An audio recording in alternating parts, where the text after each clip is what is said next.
A command thundered across the stone plaza. "Bow down," they ordered, standing before a blindfolded statue with palms pressed together. The demand echoed again, a fanatical chant, "Bow before the Emperor." Silent rows of these statues lined the great stairs, guarding the path to the distant, imposing castle. The orders continued relentlessly, demanding gratitude. Thank the heavens for the grace that has descended upon this earth. Not far off, a city lay silent under their watch. Yet the commands to kneel and grovelals never ceased. They sought to harvest every last word of reverence, every scrap of forced praise. Then suddenly, the very air itself grew heavy. The atmosphere around the statues warped. A knight raised his axe high, repeating the order with a snarl. "Bow before the Emperor," he roared, lunging to attack. But in that instant, his weapon began to crack, shattering into two pieces. The knight himself was sent flying, a fountain of crimson erupting from a wound that tore him apart. His weapon was annihilated, his body ripped in two. But this horrific death did not slow his comrades. Ignoring their fallen ally, the other knights charged, spears leveled, their eyes fixed on their single target. This was an organization under the Emperor's absolute control, known as the Special Purpose Regiment. More commonly, they were called the Special Squad. Wai remembered them well, facing their charge with his weapon drawn, with steel in his hand. He met the knight's charge, swinging his blade several times as heads rolled from their shoulders. He noted that this squad existed for a single purpose. But before he could dwell on that thought, he felt a surge of confidence. He had already cut down several more, inflicting gruesome wounds that painted the ground red. Blood flew freely. He considered the obvious: they were created to protect the Emperor, Leon Cabalan. But that felt wrong. He continued the slaughter, until the cold stone statues were drenched in warm blood. Dark splashes covered the path. The bodies of the dead knights lay still upon the ground. The protagonist, his own clothes stained deep red, stopped in the center of the chaos he had created. His voice cut through the silence, cold and hard. "That reason is complete nonsense." With a grim frown, he made a vow. "I will kill Leon with my own two hands. He, the former captain of this very squad." But before he could advance, one of the corpses began to move. The dead knight dragged itself forward, rasping, "Must kill? Why?" It groaned, "Bow, down." Then another began to stir, and another after that, all whispering the same words, crawling toward each other. And then their combined mass moved towards Wai, who turned his cold gaze upon them. The bodies began to merge into one, a single grotesque being formed from the fallen. Its chorus of voices repeating words of murder and worship. A huge silhouette rose before him. He noted grimly, "Even in death, you remain the Emperor's puppets." The creature roared, its voice a symphony of the dead. "Bow to the Emperor." And with that, it charged. It thrust forward a weapon that had somehow survived the carnage, intending to obliterate Wai entirely. But he would not surrender. Tightening his grip on his sword, he took a fighting stance, preparing to deliver a powerful counterblow. Flames now raged around the castle. Inside, the halls were empty and silent, save for a single room. There, a fairy-like being turned her head. She stretched her palms out towards Leon's raised hand. "Does the noise outside not concern you?" she asked. But he dismissed her. "Do not worry, it is nothing special." But in the next moment, his head snapped to the side, his attention captured by something else, and his composure finally shattered. I simply cannot believe it." He stared at Wai, who had just entered the room. He who had been loyal above all others. "Traitor," Leon spat. He reminded him of his title. "You were the captain. The captain of the special squad." But the protagonist gave no answer. He simply lowered his head, his very presence a suffocating threat. He walked forward, his steps heavy and deliberate.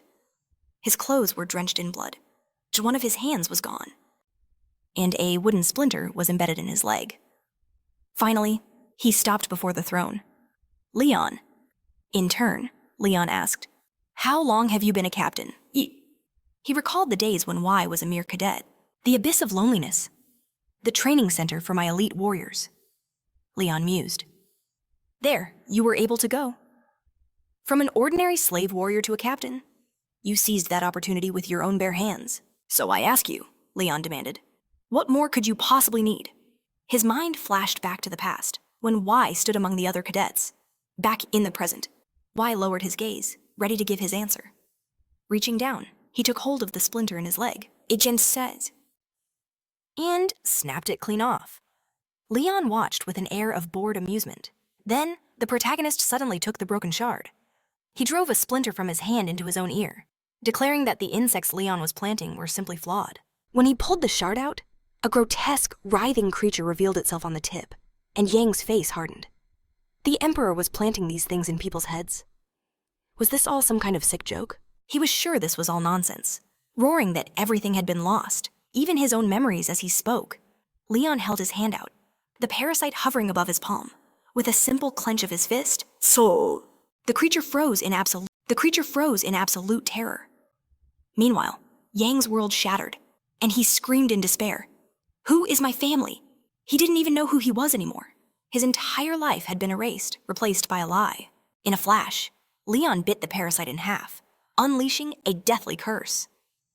The next moment, a flash of steel tore through the protagonist's body. He froze in utter shock.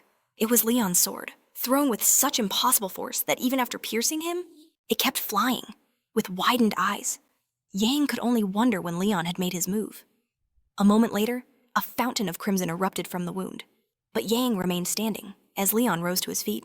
The man admitted he didn't know how Yang discovered the bug, but said he was truly sorry this had to happen.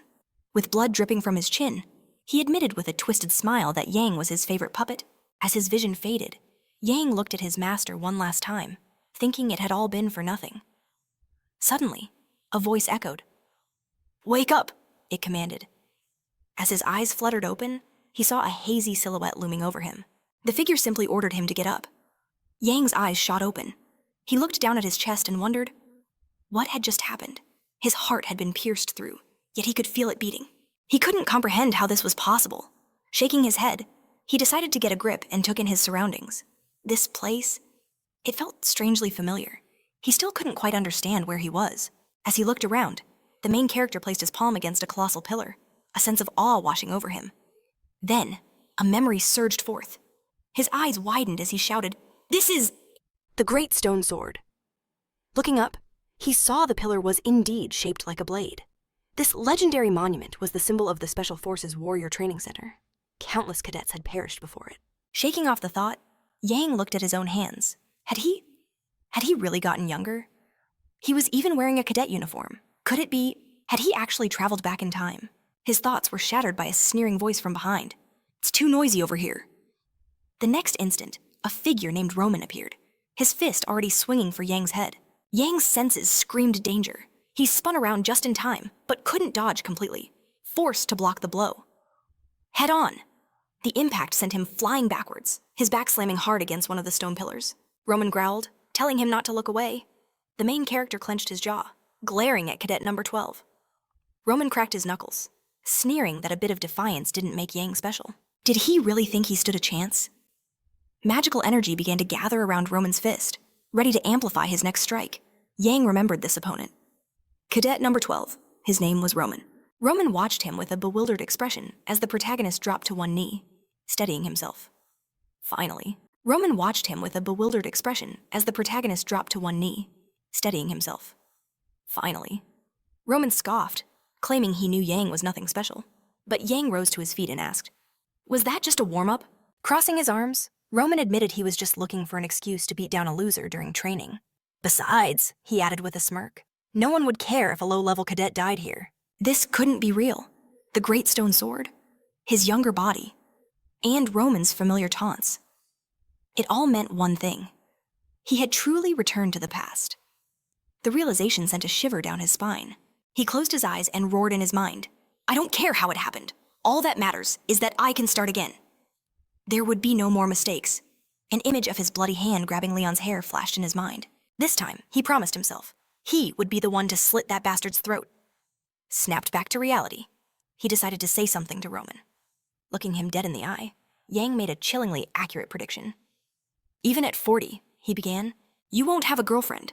You'll abandon any chance at love to devote your entire life to the military." Hearing those words, Roman froze in shock. His disbelief quickly twisted into pure rage as he snarled, "What did you just say to me?" He coiled his hand into a fist, swinging an attack. But the protagonist dodged, thinking to himself that it was almost unbelievable. How could Roman possibly knock him down with such a laughably slow blow? He realized just how pathetic he'd become. This only fueled Roman's fury. He screamed insults, unleashing the seventh form of the dark spirit arts. The strike of outrageous rage. His movements became a blur, each blow packed with more power. Yet Ian evaded every single strike with ease.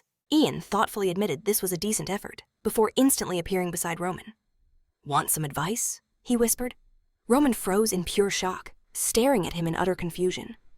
"You should attack," Ian advised, "after you've closed the distance." Placing his fingers on Roman's stomach, he instantly clenched his fist, delivering a devastating blow, a powerful strike from point-blank range. "Something like this," he said, demonstrating the technique perfectly. He'd also used the seventh form of the dark spirit arts, but this was a strike from just 3 centimeters away. The impact was immense. Roman was sent flying, crying out in shock. "How did you use an advanced level technique?" Ignoring the question, Ian's brow furrowed as he charged forward, shouting, "After that, you must immediately press your advantage." But suddenly, he stopped cold. His eyes were drawn to a small pendant that had fallen from his cloak. He watched, frozen, as the object hit the ground, bouncing once before settling. In his surprise, he realized what it was. A pendant. Had it really been with him this entire time? He no longer saw the unconscious Roman on the ground. All that mattered was the object in his hand. Picking it up from the floor, he decided to call it a day. "You're lucky." All that mattered was the object in his hand. Picking it up from the floor, he decided to call it a day. "You're lucky," he muttered. Looking closer at the pendant clutched in his palm, he opened it, sensing something was hidden inside. His eyes widened in disbelief as he stared at what was nestled within. An old photograph of a man, and a woman holding a child. He couldn't stop the wave of emotion.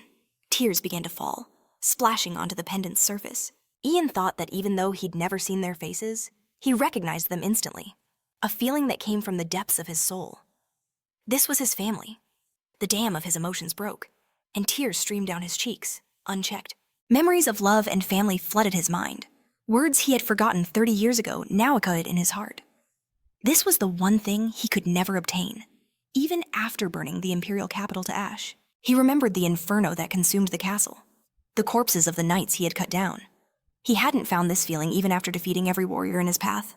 Shaken from his thoughts, he snapped the locket shut.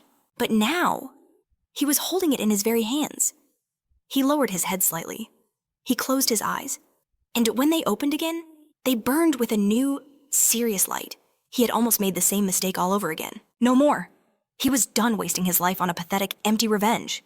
He had to get out of here, no matter the cost. He squeezed the pendant, making a vow to himself he would return, to his family, and to the life that was stolen from him. A short time later, his thoughts drifted to the Special Forces Regiment, the Emperor's personal guard, the unit that laid siege to the fortress of Verna. He pictured their flag flying over the city engulfed in flames. That same squad had also eliminated the Archduke of the North.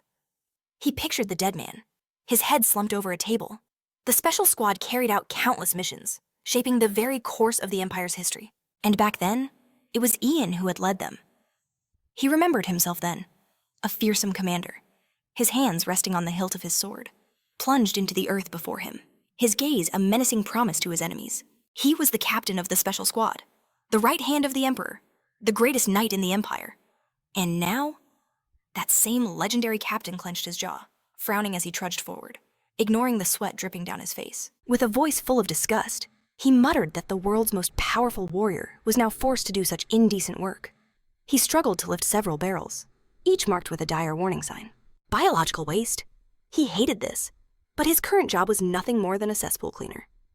So, despite his burning resentment, he hauled the 2 massive, heavy barrels up the stairs. As he walked, he pictured the clash of swords, the sound of cadets fighting for their lives in the training center. There were only 1,000 cadets here. And to survive, to grow stronger, they were forced to kill. He envisioned the scene 2 warriors battling while other cadets watched from the sidelines. Lined up in neat, cold rows. On average, 3 or 4 people died here every single day. Their empty places were quickly filled by new volunteers, and by those who were kidnapped. The training center was built inside a dragon's nest. The northwestern mountain range held the training center, its interior a dungeon-like labyrinth. He pictured the layout in his mind: the instructor's office, the central square, the low-level cadet barracks. In this place, Every cadet was assigned a number, a direct reflection of their power. You could only raise your number through brutal exams and tournaments in this unforgiving pyramid system. Cadets clawed over each other for a higher rank, all while under the Academy's iron-fisted control. In such a world, for students numbered 900 or higher, survival was nearly impossible. If a low-level cadet died, they were simply replaced. His own number 974. After hauling the barrels, he grabbed some boxes, knowing that grunts like him either did dirty work or served as training dummies for the elite. For now, he was lucky, stuck with only menial labor. A faint smile touched his lips, a secret joy only he understood. But suddenly, he cried out as a harsh collision sent his boxes scattering across the floor. "Watch it!" Ian snapped, his voice laced with annoyance as he began gathering the scattered items. He thought to himself that in this pyramid, there are always those who occupy the absolute peak. Finally looking up at the one who bumped him, he froze. It was Lorena Wolf, who looked at him with genuine regret. "I'm so sorry, I was being careless," she said. Her and her two companions were top-tier cadets. They were the heirs of aristocratic families, their duty to uphold the Empire's power and continue their noble lineage. That was why the children of nobility were funneled into this special training center. The Academy provided them with every comfort and luxury. They were never implanted with the mind control bugs, because their family's privilege was already a leash around their necks. Thinking of this, the protagonist pictured one of the grotesque insects. He knew that these top-level cadets always dominated the rankings. They enjoyed every benefit of their high station. Among them stood Lorena, Cruel Dwight, and Casa Arain. They had held the first, second, and third ranks since the day they... Suddenly, Cruel stepped forward, his eyes locking onto Ian with pure contempt. "Lorena," he sneered, "why are you apologizing to this piece of scum?" Ian said nothing, but in his mind, he cursed Cruel as a brainless idiot. The noble continued, "Do you really think that just because we're all cadets, we're somehow equal? How dare a lowlife like you even speak to Lorena?" His gaze fell to the badge on Ian's chest. "Number 974. He scoffed. "You're at the very bottom of the food chain. Do you understand?" He assumed Ian was new and hadn't learned the rules of this place yet. Ian lowered his head, hiding his irritation. He had to bite back the burning urge to shatter Cruel's skull. Instead of acting on his desire,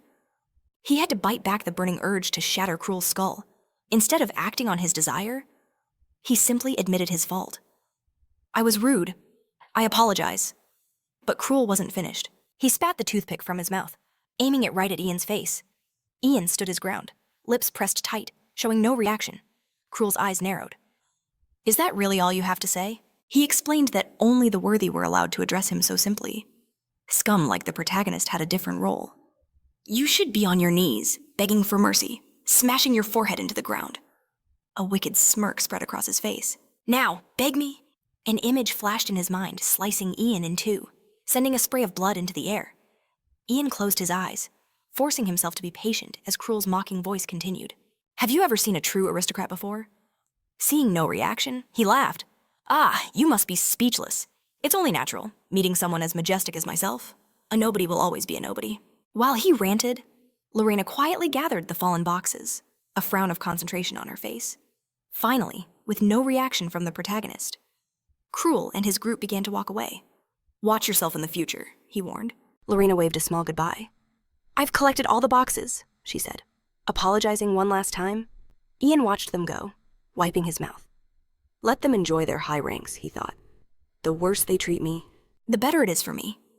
A moment later, he picked up the boxes, and continued on his way. But he suddenly stopped dead in his tracks. He felt something that piqued his interest. An overwhelming, raging fury was pouring out from an opening just ahead. Someone was hiding in there. He considered Roman, but this energy felt different, far more chaotic.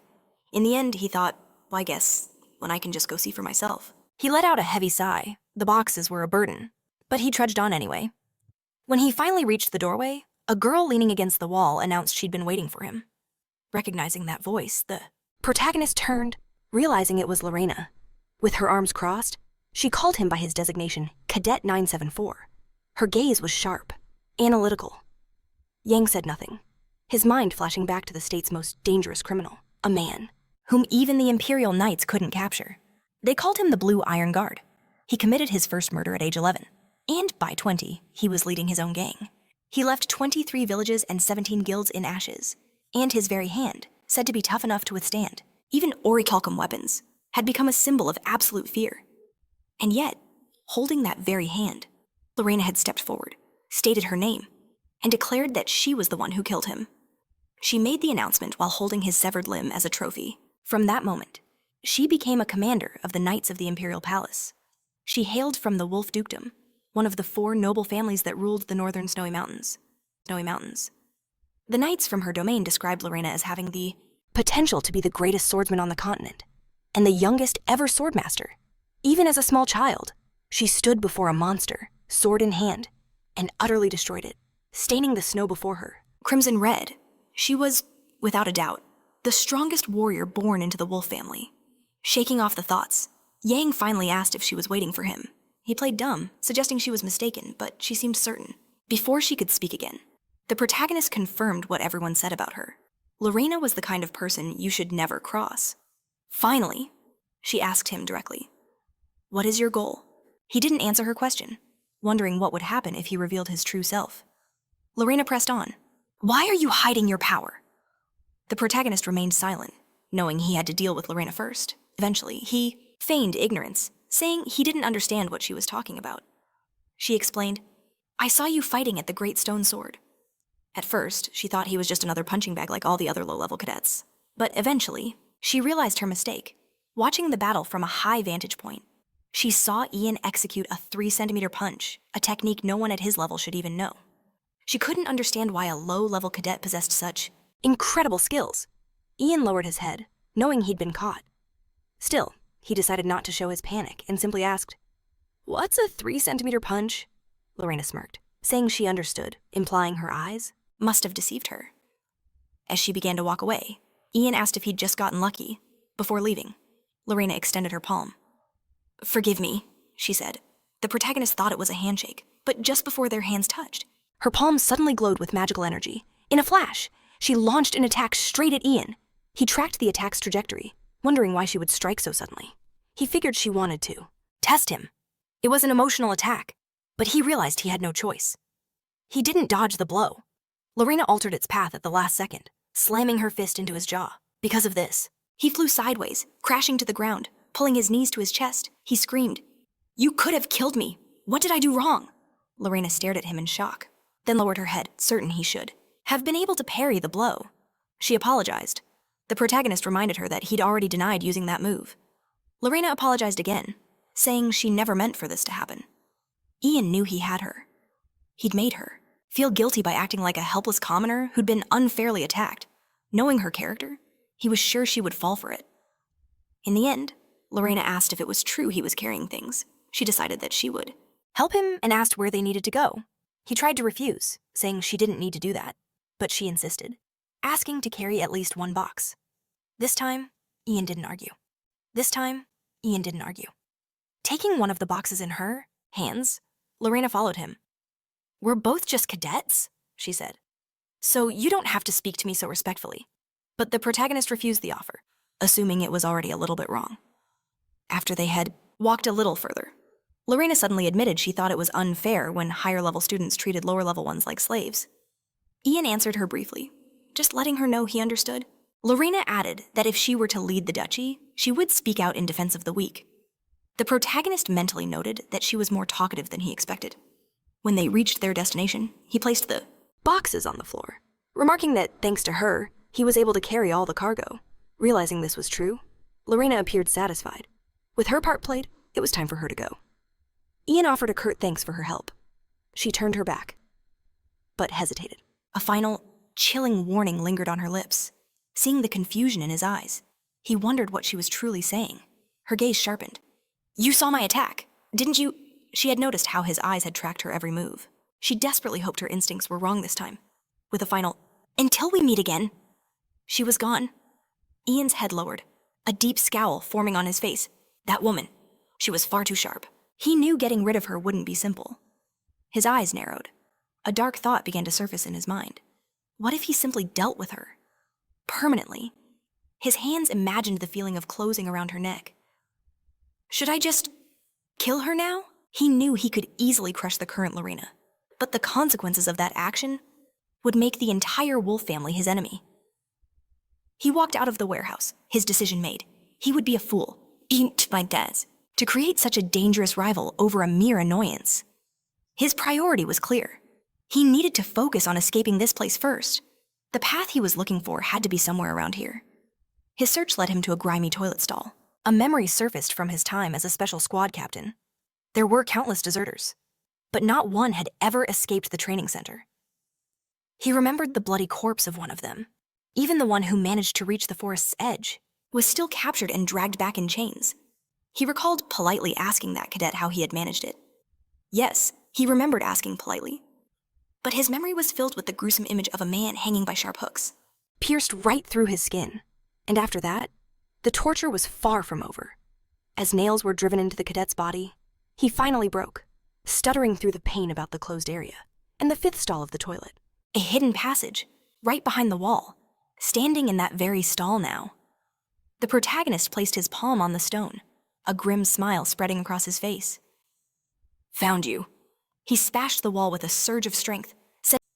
Found you. He smashed the wall with a surge of strength, sending bricks tumbling down to reveal a hidden passage. He had finally discovered a way out of this hell. I found it, he whispered, peering into the dark hole. It was too small right now. But if he moved these stones, he could escape. A wild grin stretched across his face as he began to work. I'll finally be free, he thought. Free of this damned squad. A little later, a voice echoed down the corridor. Cadet 970, came the call. He answered immediately. Here. The man continued down the list. Number 971. Deceased. Then he called out for number 972. After getting a response, number 973 also answered, pleased. The man moved on. Number 974, he yelled. Hearing nothing, he growled. Why is there no answer? He guessed what must have happened and marched towards the cell door. Ian was supposed to be in there. But just as the warden reached the bars, the protagonist spoke up. Cadet number 974 is sitting without moving. He was leaning against the wall, perfectly relaxed. With his hands behind his head, the warden ordered him to answer faster. The roll call is over, he finally declared. Everyone, lie down. The candles were extinguished, but Ian didn't sleep. He pondered what he had learned in this place. He answered his own question. The quieter you ride, the further you'll get. That was the rule of this hell. He only had a single chance to escape. Even if he crawled through the hole, a detachment of guards would be sent after him. The path to freedom would be paved with countless difficulties. If the plan failed, he knew he would be in serious trouble. He imagined a crow plucking at his nerves with its beak, pulling an eye from his severed head impaled upon a stake. He would become nothing more than a warning to the other cadets. With that grim thought, he decided on his next step. To create a perfect plan. He needed a map. Suddenly, a bright light illuminated the dungeon he was in. He knew this weak body might not be enough, but he had no other choice. He sat in a comfortable position, closing his eyes as a powerful energy arose around him. He focused his mind on the dark dragon's breath, a mana control technique that only the commander of a special squad was permitted to know. Though he knew the technique, this frail body would never be able to handle it. He first needed to create an internal mana engine to relieve the strain. There was no time to create one now. Mastering the dark dragon's breath was impossible. There was nothing else to do. He sighed, pressing his lips tighter in determination. Then, he used the divine dragon's breath. Instantly, magical energy surged around him. The protagonist felt the flow of mana become terrifyingly fast. It was even faster than he'd expected. Every inch of his skin felt like it was losing energy, as if a real dragon had entered his body. He remembered the legends.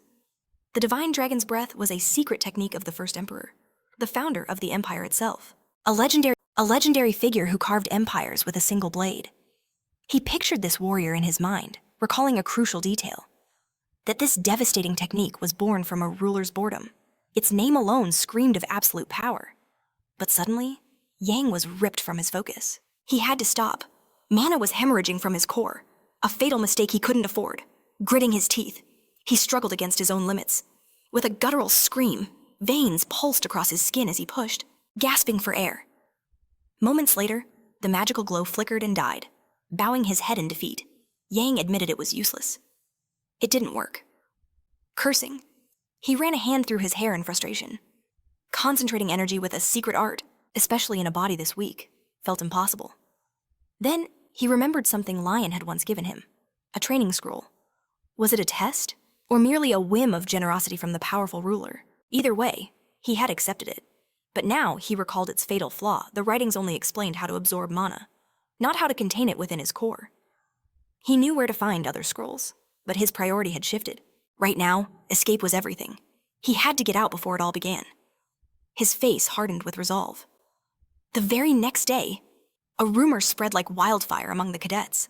Someone whispered that they were all being sent home. Could it be true? The other trainees buzzed with disbelief and hope. More voices confirmed the rumor, and listening in, the protagonist scoffed internally. They were fools, dreaming of an escape he knew would never come. The hopeful cadets next to him wondered if they'd truly be going home. But Ian knew better. If his memories were correct, a certain someone was scheduled to arrive today. He had to keep his head down, to become invisible. But just then, a familiar voice cut through the crowd. It was Roman, calling out to Ian, demanding to see his face hidden beneath the hood. Our protagonist sighed. Roman's antics were becoming tiresome. Suddenly, a figure appeared on the platform, silencing the crowd. Seeing the instructor, the cadets eagerly asked if the rumors were true. Were they finally going home? Damon's expression remained cold. His lips pressed into a thin line. Then, with a voice laced with contempt, he commanded silence. A wave of force washed over them. Cadets shuddered, eyes wide with terror as they clutched their ears. Ian instantly ducked, recognizing the technique. It was a voice control technique, a forbidden art.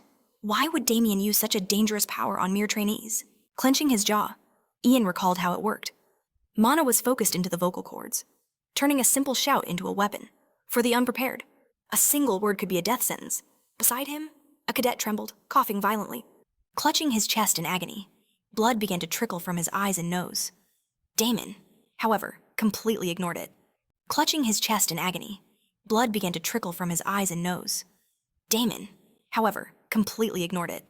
He sneered at the pained reactions, declaring that their abilities and status meant absolutely nothing here. Frowning, our protagonist glared at the instructor. He never thought he'd have to face this madman again. Damon scanned the rows of cadets with pure disdain. "Do any of you even have a reason to live?" he asked. This was the chief instructor of the Special Forces Training Center. Without waiting for an answer, he roared for silence once more. As his voice thundered across the field, an assistant moved through the ranks, dragging away the cadets who had collapsed. He barked at the remaining trainees to fall back into formation, hurling insults and reminding them that the instructor was watching their every move. Ian's frown deepened. He had to be even more careful. To Damien, these low-level cadets were nothing more than toys. And sure enough, the man was smiling, savoring the spectacle of fear he had created. Ian knew with chilling certainty, if that man's eyes fell on him, it wouldn't just be his escape on the line, it would be his life. Once the terror subsided, Damon's tone shifted to one of false benevolence. "Welcome, my dear cadets," he began, before declaring them all incompetent, worthless nobodies. He admitted he would gladly slaughter every last one of them, but with a sickeningly kind smile, he told them not to worry. Their blessed emperor had a special plan for trash like them, a final chance at redemption. Ian listened, his face a mask of stone, as Damon announced that Leon had granted them an opportunity, a chance to be chosen for the Dragon Warrior project.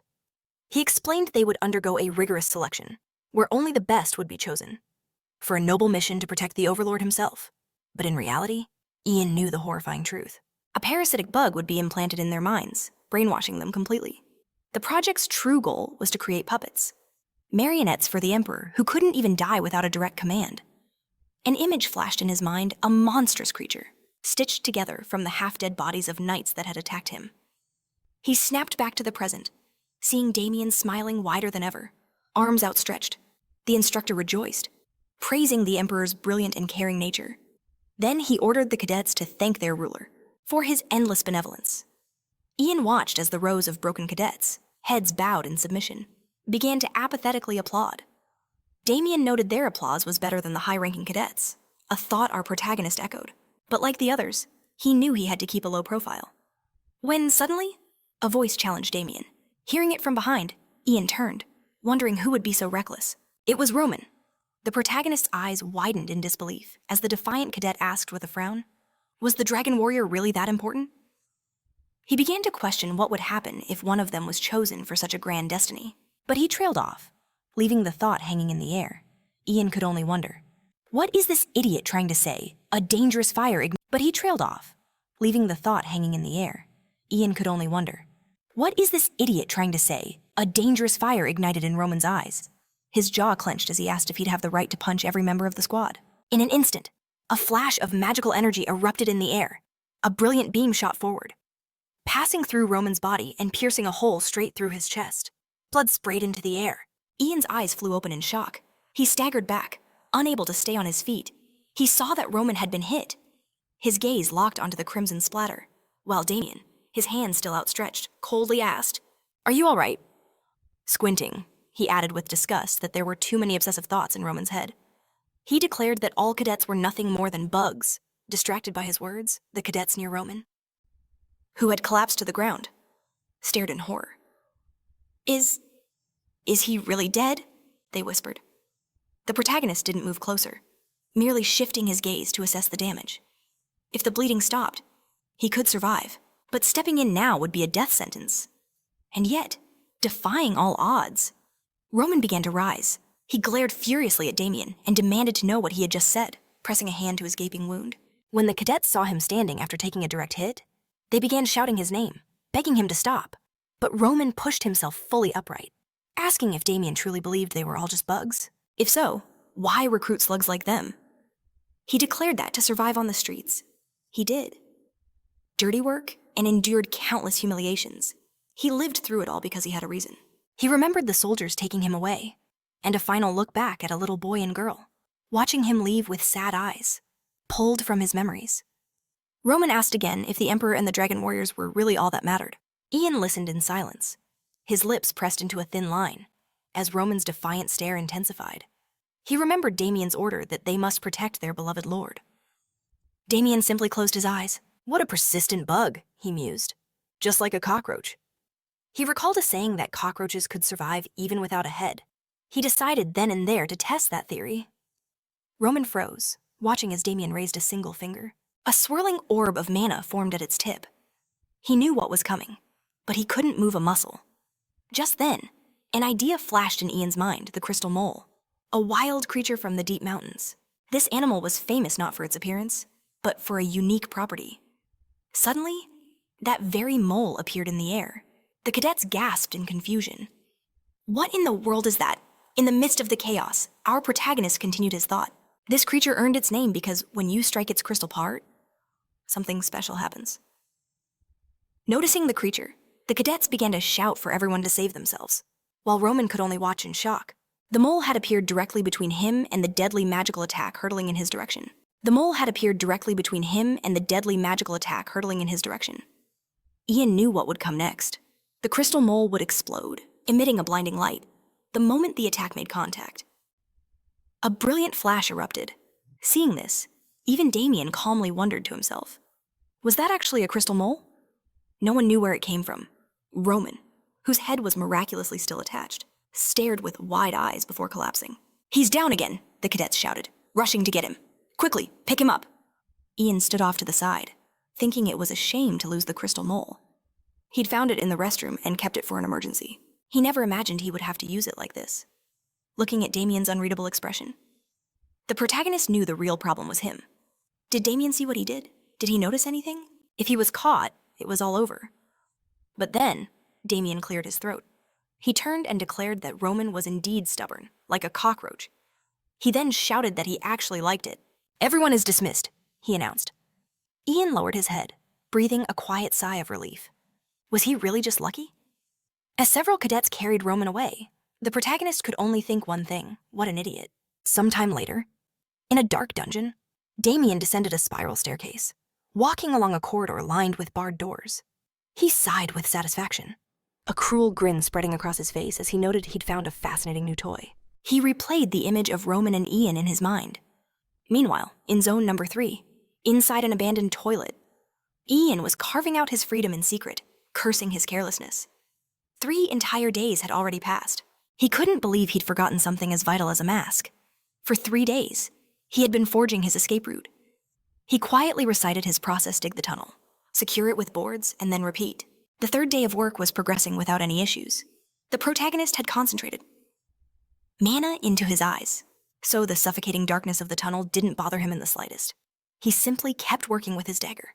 No one had entered this area for 3 days, as the abandoned room was no longer even marked on the maps. At this rate, he realized he would finish ahead of schedule. But suddenly, his knife slammed into something solid. An object began to push forward from the hole. Ian froze in shock, clenching his jaw as he realized what it must be. Sometime later, an instructor was checking the cadets' presence, calling out their designated numbers. Numbers 830, 892, and 920 were all accounted for. The instructor barked at them to hurry up. Move your legs faster. The next cadet to be checked was number 974, and as he approached, the instructor watched him. He noted the cadet was in place, but a suspicious smile made him shout. Halt! He was certain Ian was hiding something. Take off your hood, he commanded. The protagonist grabbed the edges of the fabric with his hand. He admitted, Apologies, sir. I accidentally broke a container He admitted, Apologies, sir. I accidentally broke a container I was carrying. It was full of garbage. When he lowered his hood, everyone saw that his face and hair were caked in a disgusting, foul-smelling waste. The instructor recoiled, crying out, You reek of filth! My nose is about to fall off! He ordered the young man out of his sight. Ian obeyed, and after a while, he shook out his now clean clothes. He hoped this would finally be enough to get rid of the smell. He was relieved. His quick thinking had averted all suspicion. He never imagined his escape route would intersect with a sewer pipe, and the thing that had burst out. It was like a dragon. What in the world were they feeding people here? To create such a horror? But in the end, he calmed his racing heart. There was no need to worry. Nothing could interfere with his plan. He had already acquired daggers, ropes, and everything else he might need during his escape. On top of that, the enhancement of his body was nearly complete. To be honest, he feared dying from the extreme strain on his muscles. But the results were undeniable. His progress was visible. Ian was about to consider his next steps when he was distracted by voices from nearby. Around the corner, one of the instructors was whispering to his comrade. Did you hear what they're saying? That cadet, Gale, they say his tongue was cut out just for laughing at an instructor. His comrade gasped. I was so scared I could barely breathe. He admitted. The first instructor added, The main thing is to hold on. It's probably just a rumor. Besides, that instructor should be leaving soon anyway. The protagonist's ears perked up. Damien is really leaving. A slow smile spread across his face as he pulled on his clothes. This changed everything. Damien wouldn't be there to watch him. Thrilled with this information, he began to move away, knowing he couldn't pass up this great chance. He approached the abandoned toilet, deciding that now was the time. Before he left, he needed to cover every single trace. But suddenly, he froze. The sound of footsteps echoed in the silence. He shuddered, asking himself who else would possibly come here. He couldn't imagine who it could be. Lorena, or Damon himself. Do they actually know about my escape?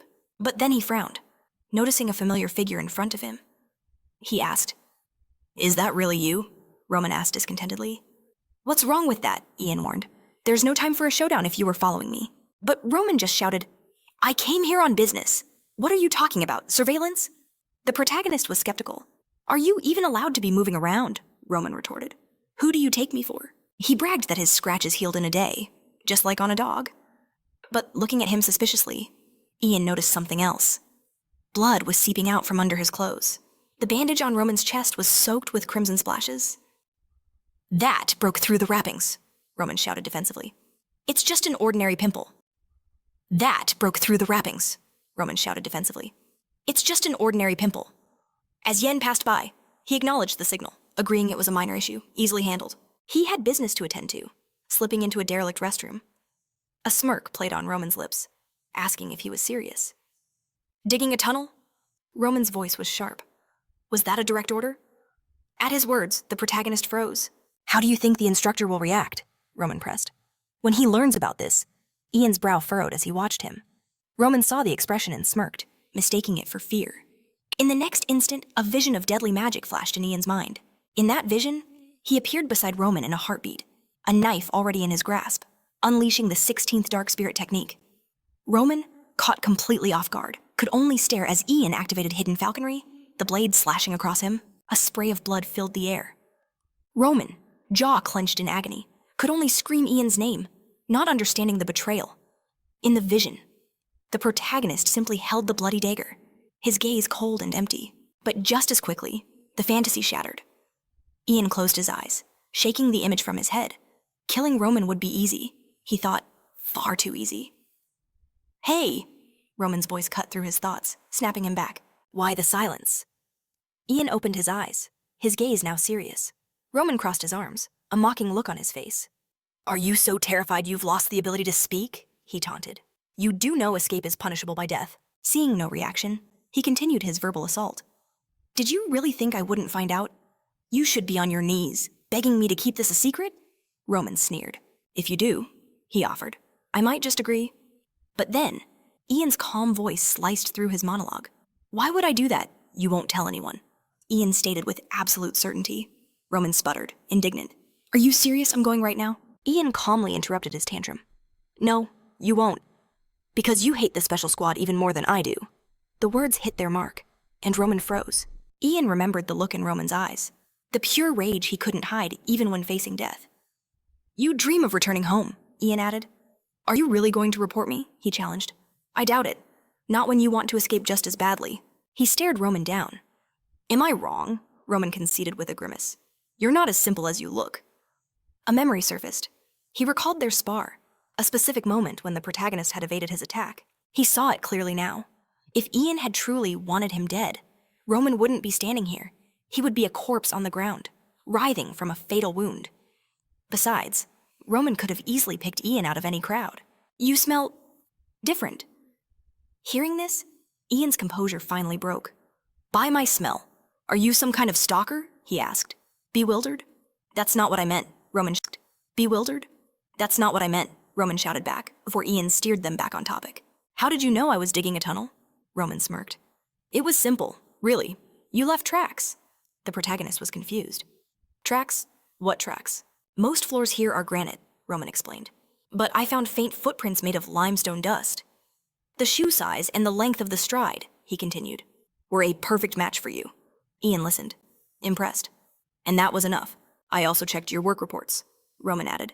You've been spending far too much time in that area. Ian had to admit it. You're smarter than you look. Roman froze, unsure if he'd just been complimented or insulted. Shaking it off, he got to the point. So, tell me the plan, he demanded. Where is this tunnel? And what are our chances of success? The main character's eyes glinted. Are you asking because you want to join? Roman hesitated, needing a moment to weigh his options. In that case, Ian said, turning to leave. Stay here. You have the skill. In 10 years, you might even get a high rank. He paused at the door, looking back. But what about the ones you're trying to protect? He asked, his voice low and serious. Are you even sure they're alive right now? What will be left of them in 10 years? An image of a boy and girl appeared in Roman's mind. He watched the photograph of their faces slowly crumble, fading into darkness. There's no time to think. Ian's voice became steel. Decide now. Join me, and we'll be gone the day after tomorrow. Roman took a breath. I hope you've thought this through. Ian's confidence was unwavering. Of course. Should I walk you through it? There's a 962 rank difference between us, Roman stated. If we both escape, who do you think they'll hunt first? You said we'll be gone the day after tomorrow, he continued, a grim picture forming in his mind. That's because I'll be the one rotting in a grave, riddled with their arrows. Ian just smiled faintly. It's surprising, he said, that you actually considered the consequences. I didn't think you had it in you. You always give off such a reasonable air. Frozen by the sudden shift, Roman asked if that was a compliment. Yen cut him off. Stop whining. I'm risking just as much as you are, he demanded to know. What Roman had decided. In his mind, Yen saw a bobber floating on the water. Roman closed his eyes, contemplating. His gaze hardened with resolve as he faced Yen. There's one more thing we need to do. The bobber in Yen's mind plunged underwater. The bait had been taken. Later that night, a summons gathered everyone. A faint smile touched Damien's lips. He closed his eyes, savoring the moment. Isn't the cool night air a pleasure? He announced they were gathered. At this late hour for some important news. The cadets listened, their attention absolute. Among them stood the highest-ranking student, cadet number 32, Kais. Damon mused that he preferred not to see their faces so late, but he assured them the news was just too excellent to delay. Lower down the ranks, Cadet 525, Marvin, frowned, concentrating on his words. Ian pressed his lips into a thin line, knowing exactly what was coming. If he wasn't mistaken, today was the day Damien would announce their first trial. Indeed, he declared that the date for the exam had finally been set. He explained the test was deceptively simple. All the cadets had to do was travel to a specific location, and if they could survive for 1 week, they would pass. He was about to announce the location of this trial. Ian watched with sharp focus as Damon finally opened his eyes. A deeper, more sinister smile spread across his face. Your destination is the Blade Mountain Range. The main character's gaze turned to ice. The corners of his mouth drooped. Of course, he thought grimly. The Blade Mountain Range. He recalled a story from years ago about a traveler named Nil. It was said that herbs capable of curing his mother's fatal illness grew in those very mountains. He had promised his mother not to worry, swearing he would return with the medicine. Sometime later, as a colossal beast was devouring him, his last, stuttered words were echoes of that promise. The protagonist remembered the tales. How the mother waited every single day for a son who would never come home. The only mercy in the tragedy was that Neil's mother died, never knowing the gruesome fate her son had met. Ian pictured it then. The monster clutching a severed hand, its bloody maw chewing on what remained of a human body. The Blade Mountains were infested with countless monsters, earning the ridge its infamous title, the Forbidden Zone. Here, the most harmless creatures were goblins, but the deeper one ventured, the more bloodthirsty the beasts became. Continuing his dark thoughts, the protagonist imagined the very monster that killed Nil being eaten by another, far larger creature, its jaws crushing the lesser beast's skull. The mountains were home to massive creatures that couldn't be found anywhere else, giant monsters that were the stuff of legends. One such monster was much larger than the beast that ate the predator, and it dispatched a giant goblin with ease. Furthermore, the mountains concealed creatures the world didn't even know existed, as well as monsters that remained undiscovered. And in the most remote part of this desolate range, an ancient evil had made its lair. As he thought this, Ian pictured a dark silhouette with burning, malevolent eyes. He was torn from his thoughts by Damon's voice. Closing his eyes once more, the instructor asked, "Can you feel it, the anticipation?"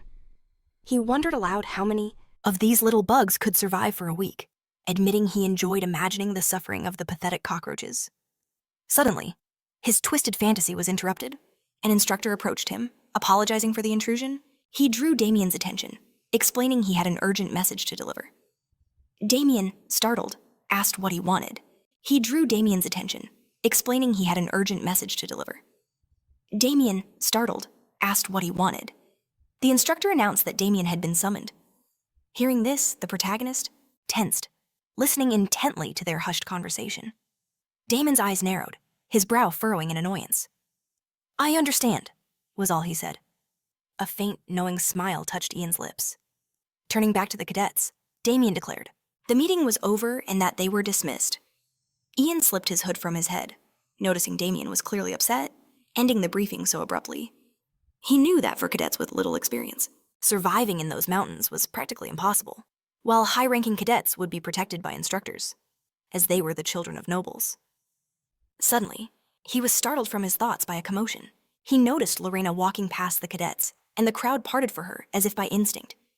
As she approached, the higher-ranking cadets barked orders, forcing the novices to clear a path. Ian cursed his luck. He was too close. Pulling his hood low, he tried to blend in, but it was too late. An idol. Right here. As she drew level with him, he averted his gaze, silently pleading for her to just pass by. But she stopped. Her eyes locked onto him as she whispered, "Be calm." Ian lowered his head, a flash of disappointment in his eyes.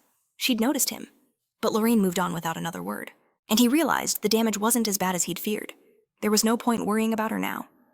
Soon, he would be free from this place. Approaching Roman, he got his attention. "Is it done?" Roman hesitated for a moment, then nodded. "Everything is ready?" A smirk played on Ian's lips. "Good. Now, take a good look at that great stone sword." Roman scoffed. "Why should I stare at that monstrosity?" The protagonist's reply was chilling. "Because by tomorrow, it will be gone." Roman's eyes widened in disbelief. Ian recalled Damien's irritated expression, knowing exactly what the chief instructor had been ordered to do. Before the first exam, he was required to personally visit the imperial palace to inform the emperor, a task Damien despised, but an order he could not refuse. And just like that, one of the biggest obstacles to their escape had vanished. Visualizing a blood-red flag, Ian knew tonight was the night. Later, a torch illuminated the dark corridor as an instructor made his rounds. "Cadet 920. A voice from the cells replied. "Here." The warden continued his patrol. "Cadet 931 died today. He then called out, 956. The reply came, here. Satisfied, the instructor yelled, 974, answer me. But only silence greeted him. He glared toward the cell bars. Ian, are you trying to make a fool of me again? Answer, now. He bellowed the number and name again and again. But then, a voice right behind him whispered, here. A shadow appeared from the darkness. Hands clamped around the warden's head. With a sharp, brutal twist, his neck snapped. Ian gave the order. It's time. Ian, Roman, and 2 other cadets, Jake and Todd, began their escape from the training center. Looking at the crumpled body, one of them warned, the guard change is coming soon. We have to hide the body before anyone notices.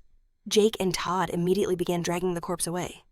We'll be quick, they promised. As they worked, Roman approached Ian. I brought the 2 cadets. Just as you asked. The main character's eyes were cold. Are they skilled enough? Roman nodded. Of course, but you're not planning on using them as bait, are you? He reasoned that if that was the plan, it would have been better to leave them behind. Just then, Jake and Todd returned. Don't worry about us, they insisted. We won't be a burden. We're facing a death sentence here, too. Ian gave a curt nod. Fine. Now, be silent. We don't want to wake anyone. After moving through the shadows, the protagonist stopped them. Look! Before them stood a set of huge, imposing gates. This is why I brought you, he explained. I can't open these gates alone. Confused, they asked him to elaborate. He revealed the path to freedom was through an abandoned toilet in a restricted area. But to get there, we must pass through this double gate. He laid out the mechanism, a corridor, 2 rooms, and 2 gates. For the first gate to open, 2 people must stand on pressure plates. On the other side of the second gate, a lever must be pulled. The plan was clear. 2 of them would stand on the plates. Opening the first gate, the other 2 would pass through and rush to the second gate's lever. Once that lever was pulled, the first gate would fully open, allowing the remaining 2 to pass through. This, Ian declared, is why I could never have escaped alone. Roman finally understood the intricate trap. I get it now. He turned to Jake. Are you ready? We step on the plates the second I give the signal. Jake nodded grimly. Roman took a deep breath. Now, he and Jake slammed their feet onto the plates in perfect sync. With a groan of ancient metal, the gate began to rise. A cry of joy escaped their lips. As the way forward opened, the protagonist ordered, Roman, Jake, do not move from those plates. Todd followed him into the corridor. Roman called out, Wait, how long do we have to stand here? Without turning back. Ian's voice echoed in the passage. Until I give the signal. Some time passed. The silence became unnerving. Roman grew anxious. Why aren't Ian and Todd back yet? Suddenly, a deafening clang echoed through the hall. The next moment, the gate slammed shut. Roman stared in horror, rushing to the cold, sealed doors. A furious fist hammered against the gate as he screamed the protagonist's name, curses ripping from his throat. He knew it from the very beginning. He knew Ian would abandon him here, the coward, the traitor. He knew Ian would abandon him here, the coward, the traitor. He should have known the moment Ian said he'd go in first. Hearing the desperate shouts, a smirk played on the protagonist's lips. Has Roman gone blind? The familiar voice made him freeze. His brow furrowed. Was that Ian? Slowly, the massive gates began to part. A silhouette emerged from the gap. Ian's cold voice cut through the darkness. I'm quite sure I told you to wait for the signal. But you couldn't even manage that, could you? Roman, wiping a smear of blood from his cheek, he asked with disdain. Now, who abandoned who? But Roman ignored the jab, his eyes fixed on the blood. Whose blood is that? He had to know. What in the world happened in there? And more importantly, where was Todd? They're both fine, Ian stated flatly. Your worrying was pointless. He explained they were delayed by an unforeseen variable. As they moved swiftly down the corridor, Roman pressed him again. A variable. I thought I could simply drug the bait, Ian admitted. But it didn't work. Just then, they reached another sealed gate. Roman's blood ran cold. A choked cry escaped his lips. Sprawled before them was the corpse of a giant wolf, lying in a vast pool of its own dark blood. Stepping closer to the beast, Ian confessed. This creature was far more rabid than I anticipated. It took some time. Roman stared, dumbfounded by the monster's sheer size. Did you kill this thing alone? Ian simply turned away. We don't have time to linger. We need to move, now. Their escape from there was a success. Through a tunnel Ian had carved out in an abandoned restroom, the 4 cadets finally broke free from the training center's walls. On a slope high above the forest, they emerged into the open air. The protagonist, first to climb out, scanned the horizon. "I believe we've made it." Roman, the last one out, grumbled for Todd and Jake to pull him up faster. Ian walked to the edge of the slope. No signs of pursuit, for now, but he knew the guards had already discovered their escape. Roman joined him, admitting, "I'm almost disappointed. That was too easy." But Ian, staring grimly into the distance, corrected him. "Don't be mistaken. It wasn't easy at all. It had cost them dearly. A lot of time and effort." He then took a deep breath. It had been far too long since he'd last tasted fresh air. Jake and Todd approached them. Roman crossed his arms, asking, "So, what's next? Do we stay here or push on?" Ian's eyes remained fixed on the horizon. "Don't lower your guard," he warned them. "This is only the beginning." He looked down at his hand, his mind echoing the thought, "It's all about to begin." He pulled out a pendant. Opening the locket, he stared at the photograph inside. The long journey to reclaim his life was finally starting. Gazing up at the sky, he repeated the words like a vow. "It all starts right now." Sometime later, was finally starting. Gazing up at the sky, he repeated the words like a vow. "It all starts right now." Sometime later, they gathered to discuss the plan. "Time is short," Ian began, "so I'm only explaining this once. Listen carefully. The Great Forest of Atrion is a sea of ancient trees," he explained, "located in the northern mountains of the Empire. We're currently in its very heart. It will take us 2 full days of running to get out." He laid out a makeshift map on the ground, placing several crudely carved figures upon it to represent them. Suddenly, Roman, with his arms crossed, cut him off. "Hold on. Why don't we just hide deeper inside the forest? The sequoias are massive trees with wide trunks," he argued. "If we hide ourselves properly, they'll never find us." The protagonist shut him down instantly. Where it's easy to hide is also where the most monsters hunt. Roman, distracted from the grim reality, could only ask, "When did you even find the time to make a map and all these figures?" Ignoring the question, Ian continued, "Besides that, a pursuit squad is already on our trail. It's only a matter of time before they find us." He laid out the grim numbers. "The squad will have about 20 soldiers. The moment they catch up to us, we're finished." There was only one way to increase their chances of survival. "We have to split up," he declared. "Force them to divide their forces. If we scatter in 4 different directions, the guards will be forced to do the same." He looked at them coldly. "Do the math. That leaves 5 guards for each of us. Our individual chances of escape will skyrocket." Roman's jaw clenched. "Are you joking?" The horrifying realization dawned on him. In the end, he was going to be the bait. "They'll chase the cadet with the highest number first." The protagonist's gaze turned to ice. "Then perhaps you shouldn't have trained so hard," he retorted. "Who was it that pushed you to get that rank?" His voice was laced with irritation.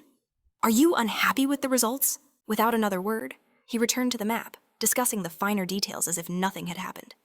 "If we stay together, we all die." This was a life or death gamble. A silent, heavy understanding passed between them as Ian laid out the final command. When he asked for questions, Roman's voice cut in. "Wait, there's something I don't understand." His eyes were locked on the map, noticing a strange detail. Each figure had a number, but his own was marked with the word fool. He demanded to know why, but the protagonist gave no answer. "If that's all," Ian stated flatly, "we move out." Roman tried to stop him, his protest hanging in the air. "You didn't answer me." But Ian's attention was suddenly drawn to Jake, whose voice was filled with gratitude. "Without you," he said earnestly, "we never would have made it." Pulling back his hood, his promise was solemn. "I will repay this debt, and from now on, we can stop pretending we don't know each other." The protagonist studied him. Truly seeing him for the first time, he'd always dismissed him as just another cadet. But anyone willing to risk their life like this had to have a powerful reason. Their moment was cut short by Roman's cynical voice. "How amusing," he scoffed. "I hope I never lay eyes on you people again." Ian's expression hardened. "Roman? You're a good cadet, but a heartless person." Indignant, Roman shouted back, "That's not true at all." He quickly covered his mouth, composing himself before explaining his grim logic. "We'll only meet again if we're all captured. If we never see each other again, it means the escape was a success." A silence fell as his words sunk in. Ian looked at him thoughtfully. At times, he spoke with the wisdom of an old man. Has he also regressed? He wondered. Roman caught his strange look, bewildered. Finally, Ian admitted, "You're right. Let's hope we never meet again." With one last look, they scattered into the night. Moments later, Ian was a blur, tearing through the forest. His gaze was fixed forward, his focus absolute. He knew the others were running for their very lives. It was time for him to do the same. He took a deep, centering breath and activated the breath of the divine dragon. He channeled magic into his acceleration technique.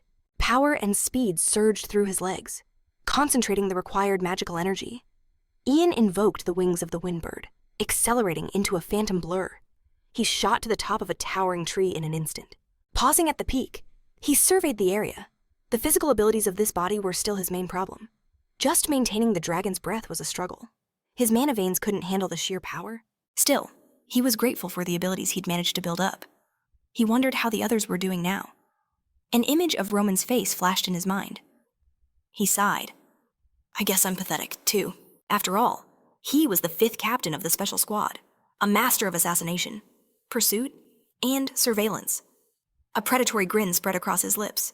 It was time to see if his old skills had followed him into this new life. Around this time, one of the instructors asked his comrade, "Is there any news from the pursuit squad?" His partner shook his head. "Not yet." "Why did we discover their escape so late?" The instructor raged at the other workers. "We have to catch them immediately," he hissed. "If the head instructor returns from the palace, that idiot will have our heads," his comrade agreed. "We have to find the deserters before he arrives." But a chilling voice echoed from the shadows. "I'm afraid you won't be able to do that." It was Damien, who had suddenly appeared behind them. He placed a heavy hand on the instructor's shoulder, leaning in close with his eyes shut. He whispered the same insult the instructor had just used. "The idiot has already returned." The man's blood ran cold. He looked up in sheer horror, trying to stammer out an apology, but pure terror stole his words. Damien's eyes snapped open, a terrifyingly pleasant smile on his face. He patted the man's shoulder reassuringly. "There's no need to be so tense, he said calmly. "These things happen to everyone." "Relax," he advised. The instructor finally found his voice. "Forgive me, sir, I spoke faster than I thought." Damien's friendly demeanor never faltered. "Is that so? I hear that sometimes people even curse the Emperor when he isn't around." As he spoke, his 2 assistants silently blocked the other instructor's path. Damien kept his grip firm. He began to walk the first man away from the group. "Tell me," he asked, "is it true you're in charge of the cadet barracks? You must be very tired, trying to find the fugitives." The man stammered nervously. Not at all, sir." "Please don't worry," he exclaimed desperately. "The pursuit squad will capture them any second now." With his eyes closed, a faint smirk touched Damon's lips. "Without a single hitch, you say—" The man stared back, utterly bewildered. What do you mean?" he stammered. Damon's expression turned to ice. "There are already hitches." In the next instant, he pressed down sharply on the instructor's shoulder. With a sickening crack, the man's eyes flew wide as he was slammed to the ground. The force shattered the bones in his legs. Blood arced through the air as the man shrieked in excruciating pain. He could only howl about his broken limb, looking down with cold indifference. Damon spoke. "You didn't know these cadets planned an escape. You didn't suspect a tunnel was dug, and you didn't notice they stole supplies." The man, trying desperately to rise, begged for forgiveness, pleaded for just one more chance, but Damon simply pinned his head to the dirt with his boot. "Another chance?" His voice dripped with contempt.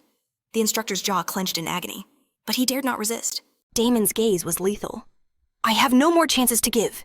He only pressed his foot down harder. Blood trickled down the man's face as he desperately begged for mercy, but the pressure increased. "This instructor," Damon began, didn't even sense the presence standing right behind him. The man's pleas were drowned out by a final, crushing force. A fresh splatter of blood stained the ground. Closing his eyes, Damon stepped away. "Call off the pursuit squad," he ordered his assistants.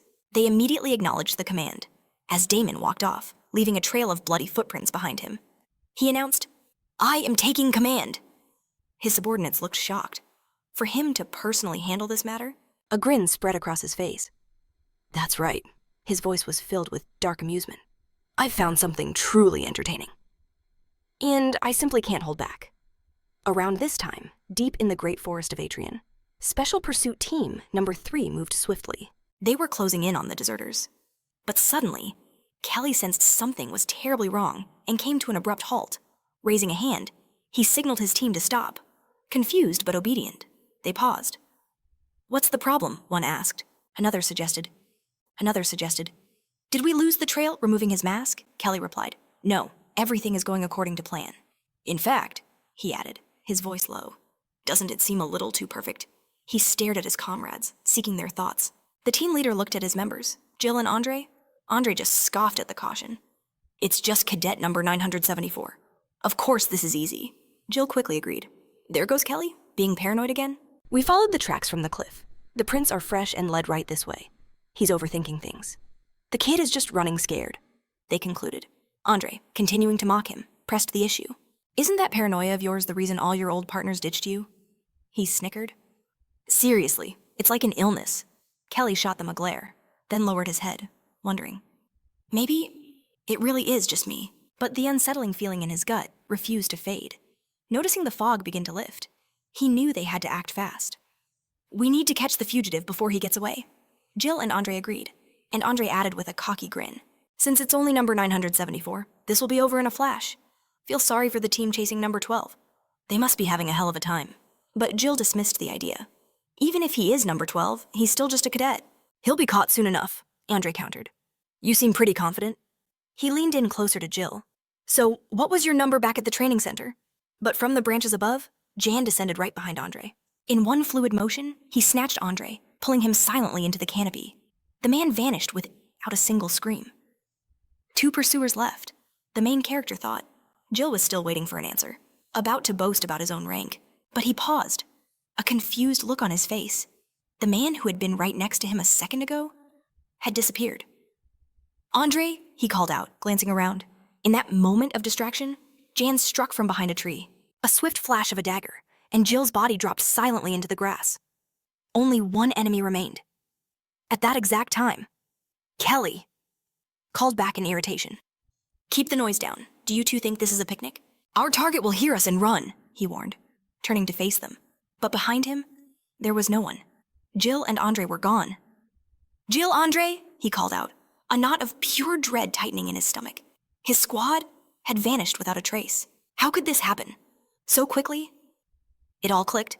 That strange, unsettling feeling he'd had from the very beginning. It wasn't just his imagination. He froze, his lips pressed into a thin, hard line. This shouldn't be possible. Not even number 12 could take down a member of the Special Forces this cleanly. So how in the world did cadet number 974 manage to do it? As his mind raced for an answer. Jan emerged from the shadows behind him, arms outstretched for the final blow. But just as he lunged, Jan emerged from the shadows behind him, arms outstretched for the final blow. But just as he lunged, Kelly finally reacted. He whirled around, unleashing a distraction strike in a desperate spin. But the protagonist had already reacted. Kelly's attack sliced through empty air, carving a deep wound into the tree where Ian had just been standing. Scowling with rage, Kelly snarled. Insolent brat! You really think that trick will work a third time? Suddenly, a nearly invisible line materialized at his throat. It snapped taut, biting deep into his neck and yanking him backward. He screamed, dropping his weapon as his hands flew to the suffocating line, trying to claw it away. Is this a wire? He choked out in disbelief. Thrown over a high branch, the line began to hoist his body into the air as the thin wire cut deeper, silencing him. Kelly clenched his jaw, trying to force out a warning. Then, the horrifying truth crashed down on him. The footprints, the scraps of cloth. They weren't just a trail, it was all bait, designed to lure them into this very trap. This can't be happening, he thought, turning his head. He saw him then, realizing cadet number 974 was about to wipe out his entire pursuit squad. Ian stood behind the very same tree, his face a mask of cold concentration, hands gripping the fishing line with immense force. Kelly struggled, a last, desperate cry for his comrade Andre, dying in his throat. But in the end, he could do nothing. With a final curse, his body weakened, trembled one last time, and fell still. Ian noted coldly, Team number 3 of the pursuit squad, eliminated. He then picked up the dagger one of them had dropped. Assessing the blade, he nodded. Quite good, this will be useful. After all, a weapon like this was perfect for throwing. He leaped onto a high branch, securing a safer vantage point, his mind already racing. That was much easier than I expected, he thought. If I use the body-strengthening technique, encounters like these will be trivial. His focus shifted. I need to get out of this forest before the fog descends. The scent of blood was thick in the air. He knew the hounds would catch the stench and lead others here. However, if he could mask his own body's scent, hiding from his pursuers would become far easier. He plucked several leaves of grass and began to chew, his face twisting at the intensely bitter taste. The berries of the salami grass were poisonous, but its leaves emitted a powerfully disgusting stench. The plan was to create a paste and spread it all over his body. While working, the protagonist grimaced. And the smell was foul, but it was a necessary evil. The hunting dogs couldn't stand the stench of salami. Because of this, they would completely lose his scent. His pursuers would be left blind. Time to hurry, he resolved, knowing his time was running out, even in the farthest corners of the empire. He wouldn't be able to hide if they spread snares in the sky and nets across the earth for him. But then, his thoughts were cut short. Peering into the distance, his eyes caught a thin plume of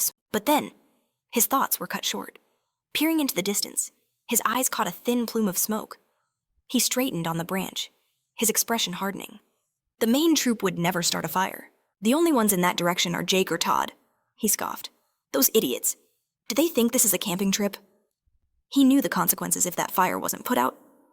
But he closed his eyes, forcing the thought away. This is not the time to worry about others. He had brought the rest of the team for one reason: to use them as bait. If they drew all the attention, it would only make his own escape easier. Yet, an image of them flashed in his mind, a shared glance of determination between comrades. Fools, he muttered again.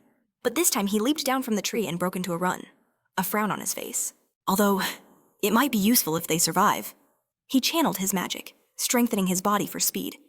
I have to put out the fire before the pursuers notice. Suddenly, he froze solid, his eyes widening in shock. A deathly cold washed over the back of his neck. It was a killer's gaze, a presence that haunted him on the battlefields. Something was standing right behind him, watching him. He felt like a serpent was slowly coiling its body around him. The terrifying sensation intensified. There's someone behind me, he thought, wrapping around my body like a snake. In his mind's eye, the phantom monster opened its maw to strike. And then, a voice cut through the silence. I'm so glad you fell for it. The protagonist spun around as the person continued to speak. I knew it from the first glance, the voice admitted calmly. That you were an interesting guy, a thought echoed in the protagonist's mind. The flapping of a small butterfly's wings can create an incredible typhoon, his opponent declared. I knew you would prove yourself, and you did exactly that. Stepping into view was Damien. A faint smile played on his lips as he closed his eyes. So, they didn't deceive me after all. Ian's mind reeled. What was Damon doing here? He paused in his tracks, his voice smooth. It's a pleasure to meet you. The protagonist simply pressed his lips into a thin line. The air between them crackled with unspoken tension. Suddenly, a bolt of lightning tore across the sky. Noticing the flash, Damon mused. Looks like the heavens are about to weep. Ian remained silent, his thoughts a chaotic storm. This couldn't be happening. He couldn't fathom why Damon was here. He raised a hand, shielding his face as if in thought. Will it be just one bolt? I wonder... Ian's mind raced, desperately trying to piece together this impossible puzzle. Before their escape, he had confirmed it. The instructor was supposed to be at the Imperial Palace. He'd heard the man was reprimanded so severely. He nearly faced prison time. So why? Why was he standing here now? A horrifying thought struck him. Did the future derail? He pictured the tracks of destiny, splintering apart. Could his actions have really changed the past so drastically? If so, he had to know what caused this deviation. He replayed the key moments in his mind. The fight with Roman, the confrontation with Lauren, the moment he threw the crystal mole. None of it seemed significant enough to alter Damon's fate. And yet, his meddling had created cracks in the timeline. Cracks that had now shattered the future he was supposed to know. Damon's voice cut through his thoughts. So, what will you throw this time? I wonder, he smirked. Another crystal mole, or perhaps an electric mouse? Ian's frown deepened. He noticed that too. The instructor let out a low chuckle. Did you really think I wouldn't catch on? He recalled the moment Ian made his move. The crystal mole! I must admit, I was impressed. Organizing an escape on such short notice? You moved with surprising speed, Damon conceded. At first, I was shocked, unsure of what had just happened. But you stood out immediately. He scanned the area. I thought this place was only filled with cockroaches. He remembered singling out Ian from the crowd of cadets. But to think such an interesting specimen was hiding among them? A faint smile touched Damon's lips. Cursing internally, Ian knew this was a disaster of his own making. He had no idea how much the future had changed. But he knew one thing: it couldn't be worse than this. Or could it? He was facing Damon, the man who would later be known as one of the 3 legendary swords of the continent. That title hadn't been bestowed upon him yet. An image of a blood-soaked battlefield, of countless swords stuck in the ground, flashed in Ian's mind. He froze. Damon's sudden chuckle snapped him back to reality. "Hilarious," he said, beginning to clap slowly. "This is just perfect." The protagonist's expression remained grim. Damon's amusement only grew, his smile widening into a predatory grin. "Tell me, are you thinking about how to kill me right now? It's been so long since I've had this much fun." His eyes gleamed with a dangerous light. "Go on, tell me your plan." "Usually," he explained, "people in your situation are thinking of how to run. But you're something else entirely." Damon burst out laughing, almost speechless. He covered his face, trying to compose himself. "My apologies," he sighed. "I don't know what's come over me." Finally, his laughter subsided. "I'll tell you what, I'll give you a once-in-a-lifetime opportunity." His expression turned deadly serious. "Try to kill me. If you succeed, I'll grant you the freedom you so desperately crave." The protagonist flinched. Those words sent a jolt through him. He stared at Damon, his disbelief evident. Damon laughed internally. How amusing. The moment he made the offer, he saw it. The look in Ian's eyes had changed completely. He'd never met anyone like this. A low-level cadet who managed to kill a monster from hell and wipe out the entire pursuit team. Prudence, courage, and sheer endurance. This boy was on a completely different level from the other trash. Damon pictured the two cadets he'd captured, tied up and pathetic. Ian, he mused, seemed tied up and pathetic. Ian, he mused, seemed born for a greater purpose. He imagined a skeletal figure looming behind the boy, watching his every move, his every bit of progress. Just what kind of monster will you become? He wondered. He envisioned the protagonist, clad in the instructor's mask. Ian let out a slow breath. "I'll begin." Damon's anticipation surged. "Show me what you've got." But instead of attacking, the protagonist suddenly dropped to his knees, drawing the head instructor's complete attention. Damon froze. Confusion etched on his face. He was so stunned, he couldn't even form a word. Ian, putting on a desperate act, cried out, "Is that you, head instructor? Is it really you?" "My eyesight is terrible," he lamented. "I couldn't even tell who was standing right in front of me." Lorena was right in front of him. "I wasn't trying to run," he yelled, explaining how other cadets had captured him. They threatened to kill him if he didn't obey. He thought it was over when they abandoned him. But then Damien appeared.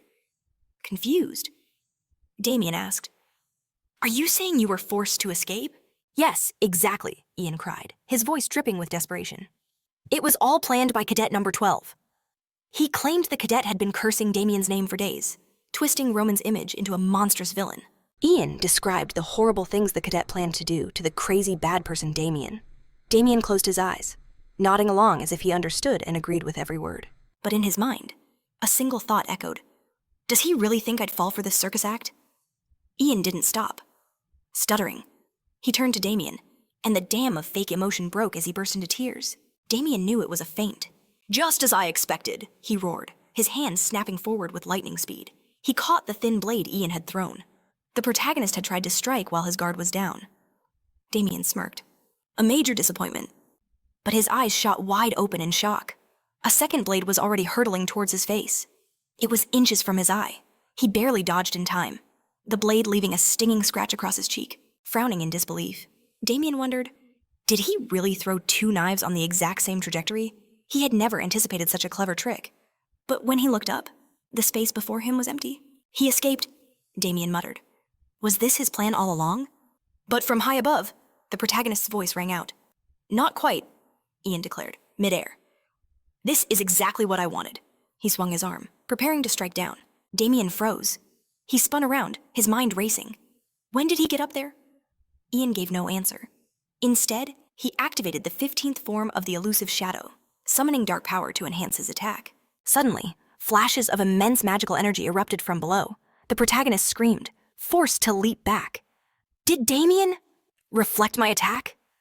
A small wound now graced his own body. He looked down at his enemy, who A small wound now graced his own body. He looked down at his enemy, who was now shrouded in a storm of magic. Impossible, Ian whispered. Did he actually envelop himself in black fog?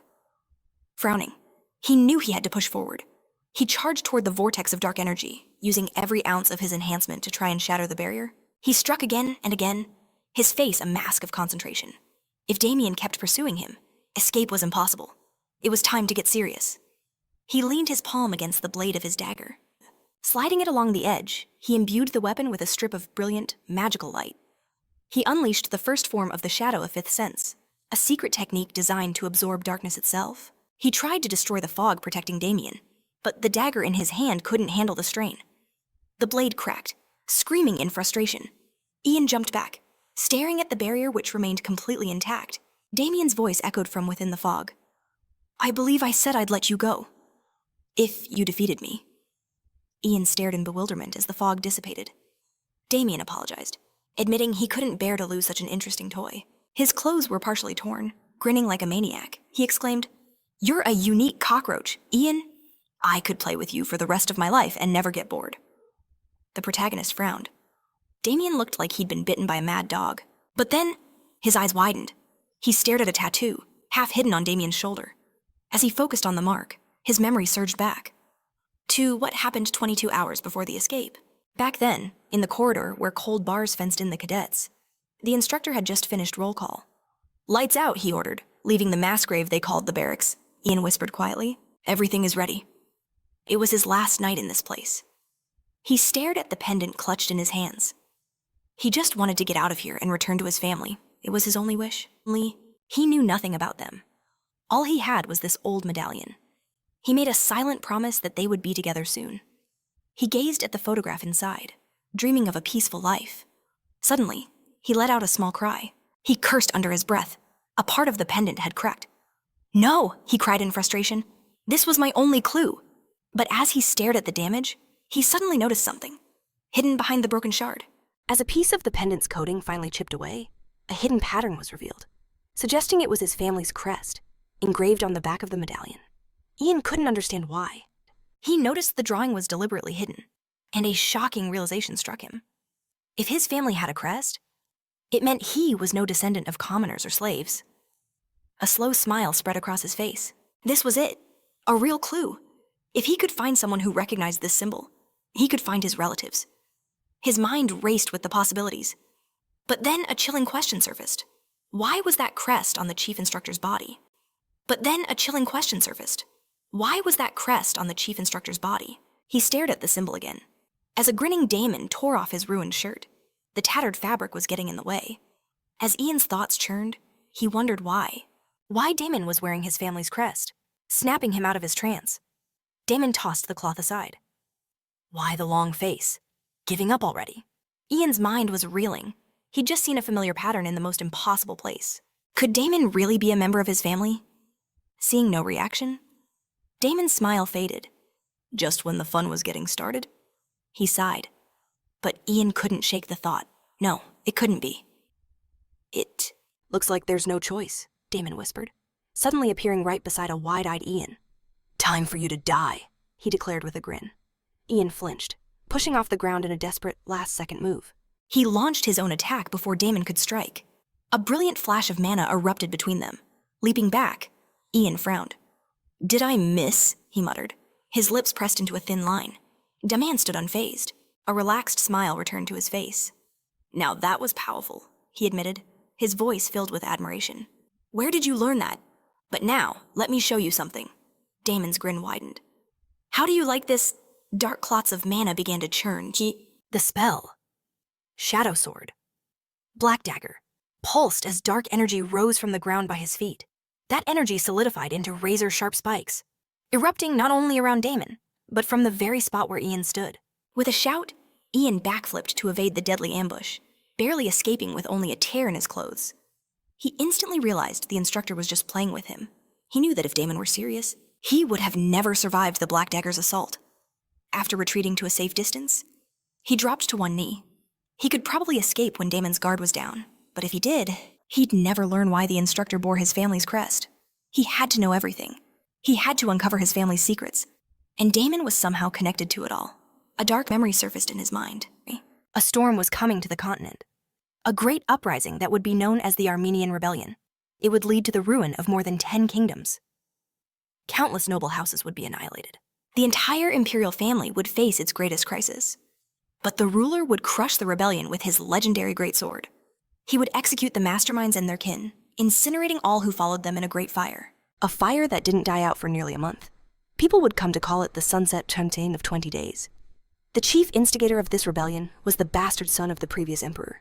Rumors swirled about his motives. But the truth was lost to history. Ian pictured a man chained to a pyre. A torch ignited the wood, and flames consumed everything. No one knew the true reasons for the revolution. Because every record of the event was utterly destroyed. But those who remembered the rebel leader called him the Three Swords of the Continent. Though he was better known as the chief instructor of the Warrior Training Center, Damon suddenly noticed Ian was a world away, completely lost in his thoughts. If his family was connected to Damon, and Damon was the heart of the Armenian rebellion, then his relatives were destined to perish in the coming flames. He had to stop it, no matter the cost. He immediately realized his escape plan was over. He had to stay here and earn the instructor's trust. He needed Damon to believe that Ian, was absolutely indispensable, and he knew exactly how to do it. Looking at Damon's relaxed posture, he began, "Your skill is amazing. I never imagined you'd chase after me personally." Damon seemed pleased. "I'm glad to hear it," he purred. Ian pressed on. "The leader of the special squad must be truly grateful for your hard work. I'm sure he appreciates your efforts immensely." But before he could finish, Damon closed the distance in a flash. His hand clamped over Ian's face. As Ian cried out, he was lifted and hurled through the air. Damon threw him into a nearby tree with sickening force. "What a funny joke!" he roared, his eyes blazing with fury. Great Dadan was sent crashing through a tree, flying further to the side before coming to a painful stop with a ragged cough. Damon stalked towards him, grabbing him by the collar and hoisting him up.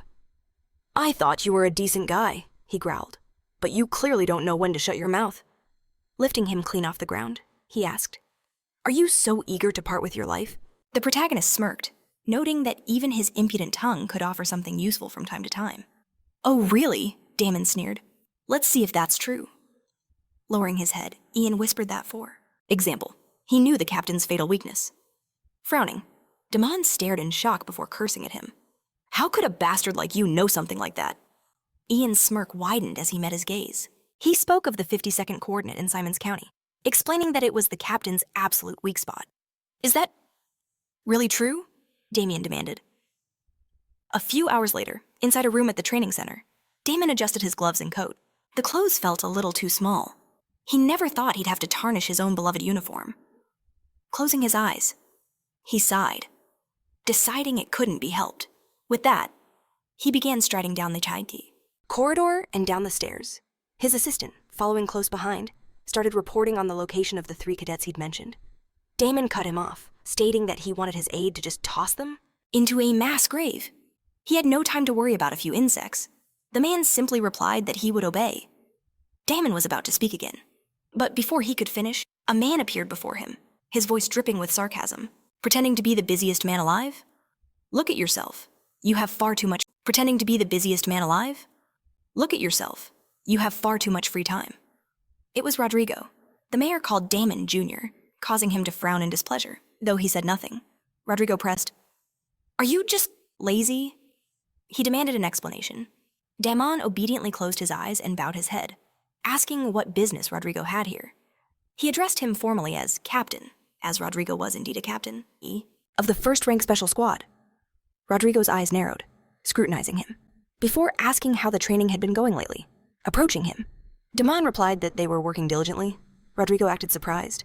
"Is that so? I've heard quite different things from other people," Damon countered, saying that he had heard their cadets were superior in skill to the main squad members. "Lies!"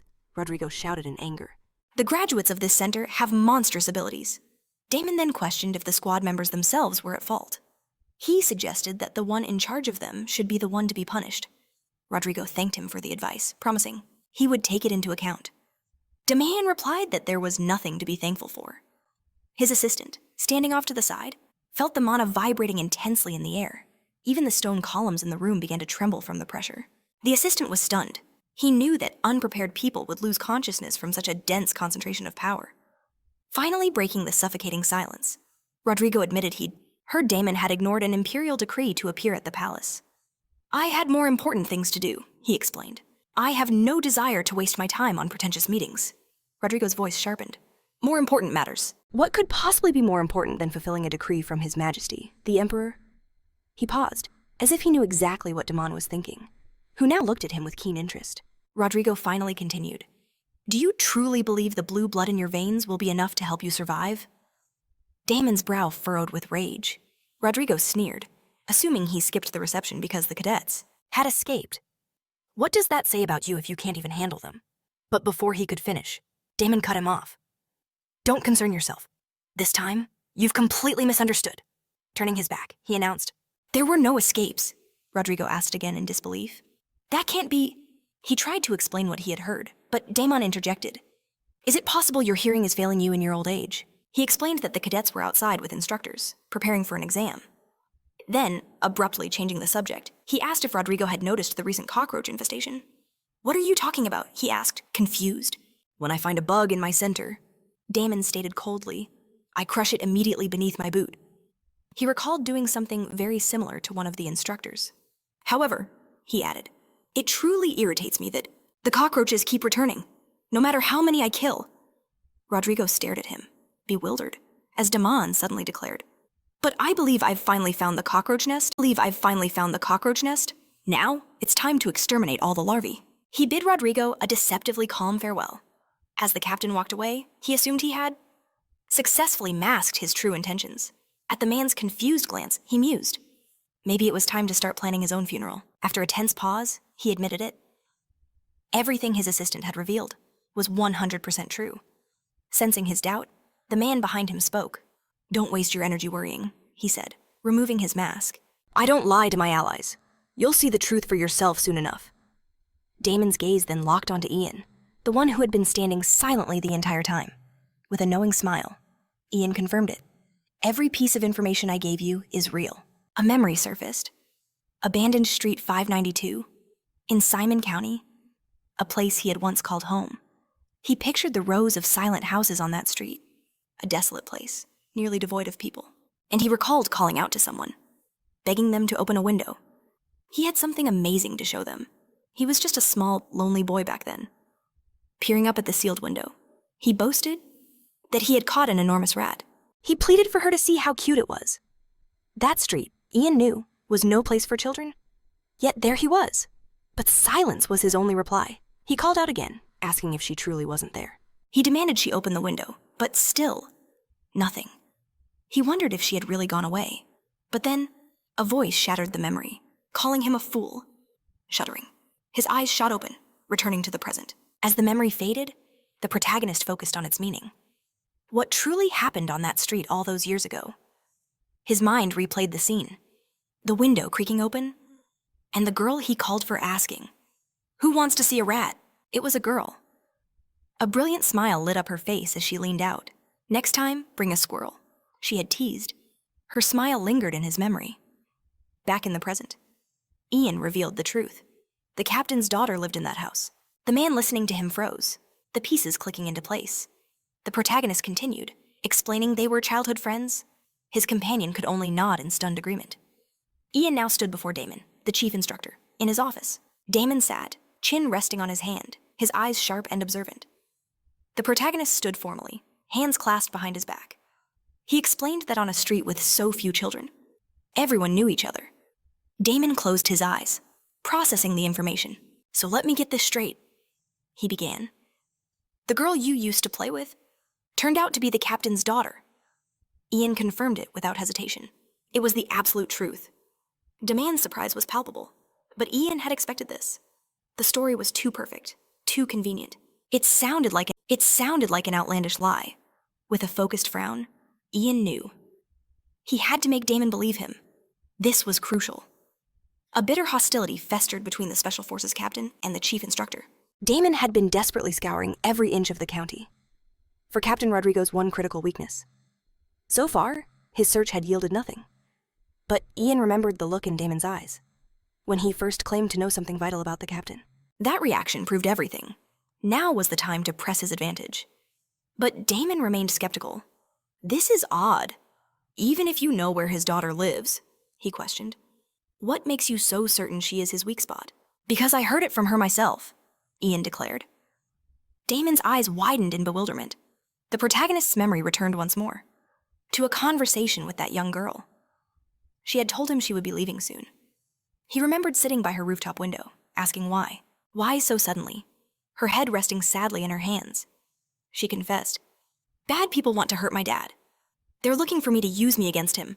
My dad said we have to leave." And just a few days after that, the girl vanished, escorted by men in black suits. It was only after coming here that Ian finally understood. They were soldiers from the special squad, and her father was its captain. After hearing the full story, Damon went still. The silence stretched on, thick with tension. Then, a slow, dangerous smile spread across his face. "Incredible," he whispered. "How perfectly the pieces fit." So, Ian just happened to be childhood friends with the captain's daughter. Right when he learned that Damon and Rodrigo were bitter rivals, and that Damon was desperately searching for a vulnerability. A vulnerability the protagonist knew intimately. He questioned if such a symphony of coincidence could truly exist, Ian countered. "Perhaps you are protected by the goddess of luck." Damon's eyes narrowed. And why would that be? Suddenly, a surge of killing intent shot towards Ian. He barely dodged the object Damon had thrown, now infused with mana. It slammed into the wall with destructive force. "Instead of luck," Damon snarled, "I'd much rather believe this is a trap. And that you are the captain's spy." He let out a chilling smirk. "Doesn't that sound far more logical?" A thin scratch now marked Ian's cheek. He calmly wiped the blood away with his palm. He met Damon's gaze without a trace of fear. "It's only natural for you to be suspicious," he admitted. "After all, these coincidences are truly unbelievable." It was an incredible performance. He explained he had been weaving a web of secrets, including his own childhood memories, the captain's hidden family dynamics, and the secret hierarchy within the special forces. He'd even analyzed the bitter feud between Damon and Rodrigo. Every piece of information was a weapon, chosen for his own benefit. He had assembled all these memories and secrets in his mind, a masterful puzzle constructed for one purpose, his own survival. He pointed out that if he were the captain's spy, as Damon suggested, he wouldn't be risking his life to escape. Instead, this knowledge was his insurance policy in case his escape plan failed. Damon's eyes narrowed, studying him intently. The protagonist's goal was clear mixed truth with lies, to give Damon a taste of hope, and then the bitterness of disappointment. In his mind, the scales of faith and doubt had to be perfectly balanced. Only then could he ensure faith would ultimately win. Then, he delivered the final piece of bait he knew where the Hantie, captain's daughter, was right now. Upon hearing this, Damon flinched, his gaze locking onto Ian. Ian had to prove that trusting him was the most profitable path, forcing Damon to have no choice but to tip the scales in his favor. Clenching his jaw, Damon stood and walked to the window, staring out, the weight of the possibilities pressed down on him. Ian watched him, holding his breath, wondering if the scales had finally tipped. Turning back, Damon smiled. "Is it true?" he asked. "Does the goddess of luck truly smile upon you?" Our protagonist felt a surge of triumph. It worked. He confirmed Damon's suspicion, saying that he himself was a walking talisman that brings good fortune. Facing him completely, Damon ordered, "Enough talk." He promised he would turn a blind eye to what had happened, and commanded Ian to go back and keep his mouth shut. Ian promised to obey, knowing deep down that the test was passed. He was certain Damon didn't believe every single word, but he understood there was no need to rush things. He finally asked to be excused, hoping the instructor would rest well. Damon agreed, and after Ian left, he picked up his documents. All he had was the number 974. He was stunned that the instructors were so blind. Had the evaluation system failed? Or had something else happened? Suddenly, he was pulled from his thoughts. He noticed something written in the file and took a closer look at the report. On Ian, it made him grin. "Interesting," he murmured. A week later, the first exam for the Special Squad cadets began in the Blade Mountain Range, a place the Emperor himself forbade entry to, as it was home to all kinds of monsters, making the area incredibly dangerous. One such monster, a swamp goblin, swung its weapon, spraying blood everywhere. In response, a cadet charged forward, swinging his own blade. "Die!" he roared, and sliced off the goblin's head. The monster fell with a sickening cry, and the cadets, still holding their weapons at the ready, stared at the dead enemy before relaxing with triumphant smiles. One of them cried out in joy. "I knew we could handle it," his comrade added. "There's nothing special about these blade spine monsters." The cadet acting as their leader sighed in relief, but warned his friends to be quiet. There could still be monsters here. However, the others dismissed him. "Forget it. We've cleared this entire area of beasts." They remembered the instructor's words to pass. They had to survive in these mountains for 1 week. "We'll definitely pass at this rate," one exclaimed. But their leader's face turned serious. "I said, be quieter," he growled in a threatening tone. This time, his comrades listened, and with a slight stutter, apologized to him. The captain of their small squad then asked if his friend was so happy that he'd forgotten the other conditions for passing. Holding up 2 crystals, he reminded them that they had to kill monsters and collect mana stones, even if they managed to survive. Their final results would depend on the number of stones they collected. One of the cadets sighed that it could have been better if they had more stones. But suddenly, he stopped, and his voice rose with excitement. "Wouldn't it be great if we could surpass the cadets from the 4 great families?" Their squad leader ordered his comrades to focus once more, sure that they needed to remain vigilant. Then their skills would be enough to survive. However, before he could finish his sentence, a giant monster's hand suddenly dropped from above, grabbing his head. With a horrifying scream and a sickening crack, it broke his neck. Cadet number 320 was eliminated. His comrades, seeing what happened, froze in absolute horror, their eyes wide with terror. One of them held up a shield, shaking. One cadet roared at the beast to get back, while another, spear trembling, stammered in fear. Where did that giant monster even come from? The creature, a great golden ogre, froze for a split second. Then, it let out a horrifying scream, swinging the body of the cadet it had just killed through the air. This was a rare subspecies, one that wielded invisibility magic, allowing it to ambush its prey unseen. With another roar, it swung with even more force, annihilating the last 2 cadets in a single, brutal blow. Numbers 345 and 347 were eliminated. Noticing this through a special observation sphere, Demand laughed, calling them worthless. He gazed upon the remaining cadets, announcing, 30 cadets have already fallen." He warned them to be more careful, scoffing that they didn't seem to realize how tired his men were of collecting their corpses. A cruel smile touched his lips as he closed his eyes, advising them to get moving. He declared that every 5 minutes, 50 more cadets would be sent through the gate. The cadets roared their obedience in unison. Ian thought to himself that one way or another, he would reach that damned place. He focused, analyzing Damien's expression. The instructor was in a disturbingly good mood. He figured the man had already sent his bloodhounds to the location he'd named. They might find some traces, but Ian knew there would be nothing of real value left. To get closer to the head instructor, he had to produce overwhelming results on this exam. That meant he needed to push his body to its limits. He had only half-mastered the divine dragon, breath, which meant his progress had a ceiling. This mountain ridge, however, was not a setback. It was an opportunity Ian absolutely had to seize. A smirk played on his lips. He knew of 2 treasures hidden, deep within these mountains that no one else was aware of. He could almost see the flashes of immense magical energy. If I can obtain those treasures, he thought, I'll grow stronger, faster than anyone. Suddenly, his thoughts were shattered, as he heard someone gasp in utter disbelief. What did that person just say? Another cadet questioned if he'd heard correctly. The main character frowned, confused by the sudden commotion. He glanced over and saw that even Damon looked utterly bewildered. Then, the instructor and his assistants dropped to their knees. A booming voice commanded everyone to show their respect. To greet the sole ruler of the Cabalan Empire, the legitimate heir to the throne, Leon stepped forward. Seeing him, Ian froze, his eyes widening in shock. Because in his memory, 500 cadets died during this exam. But nothing of this magnitude ever happened. Staring at the much younger Leon, our protagonist realized something had gone terribly wrong with the timeline. He couldn't understand it. Why was the Crown Prince here, an event this monumental? It was impossible for him to have simply forgotten it. He vividly recalled seeing that same face right before his death in his past life.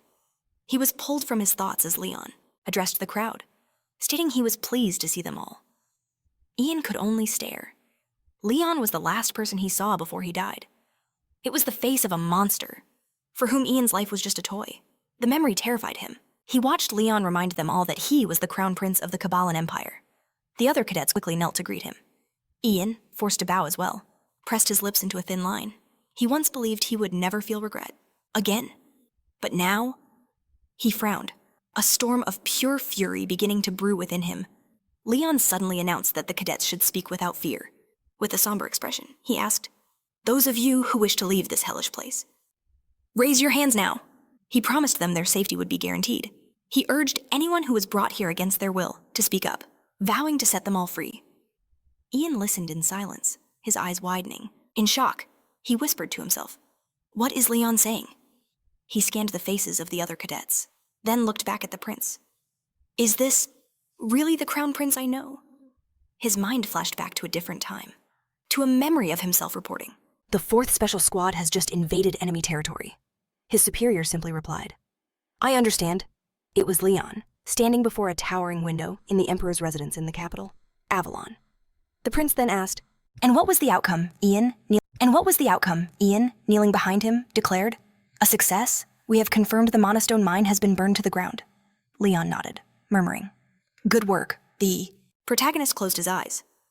Warning. "We must send reinforcements to ensure their retreat is successful." Leon asked for a clarification, and Ian explained, "The invasion squad is too small. There aren't enough of them for a safe withdrawal." He stressed that without help, there was no guarantee they could make it back alive. Leon's order was cold and immediate. "In that case, do nothing. Those warriors will become sacrificial pawns. To eliminate even more of the enemy." The protagonist shuddered, staring up at his ruler in absolute disbelief. A murmur of protest rose. How could they abandon warriors fighting for the Empire's future? Leon's voice cut through the tension like a blade, declaring the world was merely a chessboard, filled with slaves and citizens, knights and aristocrats. In his view, they were all just pieces existing for the Emperor's sake, for the one true ruler, for whom hundreds of thousands had died. He pictured a lone king standing atop a mountain of bloody pawns.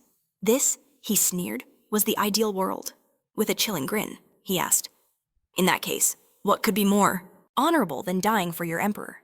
Back in reality, Ian cursed Leon's name internally. He remembered perfectly well what the prince truly was.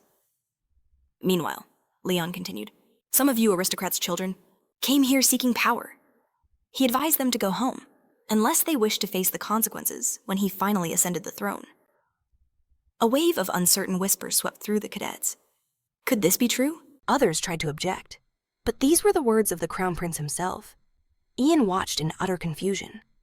Was this really the same man? How could he have changed so drastically just then? Damien stepped forward, drawing Leon's attention. "Your Highness, your words have shocked the cadets." Leon turned his icy gaze upon him. He demanded to know why Damien treated them so inhumanely. Damien simply replied, "This unit exists to ensure the protection of the Emperor." Leon cut him off. "Do not speak such nonsense." Damien closed his eyes and lowered his head, saying nothing. Leon then declared that the Emperor must protect his own people. The crown will not last long on a ruler's head if he condemns to death the very people he is sworn to protect. What is the point of such empty power? He vowed that he would not allow such lawlessness to flourish, promising, "This disgusting place will be destroyed." But Damien objected, reminding him, "It was created by the will of the Emperor, and everything here is done in accordance with his law." "The Emperor's will," Leon repeated the words with utter contempt. Waving his hand toward the cadets, he asked, "Did a single one of you agree to take this exam?" He promised to back down if even one such volunteer was found. After a moment of heavy silence, he asked, "Is it true?" After a moment of heavy silence, he asked, "Is it true then?" Not a single one. Ian knew that if this continued, the entire system might collapse. Finally, Leon faced Damien. "Do you see there are none?" Damien's eyes narrowed in displeasure, mentally calling, "Leon a populist." But suddenly, a lone cadet stood up, drawing everyone's attention. It was Ian. He stated his number clearly. "I wish to participate in the exam." Hearing the number, Leon's mind churned. It sounded familiar. He said, "From what I know, low-ranking cadets are treated unfairly. Don't you want to leave this place?" The other cadets stared at the main character, calling him insane with their eyes. He acknowledged Leon's words. "It is true, some treat us badly, but we are equal in one way, regardless of rank." He couldn't let the exam be canceled. So he declared with confidence, "We are equal in the evaluation of our skills. It is the only way we can rise in the hierarchy. I want to pass this exam because I have a goal I must achieve." Leon glanced at Damien, then back at the determined cadet. He did not deserve such a man. Closing his eyes, he promised, "I will not go back on my word. Continue the exam," he ordered. "But be warned, I will personally oversee everything." Damien announced that he would obey. Stepping forward, he addressed the others with a smirk. "Look at how generous our Crown Prince is. I suggest you cadets do everything in your power to repay him." The cadets steeled their resolve as an instructor stood up. "In that case, we will continue." A second instructor added, "Cadets, listen carefully. He began explaining the warp gate's mechanics. You will pass through this gate and be teleported to the mountain range. After that, your location will be tracked. He then added a chilling warning. Sometimes, due to errors, a cadet's body might be split apart during teleportation. But there is no need to worry about it. The cadets said nothing, but fear was etched on their faces. Eventually, the instructor announced Ian's number, ordering him to step into place. The main character stood on the glowing circle as the instructors activated the gate. A countdown began from 5 to 1. Ian frowned in concentration, his mind racing. In his past life, Leon had never come here. This timeline was completely different. He wondered if his own actions had already begun to influence Leon's destiny as well. But as he pondered, the countdown hit 0, and in a flash, the world dissolved. Yang's body vanished into a blinding torrent of light, his mind still racing. What happened to Leon, he wondered, as the teleportation magic pulsed within the Blade Mountains? Yang's body materialized, and after a quick check, he noted with relief that all his limbs were in place. But as he took a step forward, he looked back and cursed. Had the teleportation really thrown him into some desolate wasteland first? He needed a weapon. But then, it was a smell he recognized, one he hadn't encountered in a very, very long time. He was in the Blade Mountains, the Wind Valley. The information clicked into place. Along with a grim realization, a stench of sulfur was mixed with the valley's thick demonic energy. Suddenly, a guttural growl ripped through the air behind him. He spun around, just as a monster lunged from the shadows. At that same moment, a massive Kotu griffin shrieked, attacking a group of cadets who scattered in terror. "Run!" they screamed, certain the beast would tear them apart. The Koatu griffin roared again, its jaws wide, but suddenly, its entire body was split in two by Lorena, wielding the 15th stage of the Dark Soul Stardust. The cadets shouted her name in disbelief.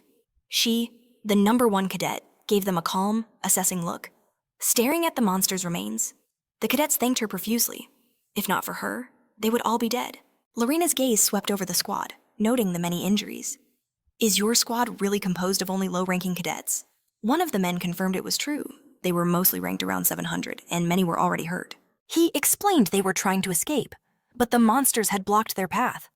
With a trembling voice that caught Lorena's attention, the cadets pleaded, asking if they could follow her, at least until they escaped the valley. "I don't care," Lorena stated flatly. As the cadets thanked her, she ignored their words. Her head slightly bowed. Her thoughts were elsewhere. "Yang, where are you?" She refused to believe he had already dropped out. He was a man who stood confident even before the Crown Prince. It made no sense. But suddenly, a mocking voice shattered her concentration. "Making stupid decisions again. Are we, Princess?" It was cruel, looking at her with pure disdain. "Are you really going to drag these weaklings around with you?"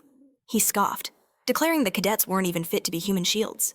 He was cadet number 2, and stepping closer to Lorena, he sneered. "Are you really going to play nanny for them? Do you think your pity will help them survive?" Her expression turned to ice. "Watch your language," she commanded. "It's impossible to judge a person by their rank alone." Cruel just smirked. "Is that so? We'll see. After this exam, the number 1 spot will belong to someone else." "If you only fixate on ranks," Lorena warned, "you're guaranteed to miss something important." And just then, Kesa, the number 3 cadet, intervened. You two must have a lot of free time, judging by all this bickering." They both turned to her. Casa smiled sweetly and said, "Krull, you're being too short-sighted." He looked at her in confusion, so she explained, "We're graded individually, yes, but that doesn't mean we have to compete." Krull sneered.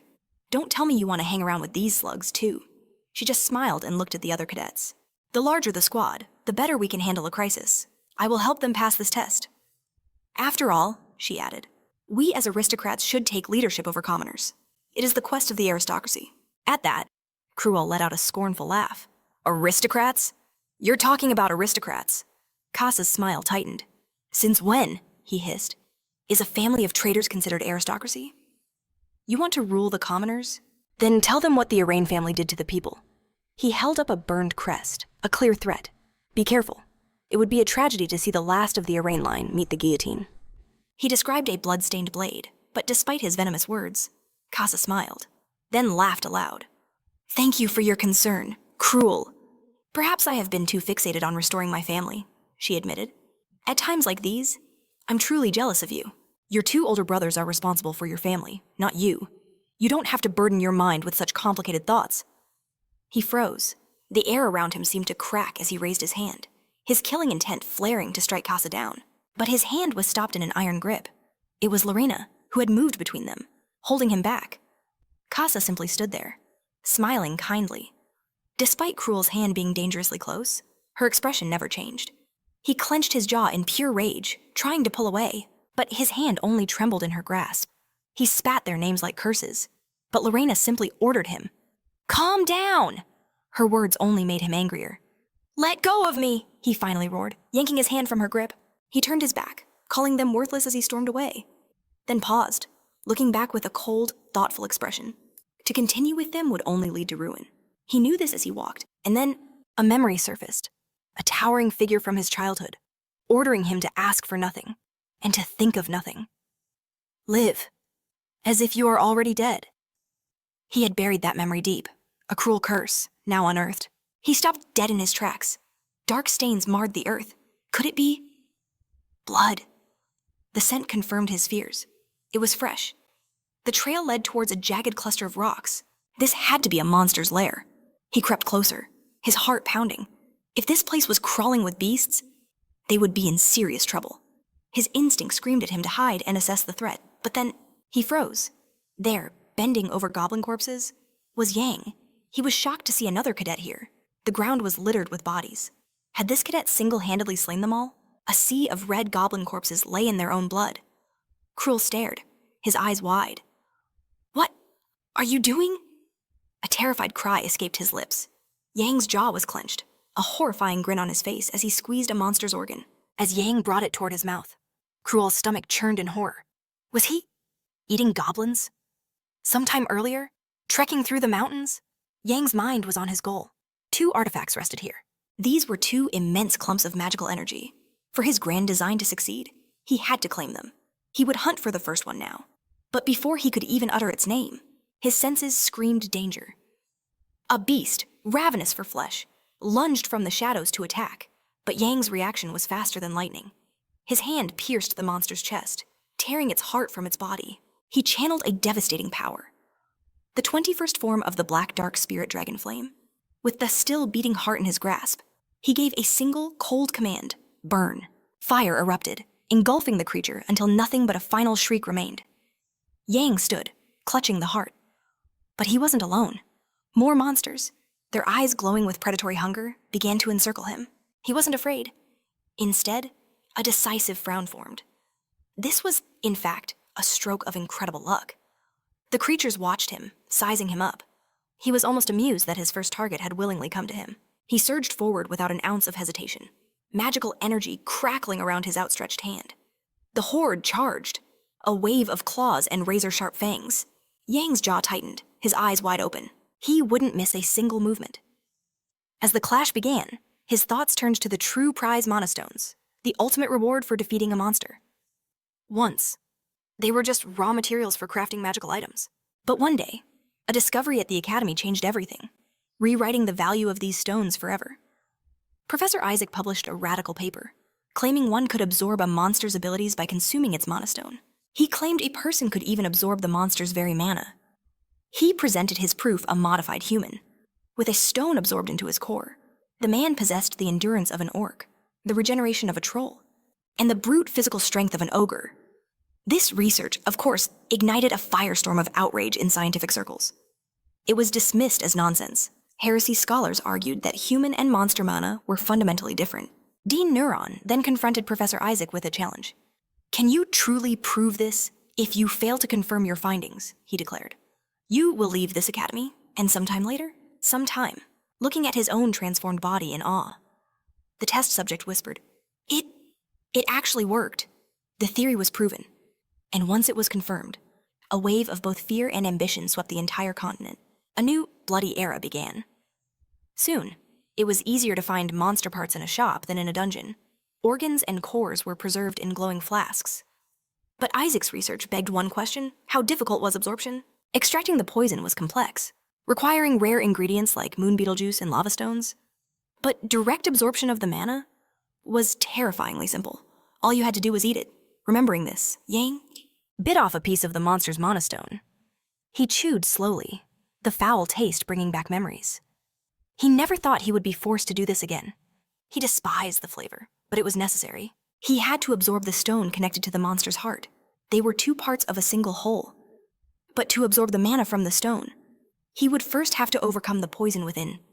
Suddenly, a violent spasm seized him. He clamped a hand over his mouth, fighting back the urge to retch. He had to be ready for death, and he could feel the poison devouring him from the inside. But then, he realized he could neutralize it with the divine dragon breathing technique. After channeling the magic, relief washed over him. It wasn't that bad. Still, this would take longer than he'd anticipated. There was no time to rush. But suddenly, Cruel exploded from the shadows, launching his attack. Bolstering his strike with magical energy, he wore a twisted, arrogant smirk. When his blow landed, cracks spiderwebbed across the earth, and a brilliant flash erupted in the air. As the magic faded, Cruel chuckled, admitting he never expected to find a cadet with such a pathetic level out here. He warned that Ian stood no chance of defeating him, declaring he would take the mana for himself. But then, surprise flickered across his face, noticing there was no one beneath his boot. Looking around wildly, he demanded to know where the protagonist went. Ian was calmly standing a few feet away, casually leaning against the rocks. He brushed the dust from his clothes and said that in the Blade Mountains, there are things far more dangerous than monsters. He was talking, of course, about bastards like Cruel himself. He turned towards him, noting that his successful dodge was purely a matter of luck. He continued, I've heard tales of savages who devour monsters, but I have to admit, you look even more vile than I imagined. Cruel called Ian worthless, vowing to beat him to death. But he offered to spare him, if he sincerely begged for it. When he was met with only silence, he taunted, asking when the begging would start. He extended his palm, demanding that Ian hand over all the mana stones he had collected. In return, he would show him the mercy of a true noble. Ian stared back at him, feigning confusion. The stones, he asked. I don't have them. I ate them. Cruel roared for him not to lie, snarling that he was trying to show pity. But the savage was simply too stupid. He noticed that they were utterly alone, shouting that no one would ever know if he erased such a pathetic nobody from existence. He demanded the crystals one last time if Ian wanted to live. Suddenly, Ian agreed with Cruel's words. A smirk played on his lips as he exclaimed, You're right, no one is here. Cruel, completely misunderstanding, nodded in agreement. He respected his choice and ordered him not to even think about making a sound. But in that instant, our hero appeared right beside him, and swinging his sword, unleashed a devastating blow. Long before that, in the Dwight mansion, Cruel, who was just a boy at the time, believed he was destined to be the next master of the house. Even at the age of 12, he understood that most of the world was inhabited by nobodies.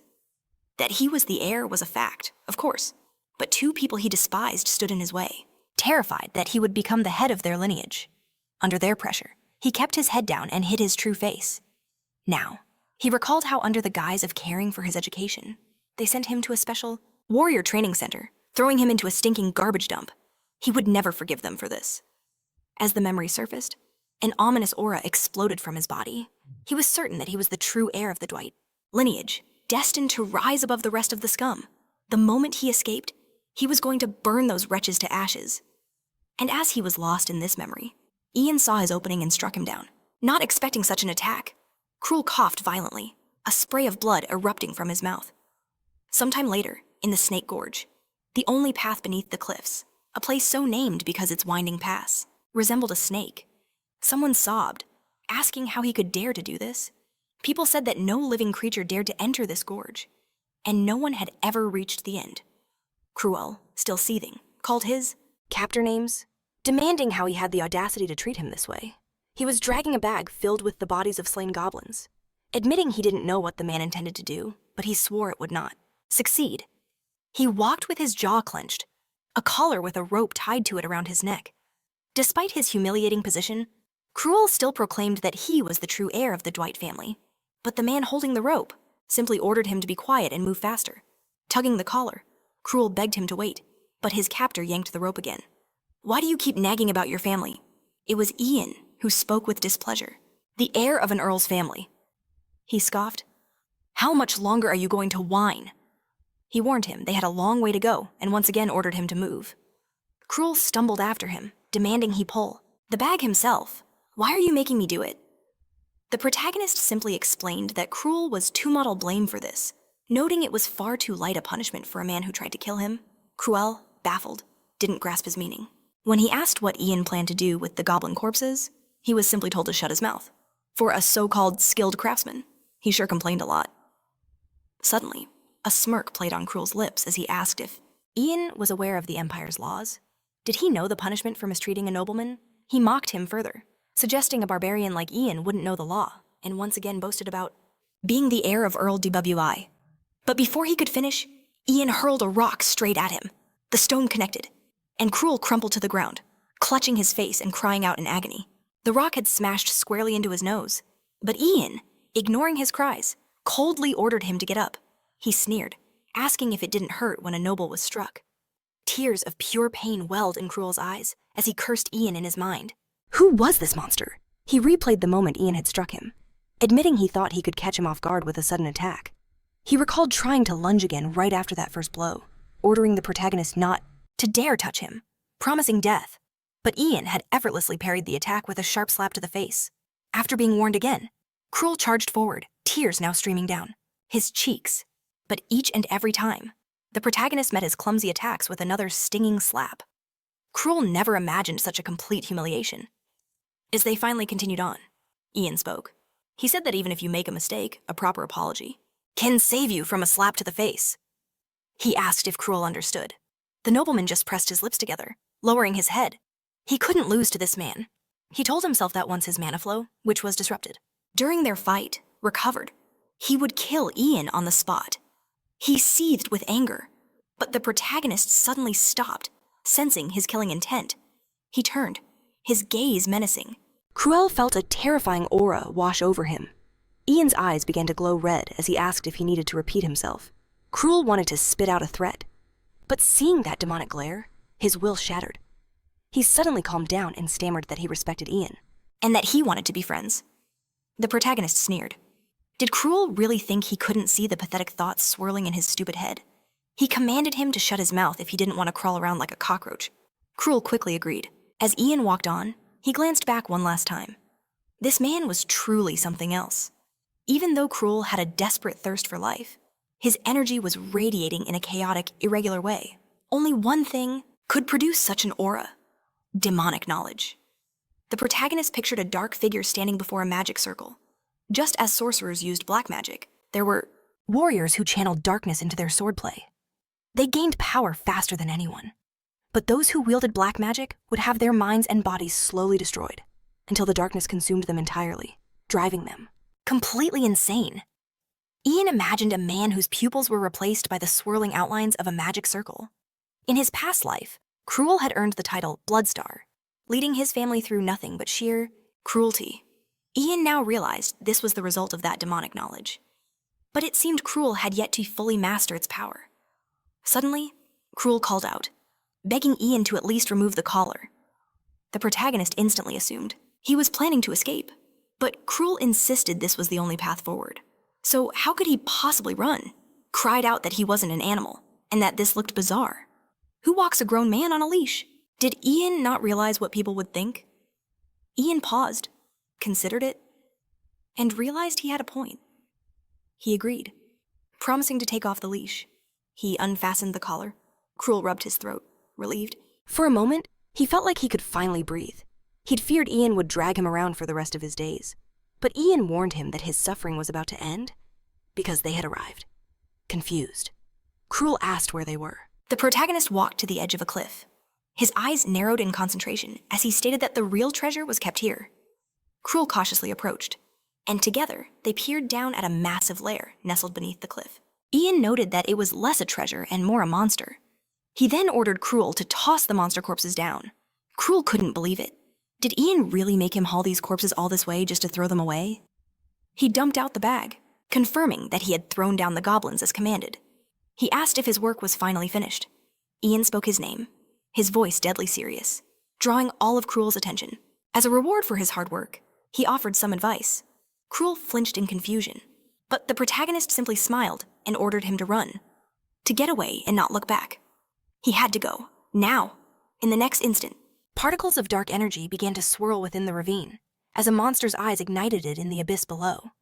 The thrown goblin corpses were a sacrifice. Their spilled blood awakened the shelter's ancient magic, seeping across the stone, connecting into eerie lines that formed a demonic summoning circle.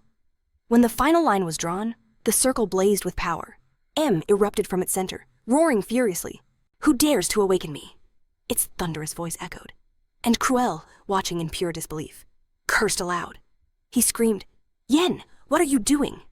But the protagonist ignored him, simply asking what Cruel himself was still doing there. Gazing into the darkness, he declared, "It's time!"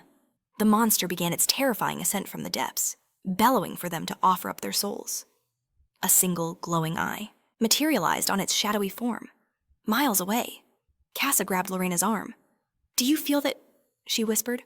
Lorena nodded grimly. An overwhelming amount of black magic. In the distance, they saw a dark pillar of raw energy, clawing its way into the sky. "It's coming from the Snake Gorge," Lorena stated. She wondered what could have possibly happened there. Casa admitted she'd never witnessed anything like it. She had no idea what they were even supposed to do. They stared as the pillar of energy began to condense into a terrifying sphere in the sky. Just how strong is that magic, they wondered. Suddenly, Lorena declared, "Change of plans." She turned, her voice sharp. "We're returning to the gate, immediately." Casa was stunned. "Why so suddenly?" she asked. Lorena stopped at the edge of the path, turning to face the cadets they'd brought with them. Her voice cut through the air, commanding their attention. "Everyone, retreat to the gate, now! Drop all non-essential cargo, including the mana stones, one of..." The cadets tried to argue, mentioning the exam, but Lorena cut him off. "This is an evacuation now run." This time, there were no objections. As the cadets scrambled, Casa tried to stop them, demanding to know why Lorena was in such a rush. Lorena reminded her, "You just asked me how strong that black magic was." Casa confirmed it, and Lorena delivered the chilling truth. "It's as strong as my father." Casa's eyes widened in disbelief. That couldn't be right. Lorena's father was the divine guardian of the North, a man of legendary strength, one of the 5 fingers of the Empire. She pictured the man's immense silhouette. Was this magic truly on his level? She looked at Lorena, her face pale with worry. "No instructor at this training center can stop a monster like that," she whispered in horror. At that very moment, the same dark magic descended upon the instructor's location. One of them pointed towards the disturbance. "Hey, look over there," he shouted to his comrades.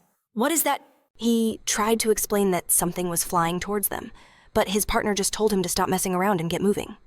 Meanwhile, M declared that it still wasn't enough. He craved more. The next moment, the instructors' bodies crumpled to the ground, their necks snapping under an invisible, crushing force. Elsewhere, a cadet fighting beside Roman cried out in panic. "What is this?" he screamed, swinging his sword wildly. Roman, raising his own weapon, snarled back. "How should I know? Just keep fighting." But in the next second, hellfire erupted. Around them, as they screamed, M's grotesque tongue unfurled, a magic circle glowing on it. "Give me your souls!" Lorena and Casa's group sprinted towards the gate, urging each other on. They were so close, but then a voice from the shadows made them freeze. "I hear something." Lorena commanded everyone to halt. Frowning, she stared at the figure who had appeared before them. "Who are you?" she demanded. The young man blocking their path to the gate spoke in a monotone voice. "The voice in my head. It tells me not to stop." He raised his head, stretching a hand forward. "It tells me to give my soul." In the next instant, his body began to twist and deform. Casa's eyes widened in sheer terror as the boy's body exploded, spraying blood into the air. Lorena instantly took a battle stance, her hand on her weapon. "An ambush." "No!" Casa screamed, pointing a trembling finger past the gore. "Lorena, look over there." The energy pouring from the boy's body began to coalesce, twisting into a sinister pattern. As the outlines sharpened, everyone recognized it with horror, a magic seal. A voice echoed from within, announcing he had found the cadets. One of them clutched his head, a sickening wave of pressure building inside him. Another cadet gagged, trying to hold back his nausea. Lorena's eyes were fixed ahead as she warned everyone to be on guard. She clenched her jaw as a figure stepped through the magic circle, declaring it was the cadets who had shattered his eternal slumber. A legion of phantom skulls materialized around him, orbiting like ghastly stars as he fully emerged from the portal. He owed them a debt, he hissed, for waking him. He would repay them for this kindness. M, the ancient lich, had finally appeared before them, promising to repay his debt with a gift of absolute oblivion. Long ago, Powerful magicians despaired. Magic was eternal, but human life was fleeting. To overcome this limit, they surrounded themselves with forbidden magic circles. The greediest among them found a way to comprehend all magic. By activating the circles, they sold their souls to darkness, and in exchange, gained eternity.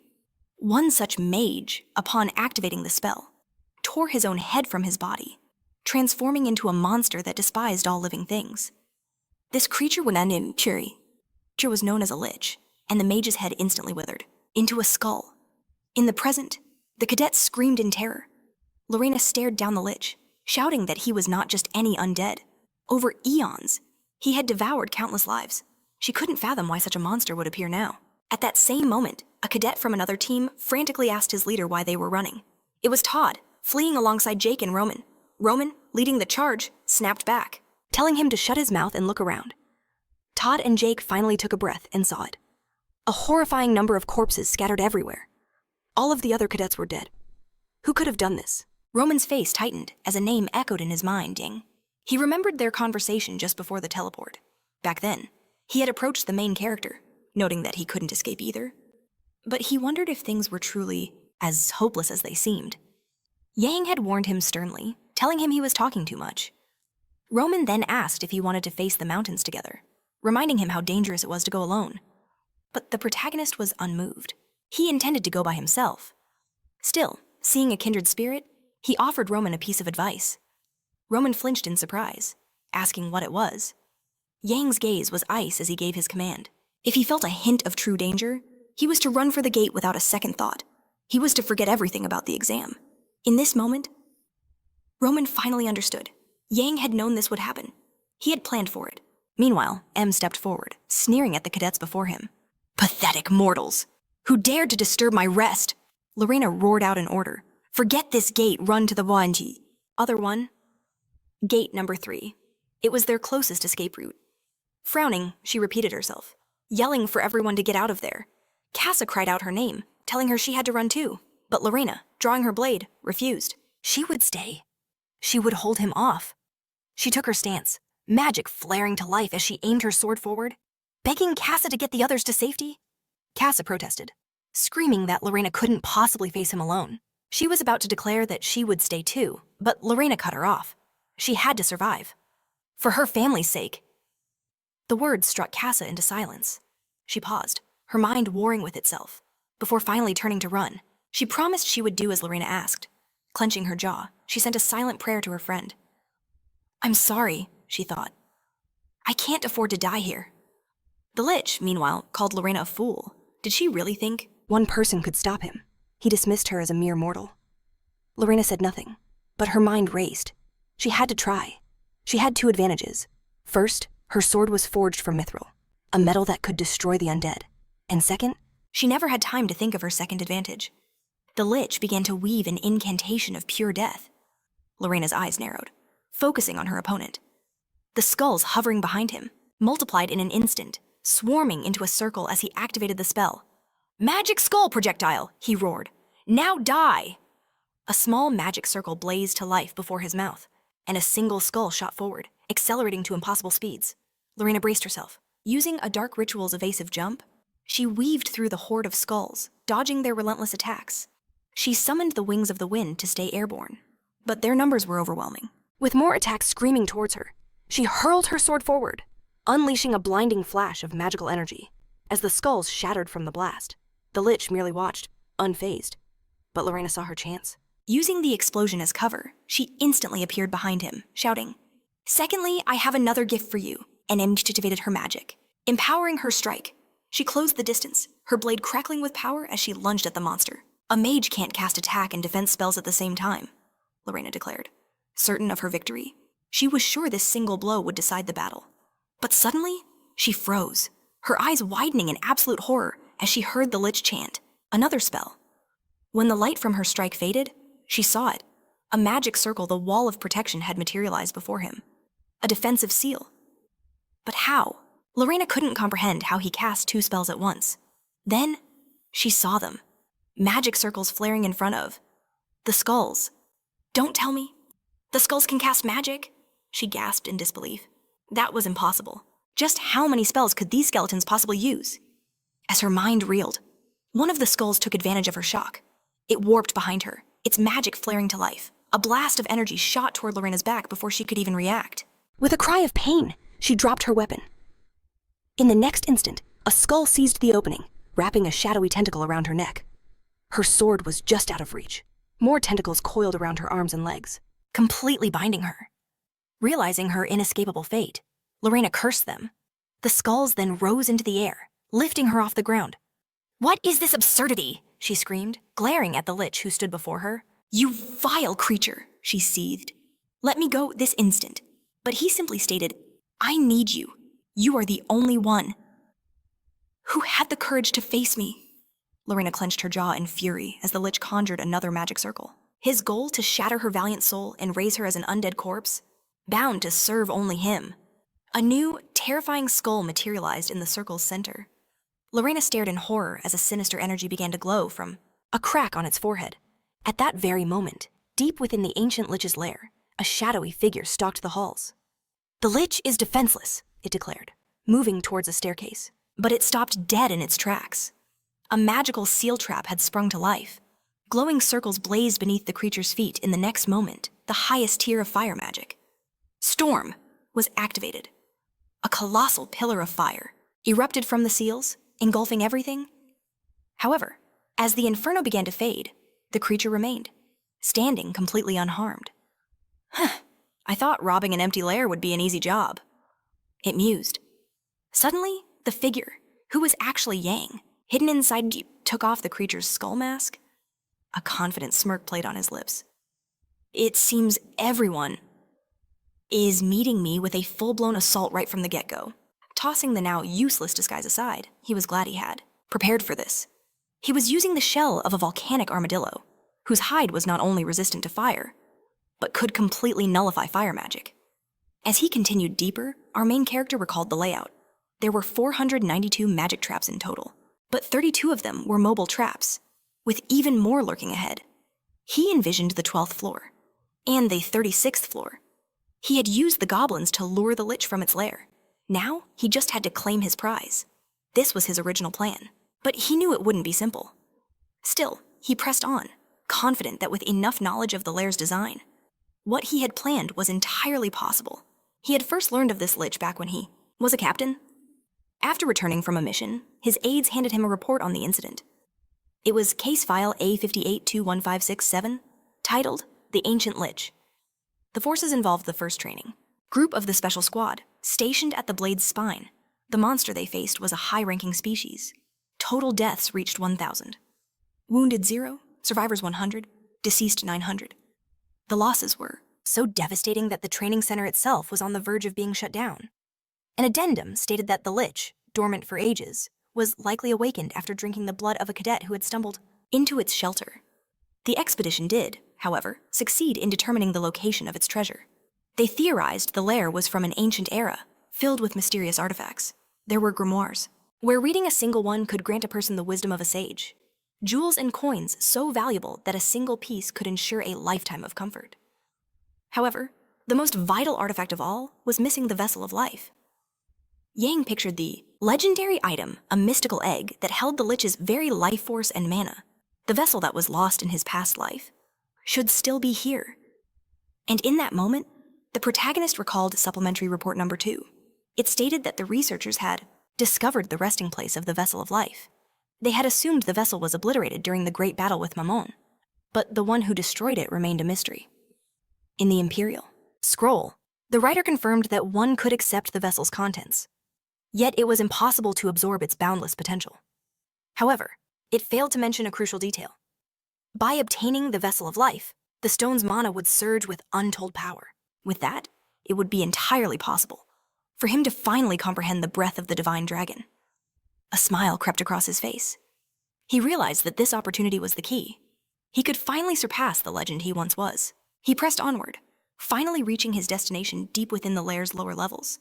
He stopped before a towering gate. This had to be the place, the altar of the Ancient One. He decided to investigate, recalling the warnings described in the reports. He swiftly drew a small object from his pocket, preparing for a test. He hurled the dagger straight towards the gate. But as it neared, instead of impact, a small charge of magical energy erupted. A magic circle flared to life, and from its shimmering depths, a destructive magical attack blasted towards Yan. He reacted instantly, leaping to safety. He remembered the reports warning that the gate was guarded. Now he understood the true nature of that threat. Even before he got close, this magical seal, known as a face lock, had detected him. But since it was an incorporeal sign, the protagonist knew this wouldn't be a simple fight. Slowly, the magical creature began to dissipate, its voice echoing. Face not recognized. It seemed to be saying something about the correct face before it vanished completely. Yang noted that there was still one other way. Stepping to the side, he pressed his palm against the wall. Sensing the place described in the report was near, he finally found it. Pressing the correct panel, a hidden door slid open on the side. It was a secret passage, built for the transfer of slaves. The protagonist remembered the second point of supplementary report number 2. The author theorized that countless slaves once populated this lair, and they had discovered a secret route for them, even mapping out the shelter. Ian saw that this labyrinth was riddled with primitive traps. It would take time to navigate, but as the former captain of the Special Forces, nothing could stop him. Besides, he had plenty of time. He started moving forward, believing that the more effort he spent, the greater his reward would be. Meanwhile, M continued to weave a magic circle before Lauren, but she, despite the grave threat, scoffed. What can a rotten skeleton that reeks of rats possibly do to me? From the skull at the circle's center, shadowy tentacles began to slither toward her. M let out a chilling laugh. I cannot wait to watch your soul twist in agony. He gloated that he would rip her head from her shoulders and keep it as a pet. But then, a more sinister idea came to him. Or perhaps, he mused, I could transplant your pretty head onto an orc's body. He then suggested he could simply turn Lauren into a flesh-eating zombie. Would you be so bold then? He hissed, as one of the tentacles caressed her. Face, Lorena pressed her lips tight, refusing to flinch. M roared. Enough of your pathetic chatter. You are finished. More tentacles shot towards her. And in the next instant, dark blood sprayed through the air. M grinned in shock. Lorena, having sunk her teeth into a tentacle and stopped it cold, glared at him with pure fury. Did you really think you could intimidate me? She snarled. You've accomplished nothing. As he prepared a new spell, the Lich called Lorena impudent, vowing he wouldn't leave a single piece of her flesh behind. He would grind her into dust. He activated his dark destruction magic, Dark Fracture, and his eyes blazed. But then, the Lich suddenly froze. Lorena stared in confusion, wondering why the monster's assault had stopped. M's gaze drifted away. He felt a strange ripple of power. Could it be what he suspected?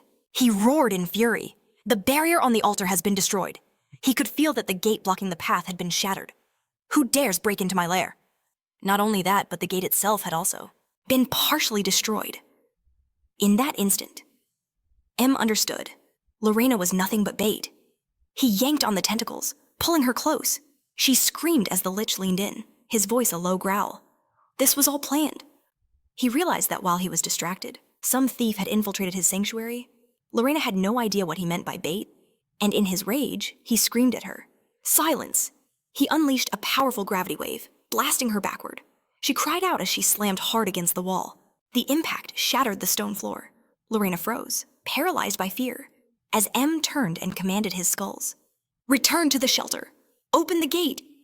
The skulls spun, weaving a magic circle that summoned gate number 27. Stepping through, the Lich declared his true destination the altar, before vanishing. A moment later, gathering her strength, Lorena pushed herself up. A cry of agony escaped her lips as she stared where M had disappeared. Where did he go, she wondered, thinking he had fled. But at that very moment, within the altar's heart, the Lich appeared. A teleportation circle blazed to life. What kind of fool dares to enter here? M demanded, materializing in his abode. Who dares defile my sacred altar? Glancing around, the monster wondered how anyone could have bypassed his defenses. He was utterly stunned. The intruder had broken the barrier. A barrier M had spent 1,000 years perfecting. And beyond that, its location was a secret known only to M and his master. This made no sense. He couldn't fathom who it could be. Cursing aloud. Was it the Wizards Guild? The Emperor's Knights? Taking another step, he froze in utter disbelief. He spotted empty vials scattered on the ground. Don't tell me? Someone drank it? The extra elixir. The very potion M had spent a millennium refining. The key to restoring his mana and his physical form. He trembled with pure, unadulterated fury, the veins on his arms pulsing. 1,000 years, he seethed, all to be reborn as a human, and now, my work has turned to dust. Suddenly, a voice from the side spoke up. Are you talking about this extra elixir? He asked, noting that it tastes pretty amazing. Hearing the voice, M spun around, his rage palpable. Was it you who shattered my protective barrier, holding up a half-empty bottle? The protagonist told me, hey, calm down a bit. He beckoned him closer. Come have a drink with me. With his cheeks slightly flushed, he was clearly in high spirits. Did you want me to save some of this amazing stuff for you? He was acting this way because he was experiencing magical power overflow. When one consumes too much mana, they enter a state, much like being drunk. Yet, Yang kept drinking the elixir. Don't you know that saving the good stuff for later is a bad idea? M was speechless, staring at the scene before him. He had expected the Wizards Guild or the Emperor's Knights. Not this, not some random, drunk kid. He was in shock that his legendary barrier had been broken by this boy. The protagonist, snapping him out of his thoughts, spoke again. Looks like you were in a hurry to get back. Did I interrupt your fun? He grinned. It felt great. To just walk straight through the front door. Silence, M roared. I will kill you first. And then everyone outside, did you think I was unaware of your intrusion? Yang just shrugged. Well, Mom and Henan saw me steal that rare item from you. They just told me you went through a secret tunnel. M's eyes narrowed. Are you mocking me? Then why did you break the front barrier? Thinking back, Ian pictured Lorena's faint smile. He remembered descending the stairs, leading to the secret passage. A simple reason came to mind. Because I just felt like it. Leaping towards the gate, he had swung his dagger, shattering the monster that guarded it.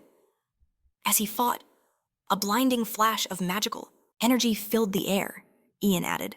Besides the elixir, you've got a lot of ancient texts here. There's even a dungeon book about a mana engine. He looked at the Lich. Are you obsessed with collecting this stuff? M suddenly let out a chilling laugh. Do you know where I acquired these books? The protagonist frowned, watching him carefully. M then spoke his name. I became undead. And for 1,000 years, I plotted my revenge. 10 centuries of preparation. He was seething now, and a worthless brat like you dares to ruin everything. His anger surged, his magical energy leaking uncontrollably. His eyes began to glow with immense power as he continued his tale. In order to punish the one who betrayed me and stole everything, I cursed myself to this existence.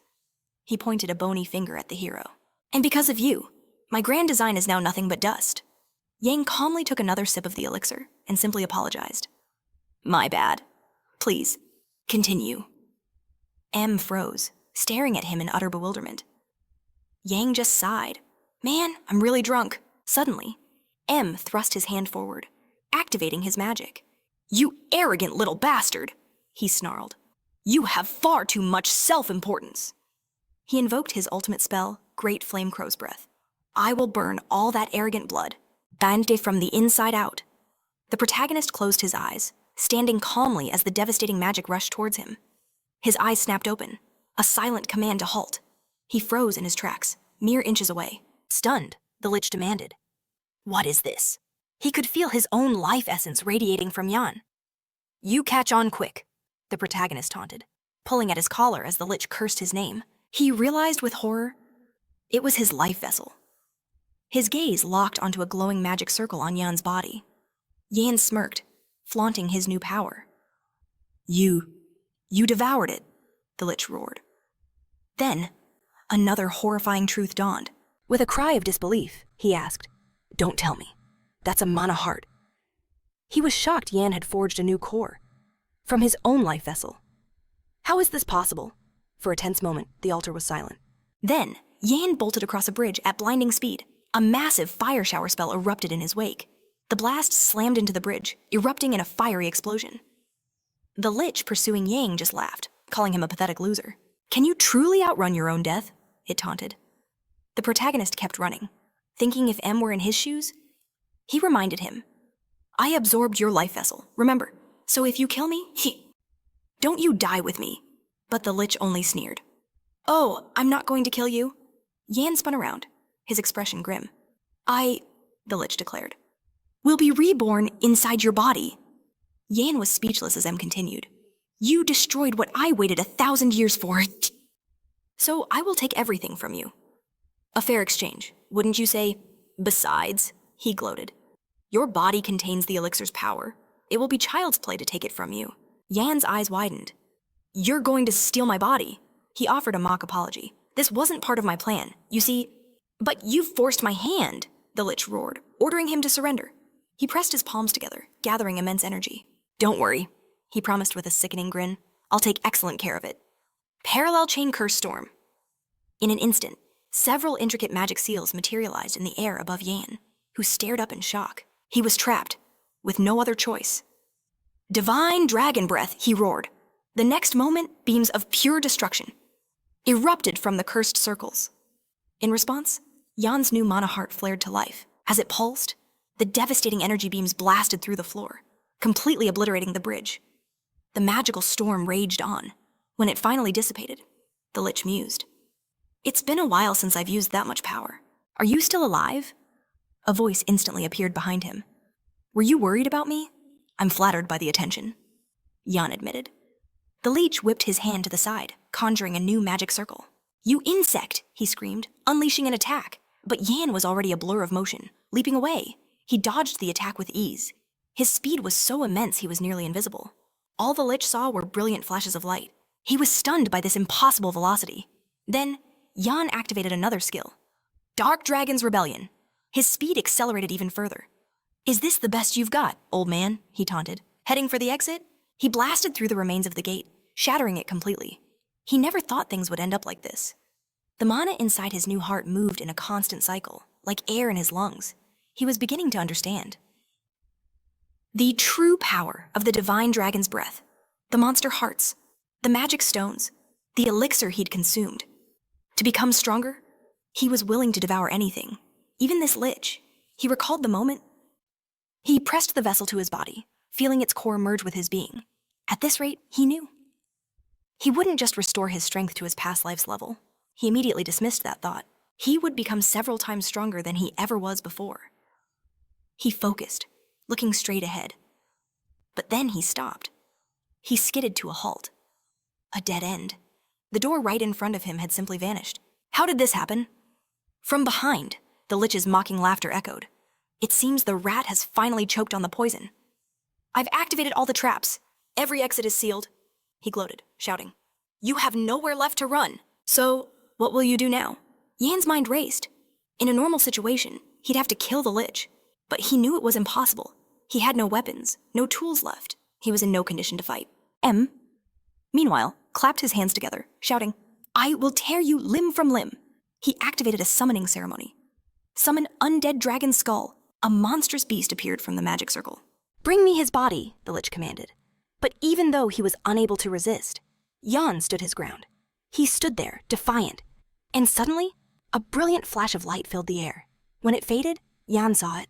Stone fragments littered the ground as the magical beast dissolved into nothing. Leon, who had just arrived, stood before Ian and asked if he was all right. Ian knew there had to be a way to defeat this Lich. And Leon, frowning with focus, praised his efforts, telling him to provide a distraction. He explained that he'd heard of an emergency during the exam and rushed over immediately, never imagining such a monster had taken root here. He seethed, knowing that because of this Lich, hundreds of cadets had fallen. Not just cadets, but countless people under Leon's protection. He lamented how many promising lives were cut short before they could even bloom. With cold fury, he declared that he would never forgive him. Em stood frozen, silent. Yan simply closed his eyes and bowed, greeting Leon. Leon looked at him, surprised. You're the volunteer cadet. He realized. What are you doing here? The protagonist explained he was the only one who pursued the Lich and ended up trapped. So it was you, Leon understood. The one who alerted me to the monster's location. He praised Ian's excellent work, but urged him to escape as soon as he could. Ian smirked inwardly. The Crown Prince had arrived right on schedule. Mentally, he gave his partner a nod. Roman, well done. Before the exam, Ian had given Roman a mission: give the head instructor a set of coordinates. As soon as he reached the gate, ensuring Leon would overhear, he'd given him the exact location needed. Just then, M finally broke his silence. Recognizing the aura, the very essence of power, he pieced it together. "Tell me," he hissed, "what is your connection to Bahamut?" Leon repeated the name, stunned. "Why do you speak the name of the Empire's founding father so lightly?" M was thunderstruck. He repeated the words. "Founding father." The horrifying truth dawned on him. Leon carried Bahamut's blood. A slow, chilling chuckle escaped him. "How amusing." Leon watched in confusion as M erupted into manic laughter. "You are all fools," he shrieked. An ancient memory surfaced. Bahamut standing before him. "It's truly remarkable," Bahamut had said, "that you created the breath of the divine dragon." He acknowledged M's great achievement, but his next words were a death sentence, and for that, you must now die. Recalling this, M savored the moment. "This is a special day," he whispered. "It reminds me of a time long past." The memory continued to flood his mind. Bahamut's voice echoed from the past, declaring, "The breath of a divine dragon can only belong to me. Now." In the present, M roared, "And the blood, descendant of my greatest enemy, stands right before me." He was thrown back into the past again, standing in the center of glowing magic circles, weaving a complex spell between his palms. In those days, he was a wizard consumed by curiosity. He pondered the stable circulation of a dungeon's energy, the expansion of a mana circle's boundaries, its power of absorption. A thought struck him. How much power could he attain if he combined all of these principles into one to satisfy this burning curiosity? He began his research, using the body of his closest friend, Bahamut, as his subject. The experiments, as he had envisioned, were a resounding success. He filled his friend's body with a new form of mana. Thus, the mana heart was born. As M completed the spell, Bahamut flexed his newfound power. "Stop showing off and get dressed," M chided him gently. As his friend put on his clothes, M noted the significant changes in his readings. "Do you feel any new sensations?" he asked eagerly. "It feels incredible," Bahamut exclaimed. He realized that with this power, they could forge an entirely new style of combat. Together, they created a weapon born from the mana heart, and Bahamut gave it a name, the divine dragon's breath. M began to explain. "And that's not all this heart can do." He intended to describe its future potential. But before he could finish his sentence, Bahamut suddenly whispered, "My friend, I'm sorry." Confused, M asked what he was talking about. In an instant, a spray of blood filled the air. Bahamut had appeared behind him.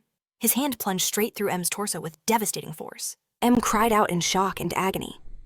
"Bahamut, what is the meaning of this?" Without removing his hand, Bahamut declared coldly, "Your role in this is over." M pleaded, his voice cracking. "How could you do this to me?" Bahamut had the audacity to say he was wonderful, calling him his dear friend.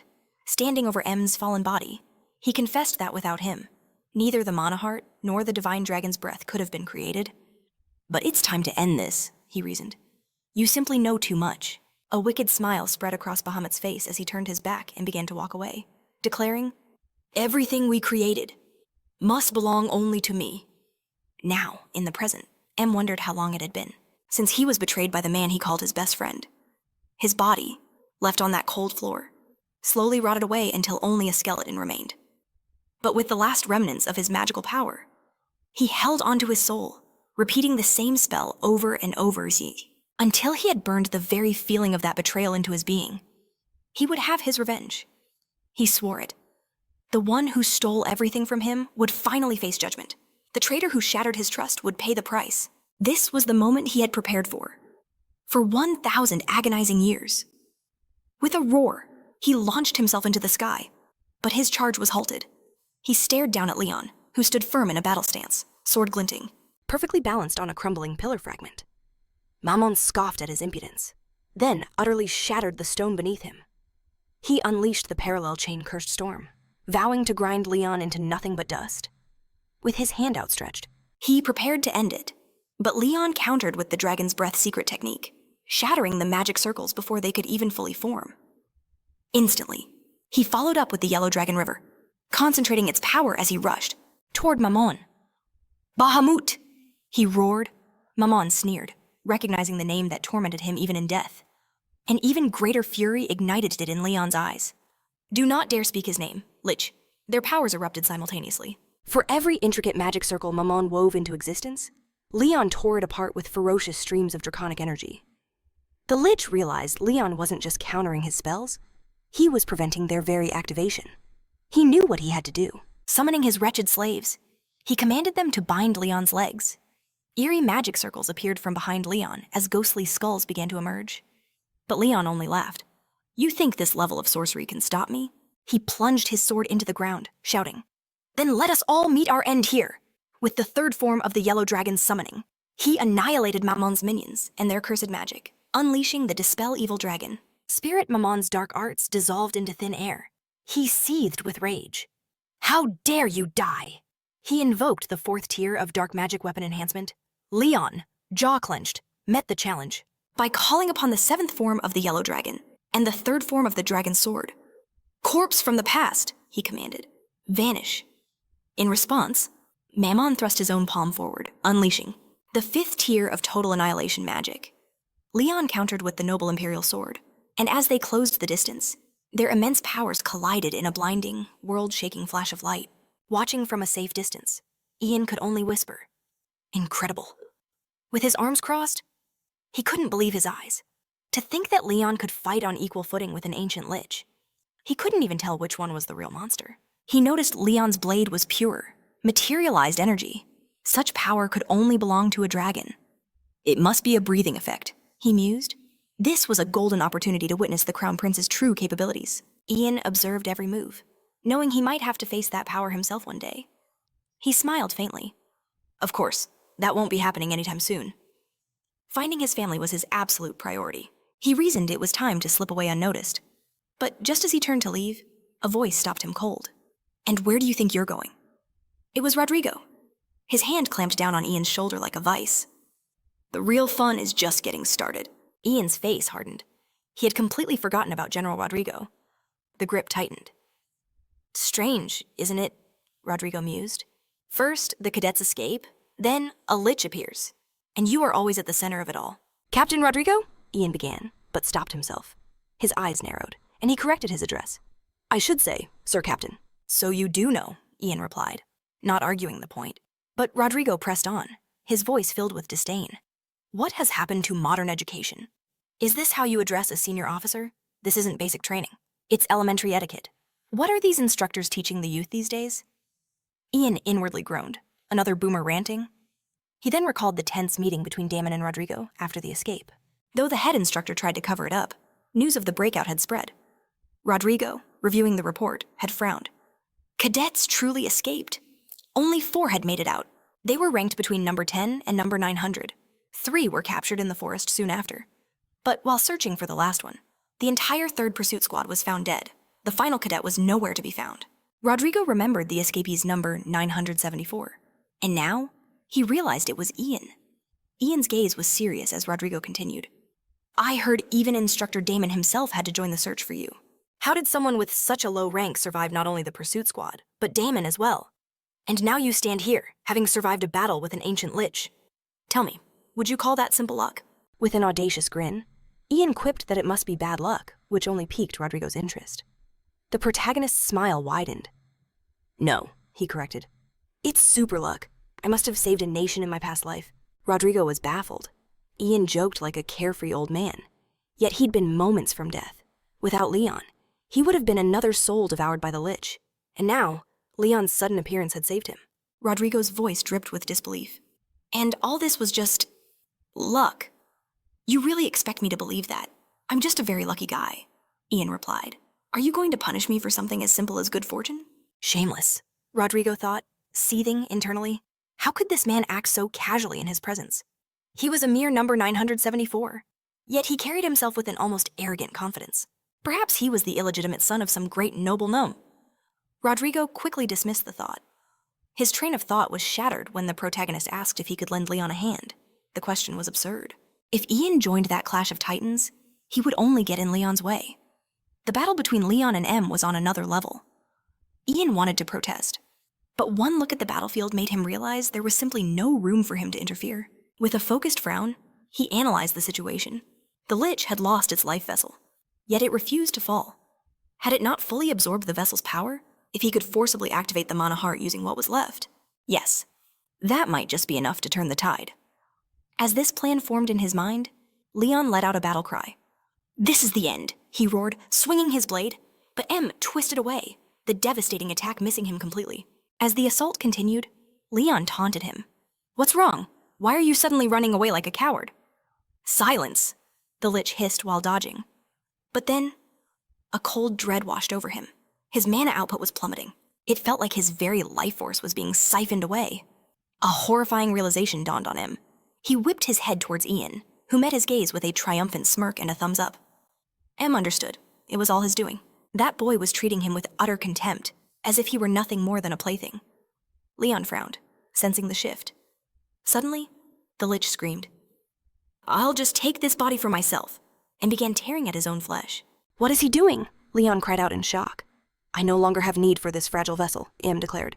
"And I promise you, I will slaughter you all." A dark, arcane circle blazed to life on his torn torso. Leon's eyes widened in sheer terror. He recognized that magic. No, it can't be domain expansion. A legendary technique that manifests the caster's innermost desire into reality. A power that, excluding the Emperor, could only be wielded by the four heads of the Empire's most powerful families. A power Leon, Ian, and Rodrigo also knew.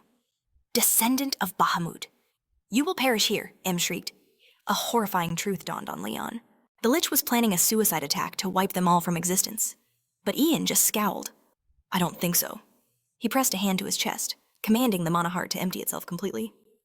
"Here, you can have this." The full energy of the life vessel surged forth. M screamed, his body trembling uncontrollably from the sudden influx of power.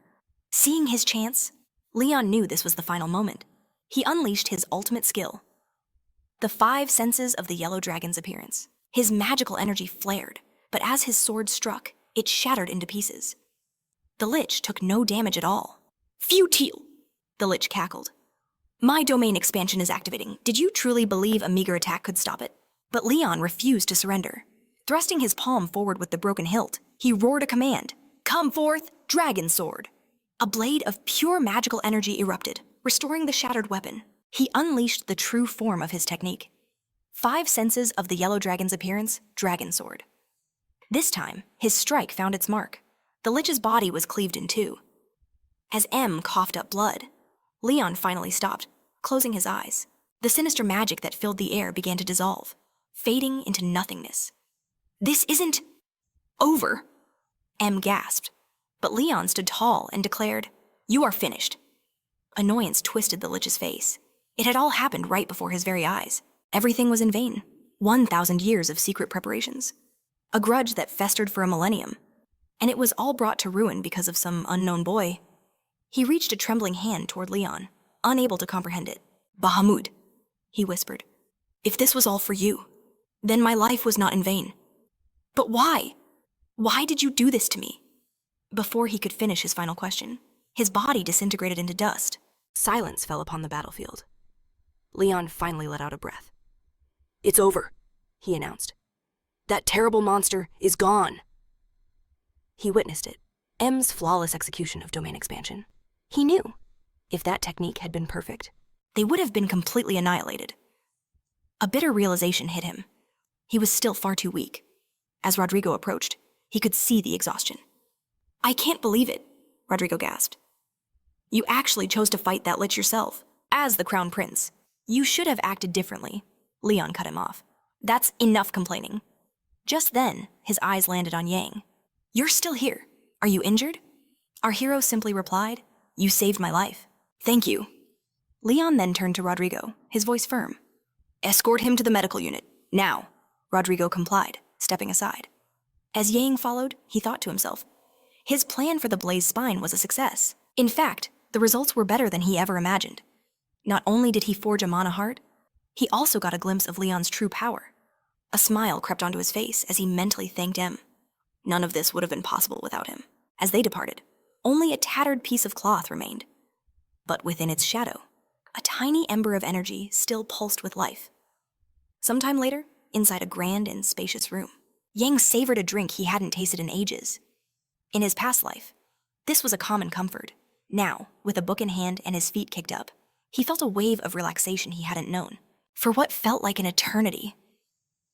The harrowing events in the mountains already seemed like a distant memory. He pushed those thoughts aside, focusing on his new reality. This was where the cadets lived, in a place that looked more like a nobleman's mansion. He realized this was the life of an aristocrat. This castle was a world away from the mass grave he used to call home. That grave was a 5-square-meter hill. The only furniture was a waste bucket, a table, chains, and a cockroach. But this mansion, at 84 square meters, had a bed, a sofa, a shower, and even food. Our main character reflected thoughtfully. He had passed the exam with flying colors. The ranks had just been announced.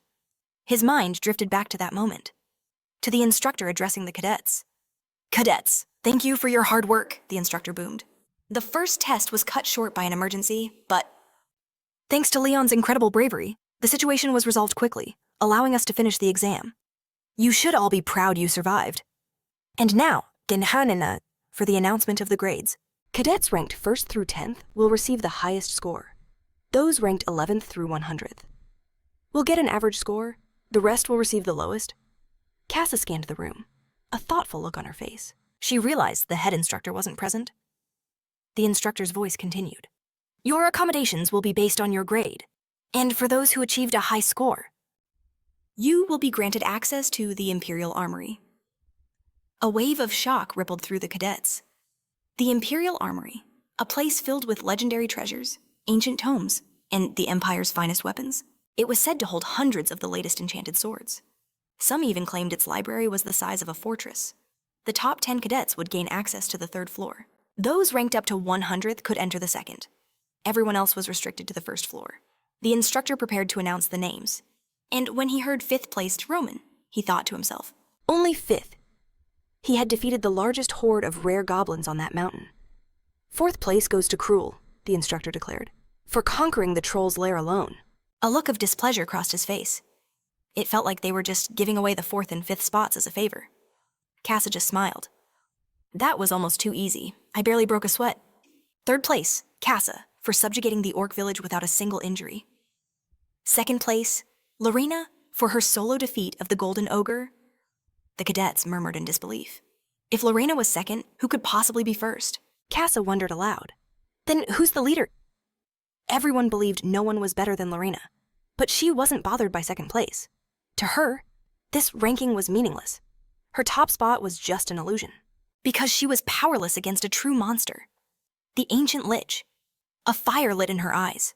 She had to become stronger, but her thoughts were shattered by a mocking sneer from nearby. It was Cruel.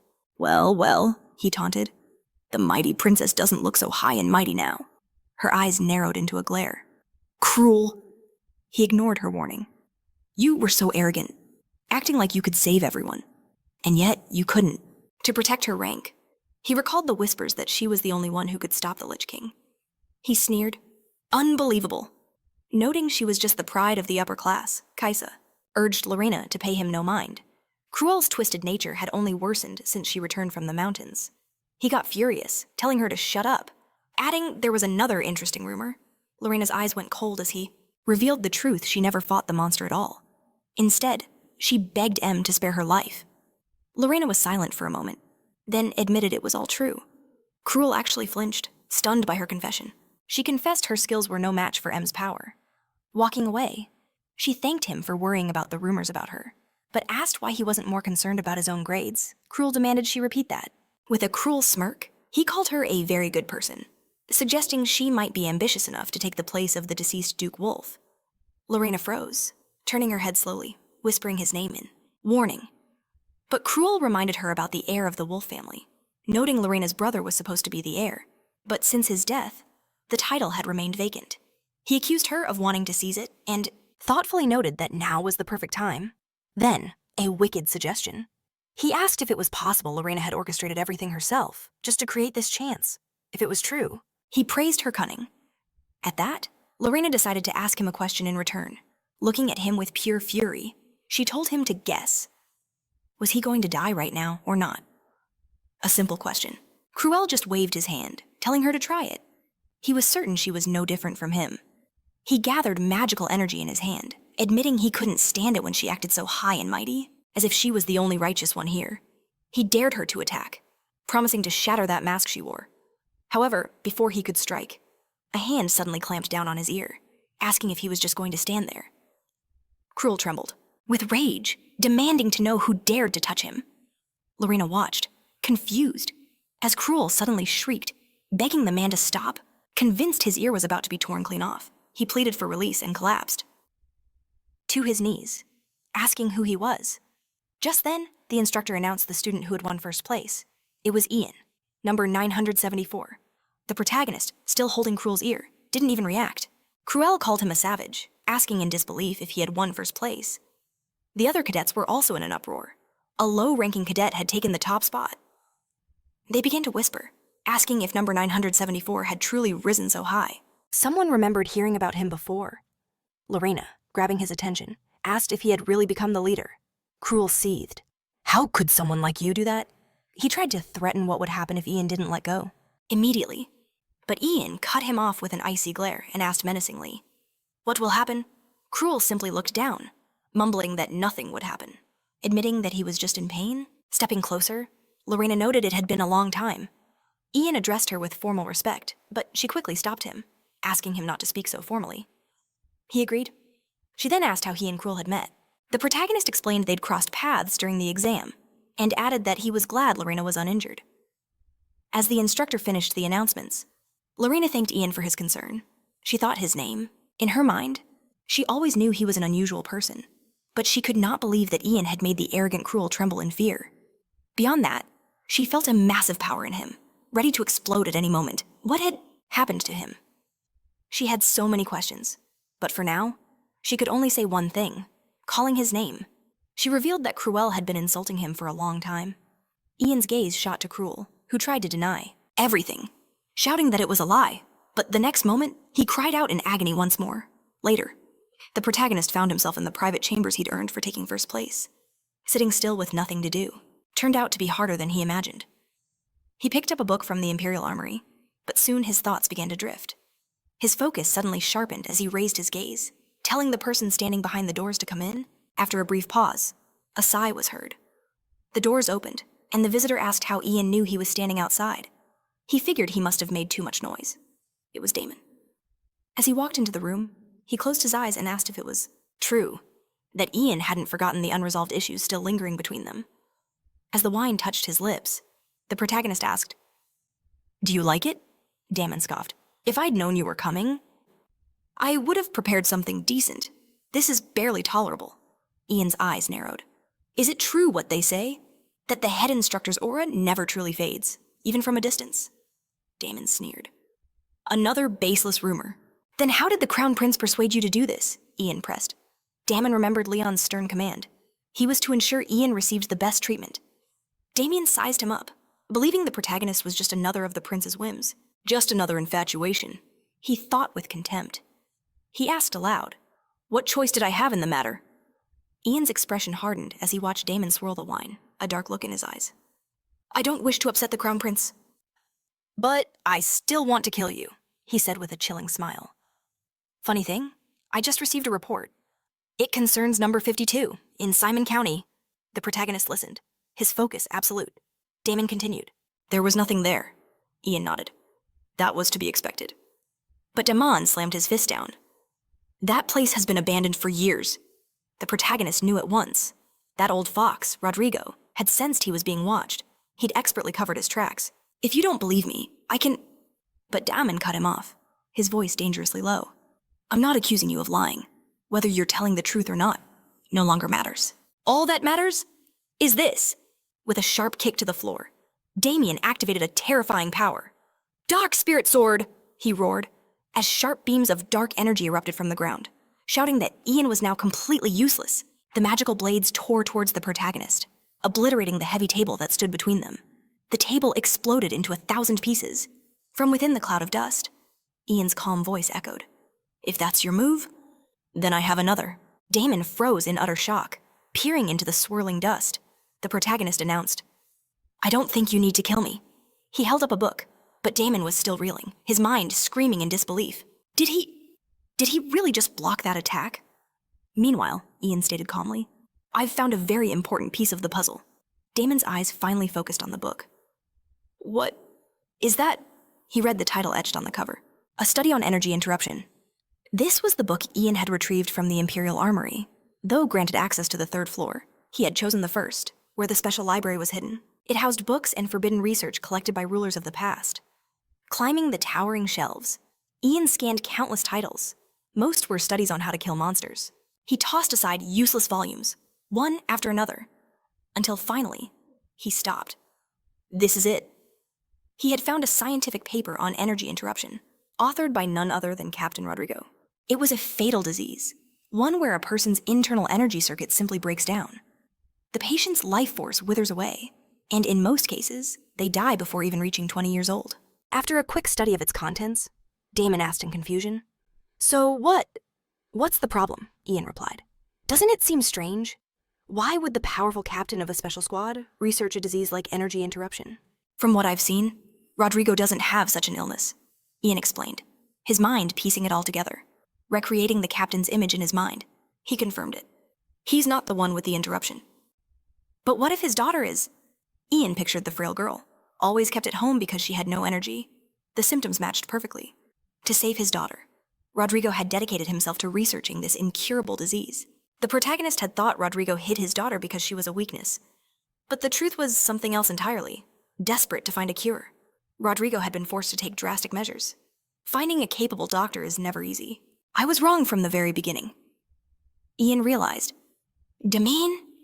Frowning, asked, Does this mean the captain's daughter isn't his weak point? He couldn't grasp what Ian was suggesting. A cold smile formed on Ian's lips. Damien, you can't keep Rodrigo on a leash using his daughter, but you can hold the captain's very life in your hands. There is still no cure for the interruption of energy. To maintain a stable condition requires a massive amount of incredibly expensive drugs. He knew Rodrigo could never afford such a thing on his salary.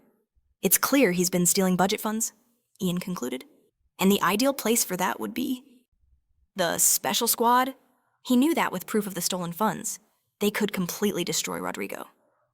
As he spoke, he pictured the severed head of a beast, which slowly transformed into the face of Rodrigo himself. Ian declared that hunting the old fox would be child's play for Damon. The instructor considered this, realizing everything the cadet proposed was pure speculation. Ian conceded it was just a hunch for now, but warned him. If this turns out to be true, we'll be burying the captain? Besides, there was absolutely no risk involved, and a man had every right to investigate. After all, embezzlement was a serious crime. Damon echoed his words, admitting he had every reason to act. With a look of approval, he tossed a book towards Ian, remarking, Not bad. Catching it effortlessly, Ian inspected the cover. Damon added that he had a man on the inside, in the special squad's audit team. Pulling this off would be simple. He ordered Ian to dig deeper into this disease for the time being. A sly smile crept across Ian's face. It worked. His plan was a complete success. Everything he told Damon was the absolute truth. Rodrigo really did embezzle funds to cover his daughter's treatment. He pictured Rodrigo, chained and rotting in a dungeon. The scandal was so huge in his past life. The memory was still burned into his mind, but Damon's voice snapped him back to reality. The instructor eyed him curiously, asking if he really gave up a chance to reach the third floor. Just for this book on the first floor. He was stunned that Ian would forsake a weapon so easily. Ian simply replied, What good is a weapon that can't help you, instructor? With a heavy sigh, Damien didn't press the issue. Instead, he promised to personally compensate him for the loss. From this moment on, he declared, Your training in the main program is finished. Ian's brow furrowed in confusion. What did he mean? Damon stared him down, announcing that the main character would now be his personal apprentice. Ian froze, his world stopping as his eyes widened. Did Damon really just take me as his apprentice? Realizing it was true, a triumphant smile spread across his face. Walking towards the exit, Damon spoke without looking back. Truth is, he said, I've taken a liking to you. You're nothing like the weaklings I've seen at this academy. A smirk played on our hero's lips as he watched him leave. This was the perfect chance to get closer to the instructor. But he had to play his cards right. Is cadet number 974 truly worthy of being your student? He asked, feigning doubt, rubbing the back of his head. He insisted he wasn't deserving of such an honor. Damon turned, completely bewildered. What was he talking about? He was forced to admit that, despite his act, the cadet was a remarkably talented warrior. Damon remembered the cadet who ambushed him with such masterful skill. The main character just smiled. "But you still caught me in the end." He feigned fear, saying, "An inexperienced cadet like me could only tarnish your legendary reputation." Annoyed, Damon cut him off, ordering him to stop talking nonsense. "You will become my new toy," he roared, then immediately stopped, correcting himself. "My new student." Slamming the door behind him, Damon's voice echoed from the hall. "No matter what, you will remember this and prepare." Once he was finally alone, Ian let out a breath. It was a good thing Damon left. His presence was starting to get on his nerves. He gazed down at the family heirloom in his hands. "Good," he thought. "Now I can get even closer to him." In his mind's eye, a memory surfaced. He recalled the tattoo he'd once glimpsed on Damon's shoulder. Our hero knew instantly. That symbol was the key to his family's greatest secret. With a hardened expression, he stared ahead, realizing he finally had a chance to unravel the mystery. Sometime later, at Arena Number 3, a massive concrete structure. It was a private training ground, accessible only to the highest-ranking instructors. Inside, the training ground was completely empty and vast, filled with all kinds of advanced equipment, designed to push a warrior to their limits. A voice grunted. 183. The protagonist knew that even cadets from noble families were forbidden from entering this sacred arena. 182, he counted, then 195. A luxurious staircase led up to the main platform, the entire structure carved from priceless stone. Our hero was in a push-up position, his hands gripping the cold stone floor. He lowered his body, then pushed back up, his muscles screaming with effort. He counted again. 199? But these weren't ordinary push-ups. He supported his entire body weight on a single hand, a feat of unbelievable strength. As he completed the final repetition, he roared. 200? His other hand was placed firmly behind his back. With 200 reps finished, his intense workout was complete, still inside the massive training ground. The protagonist stood in the center of the arena and decided it was finally time for a break. Gazing around the vast, empty space, he realized just how desolate it was, with only him inside. He could feel his body shifting, adapting to the newly implanted mana heart. But at the same time, a frustrating thought struck him. This transformation was happening far too slowly. Glancing at his own physique, he knew it would take ages of grueling training for his physical power to match his immense internal energy. His eyes fell upon the rows of training swords and shields. Ian knew this exclusive access to the arena was a privilege granted by the head instructor. However, not everyone viewed his special treatment kindly. Memories flashed through his mind. The resentful face of a furious Roman, sneering, "Have you decided to become that vile man's dog?" After that, Roman had turned to Ian, calling him utterly pathetic. In sharp contrast, there was Lorena, who saw him as an incredibly gifted cadet, and had asked sweetly, "Will you be my friend?" But at the time, Ian gave no response, staring blankly ahead with a bewildered expression. Since then, Lorena seemed even more drawn to him. It also seemed the head. Instructor was intrigued that he chose the treasury's first floor. However, the book he reached for was nothing but a clever diversion. His true objective was something else entirely. Tossing the first book aside, Ian retrieved a different volume. A knowing smile spread across his face as he stared at it, thinking, "This is what I truly came for." He was holding the Annals of the Founding of the Empire. And although it looked like any other, ordinary history textbook, he knew that in the future, this very tome would shake the world. For it would be revealed that it was written by the founding emperor himself. Ian's mind raced. He now possessed a mana heart, but he still couldn't harness the full power of the divine dragon's breath, a legendary technique created by Emperor Bahamut, and the demon Mammon. Together, Ian knew he needed the essence of both creators to master it. And right now, he desperately needed the founding emperor's profound knowledge. As he considered this path, a wave of pity for Mammon washed over him. Everything Mammon had worked for was stolen from him, and then he was ruthlessly eliminated. It was more than enough reason to be reborn as a monster of vengeance. Opening the Emperor's book, Ian was eager to see what secrets lay within its pages. He wondered, is there anything in here that can actually help me? But suddenly, his eyes shot wide in shock. Peering into the book, he muttered in disbelief. "What is this?" In his hands were nothing but empty and blank pages. "There's nothing here." Completely baffled, Ian leaned against the arena's marble railing. "What is going on?" He flipped through the tome. Every single page was blank.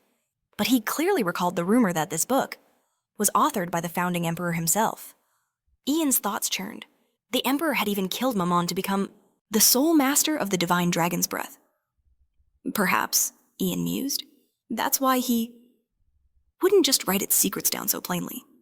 He stared deeper into the empty pages with a thoughtful expression. Or maybe, just then, a shadowy, ethereal hand began to reach for Ian from behind.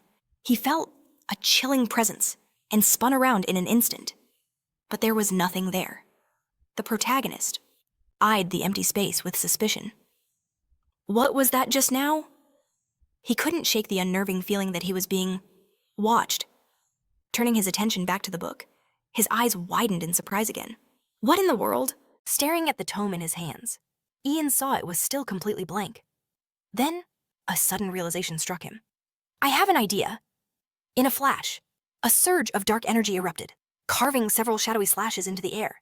Ian, channeling condensed mana around his forearm, glared cautiously at the stone pillar where he had left the marks. Frowning, he looked ahead and muttered, I tried to cut it, but it's still not enough. He admitted to himself he was still nowhere near the head instructor's level. Suddenly, a sinister laugh echoed. Throughout the training hall, a mocking voice called out to Ian, branding him a fool with a hardened expression. Ian stared toward the pillar where the voice originated. The voice taunted him, saying, You will never unravel the book's mystery. Ian stared, perplexed, at the dark mass of energy lurking behind the pillar. Who are you? He demanded. From the shadows, a figure emerged, addressing Ian. As a stupid child, noting it had been a long time, stunned, staring at the demon, Ian yelled out, Mammon. Shock flooded his senses as he demanded, How are you here? He vividly remembered how Leon had torn Mammon's body to shreds. The memory was crystal clear. How could you possibly survive that? He asked. Mammon simply let out a terrifying, chilling laugh. He finally understood. Even pathetic insects like this become a problem if you ignore them for too long. Then, approaching Yang, M roared that pests like him were the most irritating of all. The protagonist clenched his jaw, his eyes fixed on the charging enemy. M launched himself into the air, preparing to deliver the final blow. Therefore, I will end you right here. The protagonist cursed, his expression tense, as M screamed, vowing to kill him no matter what. The protagonist's expression suddenly shifted to one of pure shock. He turned to M and yelled, Your face, from Undrum's hood. A furious female face with a magical pentagram on her forehead was revealed. M shrieked, I'll take that body for myself. The protagonist stared in disbelief, shouting, That face! His mind raced, trying to process what he was seeing. Her appearance may have changed, but he wouldn't be fooled, no matter the form. She was still a lich. Suddenly, M roared, Die! And passed straight through the protagonist's body, dealing no damage at all. The protagonist watched, baffled, as M, a wide grin on her face, phased through him again and again, laughing like a maniac, staring forward in confusion. He tried to make sense of it. What is this? Is she a ghost? But that wasn't quite right. He then theorized this might be a manifestation of thought, watching the spectacle. Yang reasoned that even after the lich's life vessel transformed into the heart of Mana, M remained as a lingering echo of her own will. He came to a startling conclusion. M wasn't dangerous. In fact, she wasn't really there at all. At that moment, M relentlessly continued her assault, trying to inflict harm upon him. But the protagonist, feeling none of the attacks, simply thought, This is starting to get annoying. He then called out to M, telling her to listen.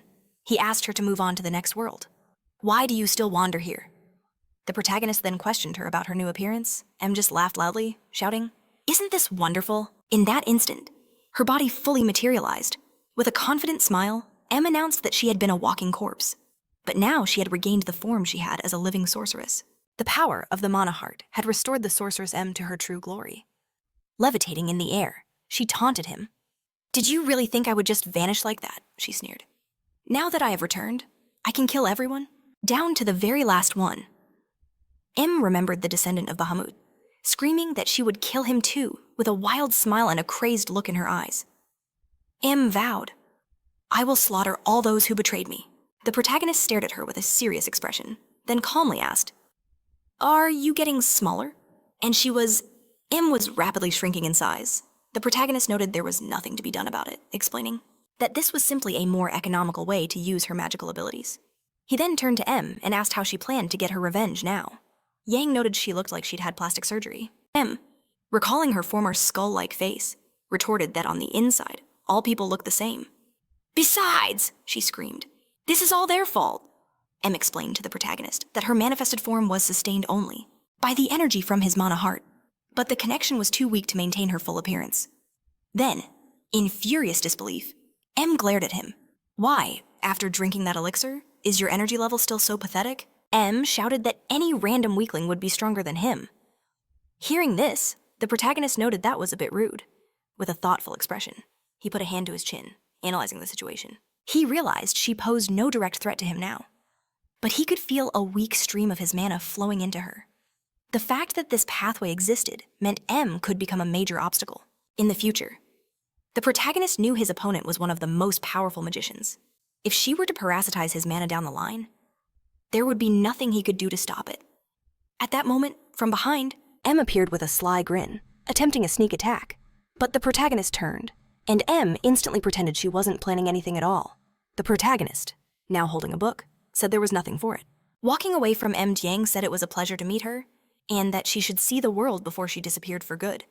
M snapped back at him, telling him not to be sarcastic.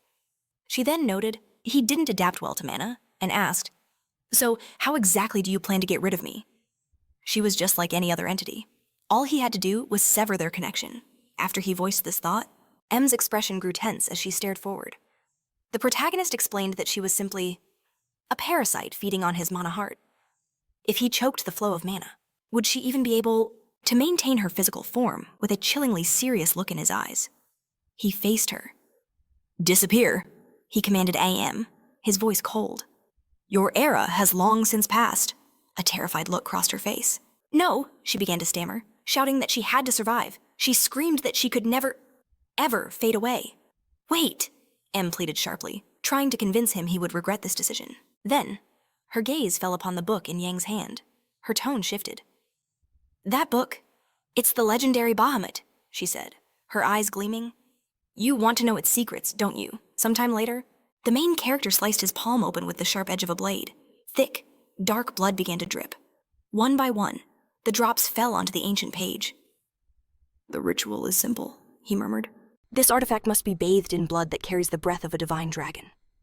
Clutching the knife, he glanced at M, and then what? M held out her hand. "Now, slowly channel your mana into it. The blood will transform into letters." His eyes widened in disbelief as he watched the book.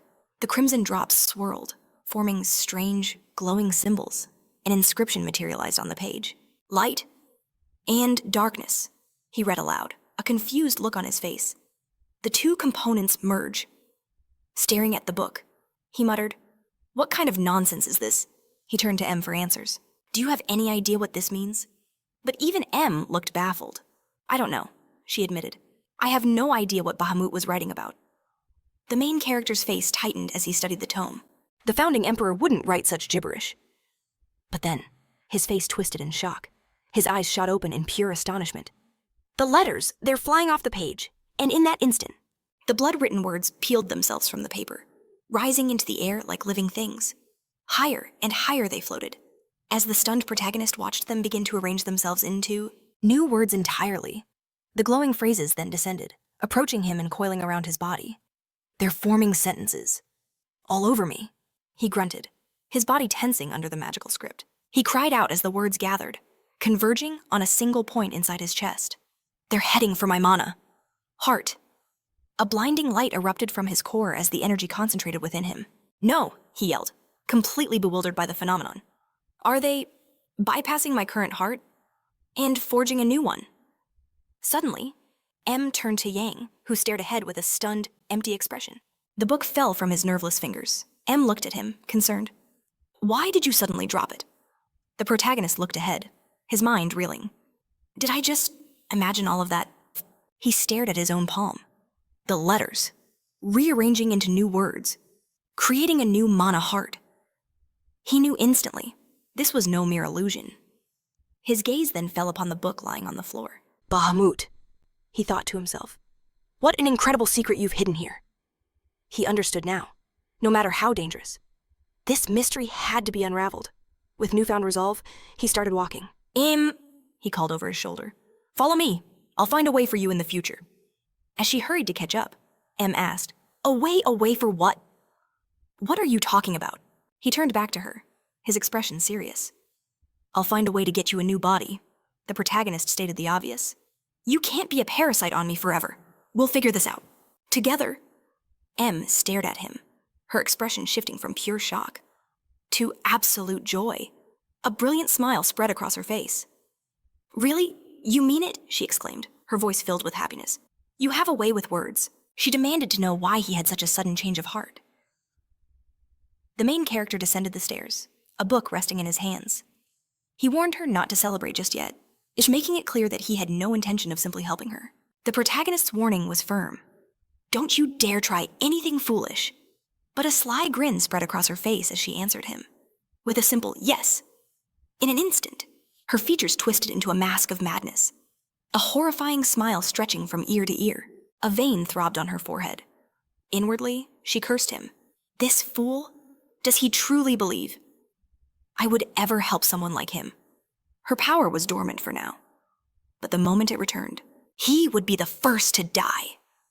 A crazed look filled her eyes as she glared at Yang's back. But then, he suddenly spun around. Instantly, her expression shifted to one of pure innocence. The protagonist spoke aloud, his voice laced with suspicion. Something about this feels wrong. I should just expel you right now. Feigning shock. M cried out. Why would you even say that? We share the same body now, she insisted. He stared back, surprised. Share? With absolute confidence, he declared. This is my body. Since when did it become ours? Sometime after this uneasy truce. In a vast, shadowy hall nestled between ancient trees. The setting sun cast a crimson glow over everything, as petals drifted on the wind. The protagonist unleashed a devastating palm strike. He flowed through his forms with explosive precision. A brilliant, powerful aura of light erupted from his clenched fist. Tensing every muscle, he prepared for the next blow, his body coiling like a spring. He spun, raising his leg high. His gaze locked onto his unseen target, ready to unleash hell. A blinding, incandescent energy poured from the sole of his foot. Then, returning to his stance, he pressed his hands to his core, his entire form radiating with a brilliant magical aura. He raised a hand, his expression deadly serious, staring down Damon, who stood opposite him, his face a mask of indifference. The protagonist's brow furrowed, and with a sudden burst of speed, he lunged forward to attack. But in that instant, a storm of power erupted from where Damon's foot met the concrete. An overwhelming magical aura enveloped him. The protagonist's face tightened with tension. As something impossible happened, raw mana flowed like liquid from Damon's open palm, solidifying into the perfect form of a sword, a blade born of pure, condensed energy. With his eyes still closed, Damon held the sword before him. He began a series of effortless, deadly swings. The main character could only watch in stunned disbelief. Before Damon made his move, in a flash, the energy blade sliced through the air, hurtling towards the charging protagonist. He barely managed to raise a forearm to defend himself. But the impact was catastrophic. He was sent flying back several meters. The shockwave from Damon's strike shattered the massive stone arches behind him. That terrifying power tore through the very air around our hero, emitting a blinding, all-consuming light. An entire grove of ancient, towering trees behind him was instantly obliterated by that single attack. The sheer destructive force of Damon's power was absolute. And now, only splintered remains dotted the landscape. Damon's chilling laughter echoed through the destruction. Incredible, Teent, he said, addressing Yang. You fought with true killing intent. Even though you're weak, you had no idea if you would even survive that. The protagonist looked up at his instructor. Bracing himself against a ruined stump, he kept his head low. He then crossed his arms defiantly. I can't kill you during a lesson, he stated. Not when you haven't taught me how to block an attack like that. Aren't you supposed to be teaching me? Damon closed the distance between them. Use every self-defense skill you have. Master your hand-to-hand combat, he commanded. And use centrifugal force to jump higher. Yang stepped down from the stump. Understood. He then added, but I'm still jumping. As Damon drew closer, one thought screamed in his mind. This man is an absolute lunatic. He's been attacking me with a real energy sword this whole time. A new realization then dawned on him. That passage from the book on the Empire's founding, it was a lifesaver. Without it, there wouldn't even be stumps left of me. Just then, M materialized beside him. He certainly knows how to handle the dark dragon's breath. The protagonist whipped his head around, shocked. The dark dragon, M, casually floated in the air, hands behind her head. In a relaxed pose, she looked at Yang and asked, "So, who is this?" "Bizarre instructor of yours," she then added. "He's certainly no weakling. Unlike you." The protagonist glared at M. His expression hardened as she hovered above him. "Did you just call me a weakling?"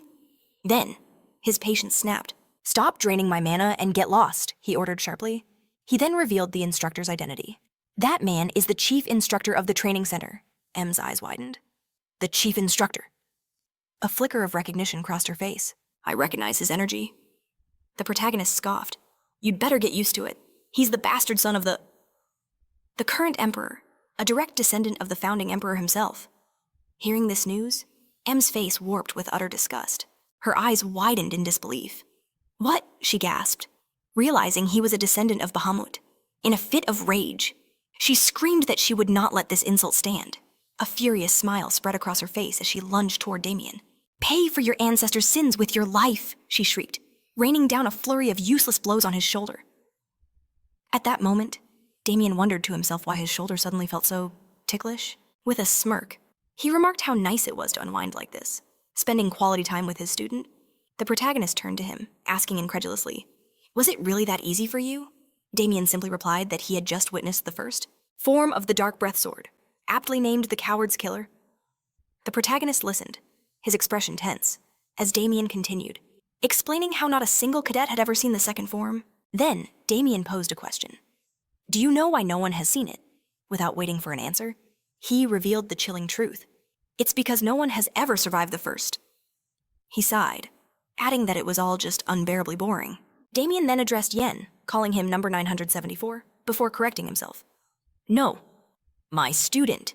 Staring intently at the protagonist, Damien confessed his curiosity.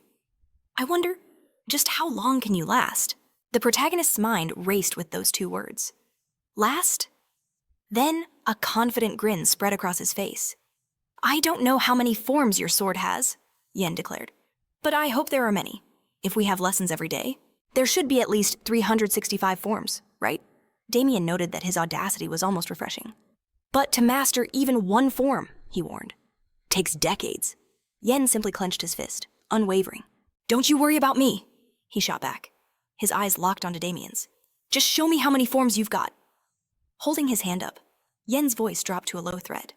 "From now on, the only thing you need to worry about are the consequences." Sometime later, as the sun climbed high into the sky, our main character was sent flying, a powerful blow from Damien sending him reeling. Another day, a torrential rain poured down. Yen planted his foot in the wet grass, clenching his fist as he concentrated raw magical energy around it, materializing a brutal weapon from pure black matter. A furious grin stretched across his face as he charged into the fray. And so it went, day after day. The main instructor pushed him to his absolute limit. 2 long years passed. On the stumps of trees Damien had once felled, new shoots began to grow. A grand ceremonial cape fluttered in the wind. Inside a massive hall, cadets stood in perfect formation. A man in a red uniform addressed them from the stairs. The time had come to reveal the top 50 cadets. He announced that the test was similar to the last. With one exception, whoever ranked last would be subjected to separate, brutal training. All eyes turned to the list. As expected, the main character's name was displayed above Lorena's once again. The winners were projected onto the cape itself. In first place, our main character. In second, Lorena Wolf. And in third, Cruel Dwight. Lorena stared ahead with a steely expression, her hands clasped behind her back. She couldn't understand it. Yen had vanished recently, skipping all his training sessions. And yet, he always claimed first place. "How are you training?" she wondered silently, before clenching her fist in frustration. "Where are you?" she cursed under her breath. Elsewhere, a massive cat let out a deafening roar. But this was no ordinary feline.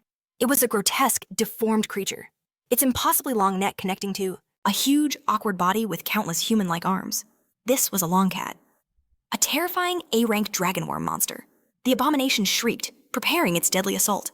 But in the next instant, A series of lightning-fast slashes filled the air. Lorena stood within a motionless expression, her sword held firmly in her grasp as the monster rushed past her. A moment later, the beast collapsed as diced into 100 tiny pieces from her onslaught. Looking ahead with a serious frown, Lorena's thoughts returned to her rival. "Just you wait, Yang," she vowed silently. "The next time we meet, I will take back my victory." 2 years after these events, the final test of the third arena was underway. Deep within the training grounds, a fierce battle raged at the center of the arena. The test was simple spar with the assistant instructors. The results would determine the members of a new, elite squad, watching from the sidelines. Casa sighed in boredom. "When is this going to end?" Roman, standing beside her with his arms crossed, noted that this was an incredibly dull fight. To Lorena, staring blankly ahead, this so-called grand event was nothing more than a pointless formality. With arms crossed, she stood apart. As a top-class cadet, ranked number 2 overall, it was obvious that most elites like her already surpassed the assistant instructors in raw power. A year ago, no one here could have touched them. But if she skipped this test, she'd lose her chance at a special squad. So, like everyone else, she had no choice but to attend. Her thoughts drifted to Ian. He'd have no choice either. He would have to show up. And when he did, she decided she would be the one to personally test his true capabilities. "Hurry up and get here," she thought. Suddenly, a piercing shout shattered her thoughts. "Stop!" With a flicker of interest, Lorena glanced over. An instructor was yelling, declaring the fight over and the test concluded, sword in hand. The instructor informed the trainee that his grade was decided. He ordered the cadet back to his seat, but a violent surge of energy suddenly shot toward the instructor's head. A pained cry ripped from the instructor's throat. His attacker, Cruel, just burst into manic laughter. "Get up!" he snarled, ordering the instructor to fight him for real, as a dark, magical energy swirled around his clawed hand. A twisted smile spread across Cruel's face. He leaned in, his voice dripping with venom. "Did you really think a real battle stops just because you say the word stop?" This was Cruel Dwight, top-class cadet and rank number 3. With a look of pure madness, Cruel roared, "In the real world, a fight only ends when one of us is dead." He glared at the terrified man. "Were you having fun? Did you really think that pathetic assistant instructor uniform gave you the right to treat an aristocrat with such disrespect?" As he spoke, he readied a devastating strike. "Stop, please," the instructor begged. But his pleas meant nothing. Cruel's claws tore through flesh. The man's agonizing screams echoed through the arena. Watching this, Lorena thought, to him, this is just a game. It was disgusting. "That's psycho," Roman muttered from behind her. "Even now, he's acting like a total loser." Casa chuckled darkly. "Incredibly rude. I'll give him that. But I can't say I disagree with you." Roman kept his gaze forward, arms crossed tightly. "That's cruel for you. Ever since the head instructor stopped showing up for training, he's been acting like he owns the entire world." Roman was also a top-class cadet, ranked 4th. "I feel sorry for that assistant," Casa sighed. "He really drew the short straw getting Cruel." She then turned to Roman. "You should help him. I feel so bad for the guy." Casa was a top-class cadet herself, ranked 5th. "Feel sorry for him," Roman scoffed. "And how many low-level cadets have these same instructors broken? In this place," he declared, "everyone has to fight their own battles." Casa spun toward Lorena. "I think Roman's just chickening out," she whispered loudly. "What chicken out?" Roman sputtered. But Lorena tuned them out. Those two really were incredibly similar. "I knew Cruel had a rotten personality," she mused.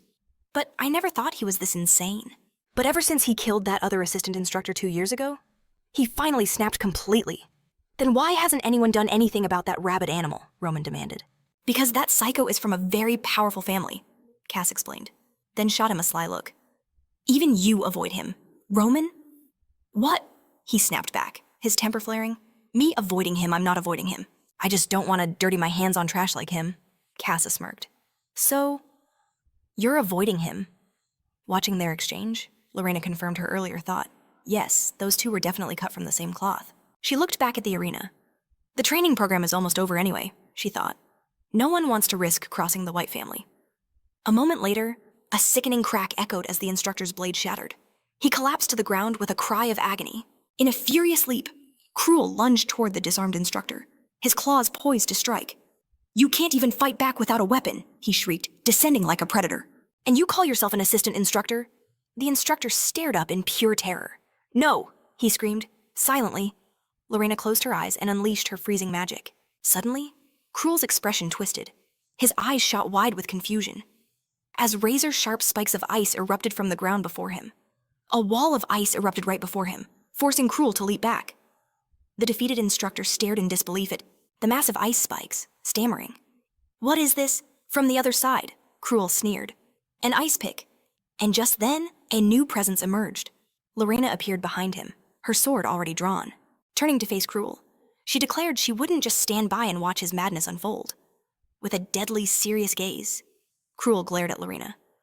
"Are you trying to make a joke of the Dwight family?" he hissed. At that moment, Lorena channeled her wolf family's talent, the legendary ice sword, into her hand. Her expression hardened, her brow furrowed. "Don't you dare attack me," she warned, her voice laced with steel. "Don't even think about it." But Cruel simply stared back with a twisted, insane smile and began to laugh. A chilling cackle filled the air. "I've been dying to kill you before graduation," he roared. "Finally, my chance has come." Pathetic, Lorena thought to herself. The crazed Cruel, his eye glowing with a terrifying light, raised a distorted, clawed hand to his head. "Consider this," he snarled, "your final exam in this life." As her injured instructor was carried away from the arena, Lorena stood firm, clutching her ice sword. She looked Cruel in the eye. "You only ever choose easy opponents," she said coldly. "Have you ever once tried fighting someone stronger than yourself?" Cruel just laughed, a non-stop, manic sound, clutching his face. My, he mocked. "The lady always speaks with such incredible nobility." But Lorena saw through it. His fighting spirit, it was growing stronger. Cruel leaned in, his voice a venomous whisper. "I want to see that noble face of yours twist in shame." Once more, he declared, "This is your last test." Seconds later, the arena exploded. The energies of two titans clashed, igniting powerful, blinding flashes. Lorena wielded her family's ancestral ice sword, while Cruel brandished his monstrously sharp claws. Their collision sent shockwaves of light across the battlefield. With a tense look, Lorena challenged him. "If you need a sword," she taunted, "just say the word." A crazed grin spread across Cruel's face. "For a worthless nobody like you," he screamed, "my bare hands are more than enough."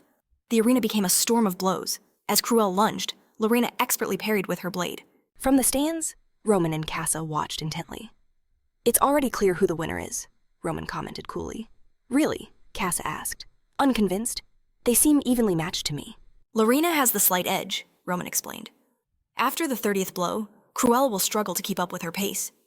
Casa stared at the fight, a flicker of hope in her eyes. "I'm glad to hear that." But then, her expression grew worried. "Still, Cruel is periodically emitting a strange energy. I know the Dwight family. They'd never use the secret dark technique of the special squad. If Cruel was willing to use that forbidden art," Casa then noted that unlike Lorena, Cruel was fighting to kill. Roman glanced at Casa in surprise. "What would you know? From way down in 5th place?" He then casually placed a hand on her head, ruffling her hair. Casa yelped in confusion. "Hey, what was that for?" "Cruel has held 3rd place for the last couple of years," Roman explained simply. "Don't you know the top 3 are called the Heavenly 3? Casa just chuckled. "Sorry," she said. "I've been focusing on more important things." Roman smirked. "I know. So, what have you been focusing on?" At this, Casa frowned, shooting Roman a look of pure annoyance. He already knew the answer. "You created a private squad of 80 people," Roman stated. "Commoners and border aristocrats." He leaned in. "Is that true?" He then added, "It looks more like an idol fan club than a military unit." "Looks to me like you're just busy recruiting nobles," Casa shot back. "And you're one to talk." She turned the tables on him. "Aren't you just as busy?" Roman's calm expression finally broke, his face twisting into a scowl as Casa began to speak loudly. "You also created a squad, didn't you? A squad of slaves and cadets from other cities? 56 people, divided into 7 groups of 8. Casa continued her reasoning. "I bet they're carrying out some kind of mission right now, aren't they?" She leaned closer, her voice dropping. "A mission like organizing an escape, for example?" Roman's face was inches from hers now, his eyes serious and wary. "Casa," he warned, "you're far too interested in other people's business." Casa didn't flinch. "And you seem far too interested in mine," she retorted. "Or am I wrong?" A strangled scream suddenly echoed, silencing Roman and Casa's argument. It was Cruel's hoarse cry, as the cold steel of Lorena's blade The family's heirloom sword was pressed firmly against his neck. Watching this, Roman remarked, "Just as I thought, the fight is over." Casa could barely contain her joy at this news. Cruel knelt, defeated, his face tense, with the sharp edge of the sword digging into his skin. He grit his teeth and spoke her name. "Lorena." Looking down on him, she asked coldly, "Is it over?" Then she made a chilling suggestion. "Or perhaps you'd like another round." Her expression was one of absolute confidence. Staring at the defeated Cruel, Lorena told him that as long as he relied solely on his own brute strength, he should always expect defeat. She advised him to learn a bit of humility. It was necessary, she noted, so he wouldn't disgrace himself like this ever again. "Do you understand?" she demanded. His expression was fraught with tension. Cruel's terrified eyes darted toward the blade at his neck. He could only manage a choked, frightened sound. Suddenly, a dark presence slithered into the depths of his mind. It turned to him, its voice a venomous whisper. "Will you tolerate this humiliation? Again?" As the shadow appeared, Cruel's face contorted in agony. The dark figure called him. "Poor thing." It began to poison his thoughts. "You always lose. Everything that should be yours is always stolen from you. You are forever at the bottom, constantly surrendering what is yours. And in the future, nothing will change." The shadow wrapped itself around his consciousness, whispering, "If you had fought, if you had killed, none of this would have happened." With that, the figure commanded him to remember. It was all yours, it declared. The mansion, the position, of the heir, the love of your father. The shadow's poison flooded Cruel's mind. "You are pathetic beyond belief. But if you fight and kill, you can have it all, the mansion, the title of heir, and the affection of your father." The dark figure's voice roared in his mind. "All of it can be yours." With bloodshot eyes, Cruel stared ahead and whispered, "It's true. If I kill, it will all be mine." His gaze finally snapped. His pupils burned a furious, demonic red. "It could all be mine," the crazed Cruel screamed. A twisted, insane smile carved itself onto his face as his maddened eyes locked onto Lorena. "Are you still so self-confident?" he taunted. "What are you talking about?" Lorena demanded, confused. Cruel simply answered by looking intently at the blade. He began to force his own neck closer, right onto the edge. "Go on, kill me," he shrieked. As the cold steel began to slice into the soft skin of his neck, a spray of crimson blood erupted into the air. Lorena stared in utter disbelief, loudly shouting his name. "Cruel," she cursed. "What in the hells are you doing?" But with a wild, ecstatic smile, he impaled himself on the sword, deeper and deeper still. "I would rather die than lose," he roared. In genuine bewilderment, Lorena stumbled back, yanking her sword from his neck. "You're insane," she screamed at him. "What are you trying to do? Are you trying to commit suicide?" She sharply ordered him to stop. But in the next moment, a shadowy figure lunged to attack her. "Just as I thought." It rasped. Cruel, now transformed into a being of darkness, screamed out, "You weren't prepared." A powerful strike from his sharp claws sent Lorena flying several meters back, her face contorted in agony.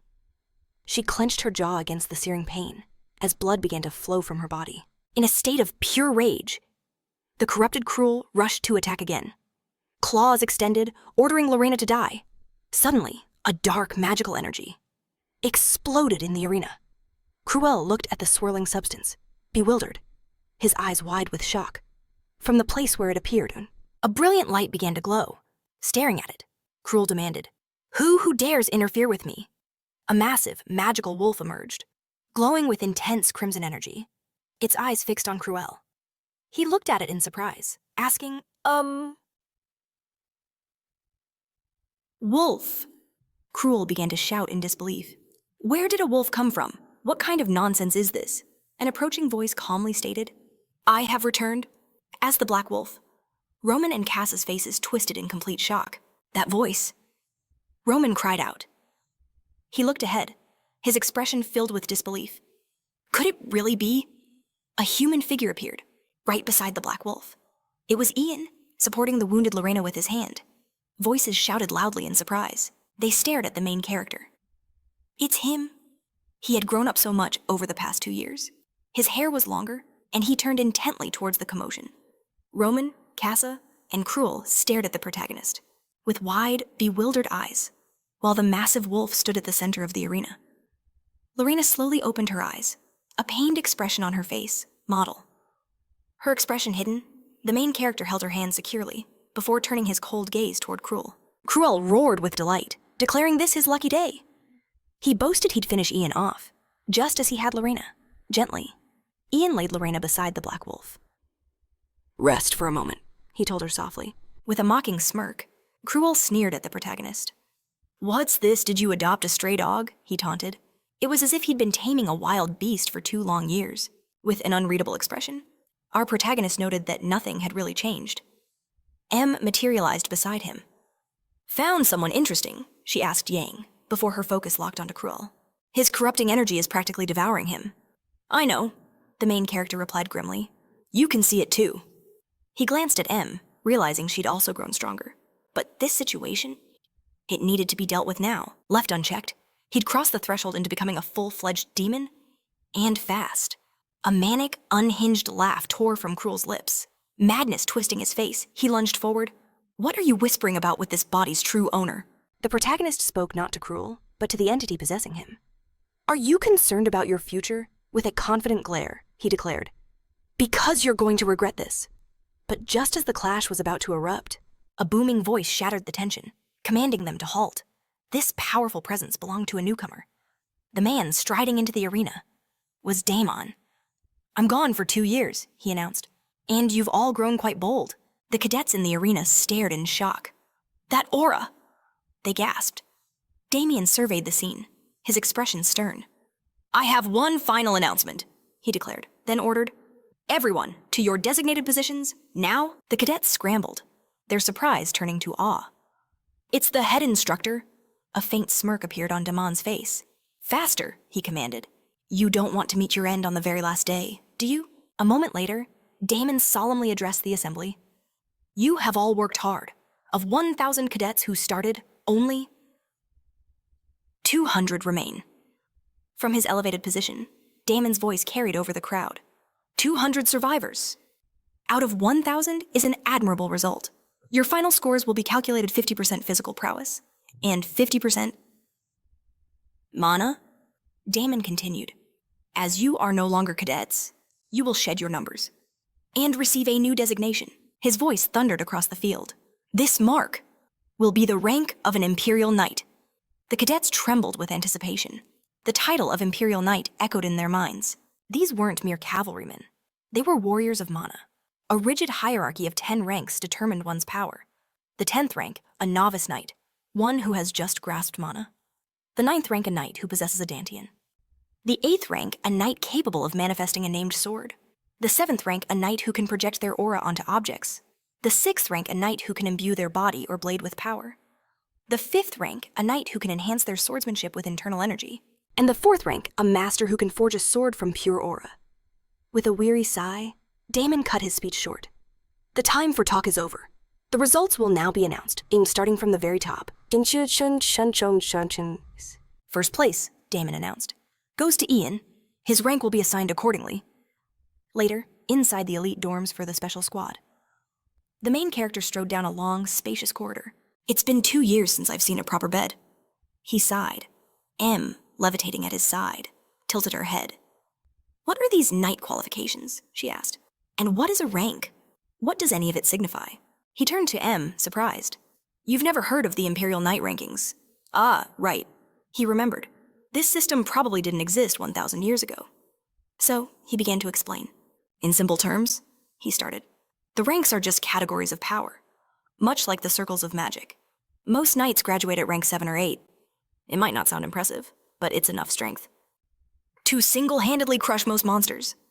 The Elite Four, however, all achieved rank 6. No one in the academy could touch them.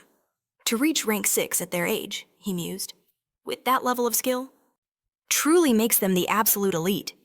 You've changed a lot in 2 years." A familiar voice came from behind. It was Lorena. As she drew closer, her expression was intense. "It's been a while," she stated, her eyes scanning him. "Your hair has gotten longer." "Lorena," the main character acknowledged her. "You seem to have grown a bit yourself." Her face clouded over. "What happened with Cruel?" "Don't worry about him," he said immediately. Are you feeling better now I used an anointment on you? Lorena's eyes flashed with anger. Why would you do something no one asked for? Did you really think I would lose to him? He looked at her, genuinely taken aback. Again, with her jaw clenched and fury in her eyes, the embittered Lorena gave him a sharp command. Don't get cocky just because you hit 5th rank. But from the side, Lorena defiantly shouted, It's nothing but a number. Still, the main character understood. A 5th rank Imperial Knight was a living legend, a level most knights could only dream of reaching, signifying the ultimate mastery of internal energy. While others in the Empire held that rank, the Crown Prince was the only one to achieve it, at the tender age of 17. As Lorena departed, she added, Besides, that hairstyle doesn't suit you at all. The moment she left, she realized how shameless she had sounded. A bitter memory surfaced, a voice full of scorn. Just look at this. A young man had sneered. He, too, was a 5th rank knight. Because of the prince, he'd lost the title of youngest knight in his category. A real pity, the memory echoed. Lorena stared ahead, her expression hardening. She refused to admit that this newcomer had surpassed her own brother. It was childish behavior. She knew. Nearby, Em levitated, looking unimpressed by the commotion. I fail to see what's so special about the 5th rank, she mused. But our hero was lost in a different thought. My hair really is getting too long. Em then turned to him directly. Why are you concealing your true strength? You could ascend so much higher, she insisted. The protagonist simply replied, It's better if no one sees my real power. A cunning smile played on his lips. You only need to show enough bait to attract the attention of a certain moth. Sometime after this, Damien ascended a grand staircase. He was laughing heartily. I heard our protagonist has been intimidating the other cadets. I truly didn't expect this, Damien exclaimed with admiration. That black wolf of his is something special. That's not a technique we teach here, which makes it all the more fascinating. Then, Damien's voice boomed. Did he use the dark dragon sword technique? A man in a mask, walking behind Damien, stepped forward. Forgive me, sir, he began, but I believe you have become far too attached to this cadet. The man pressed on. Allowing such a technique is a clear violation of the training center's regulations. Damien stopped dead in his tracks. He turned slowly, addressing the man as senior instructor Shakesy froze. Damien's friendly expression hardened into ice. It seems you've completely lost your sense of fear. Tell me, when were you promoted? Damien continued, his voice dangerously low. And since when were you permitted to express an opinion? The flustered Shakesy immediately apologized. My sincerest apologies, sir. Damien simply waved him off. I am leaving. You will clean this place up, he commanded, utterly bewildered. Shakesy followed the order as Damien departed. Sheik finally exhaled. Everything happened just as I thought, he muttered. From the shadows, a group of instructors emerged behind him. Shakesy announced, The head instructor's judgment can no longer be relied upon. The group behind him murmured in agreement. It would seem so. They concurred. Shakespeare's gaze sharpened as he said the protagonist's name. I believe, he hissed. It is time we get rid of him for good. Later that night, inside our hero's luxurious room, he was sleeping peacefully in his enormous bed. Suddenly, a sinister shadow fell over his face. It was Em, laughing devilishly as she stared down at him. This body, Em whispered, now belongs to me. For the past 2 years, she gloated. We seized every opportunity, gradually building our strength. She leaned closer to the sleeping protagonist.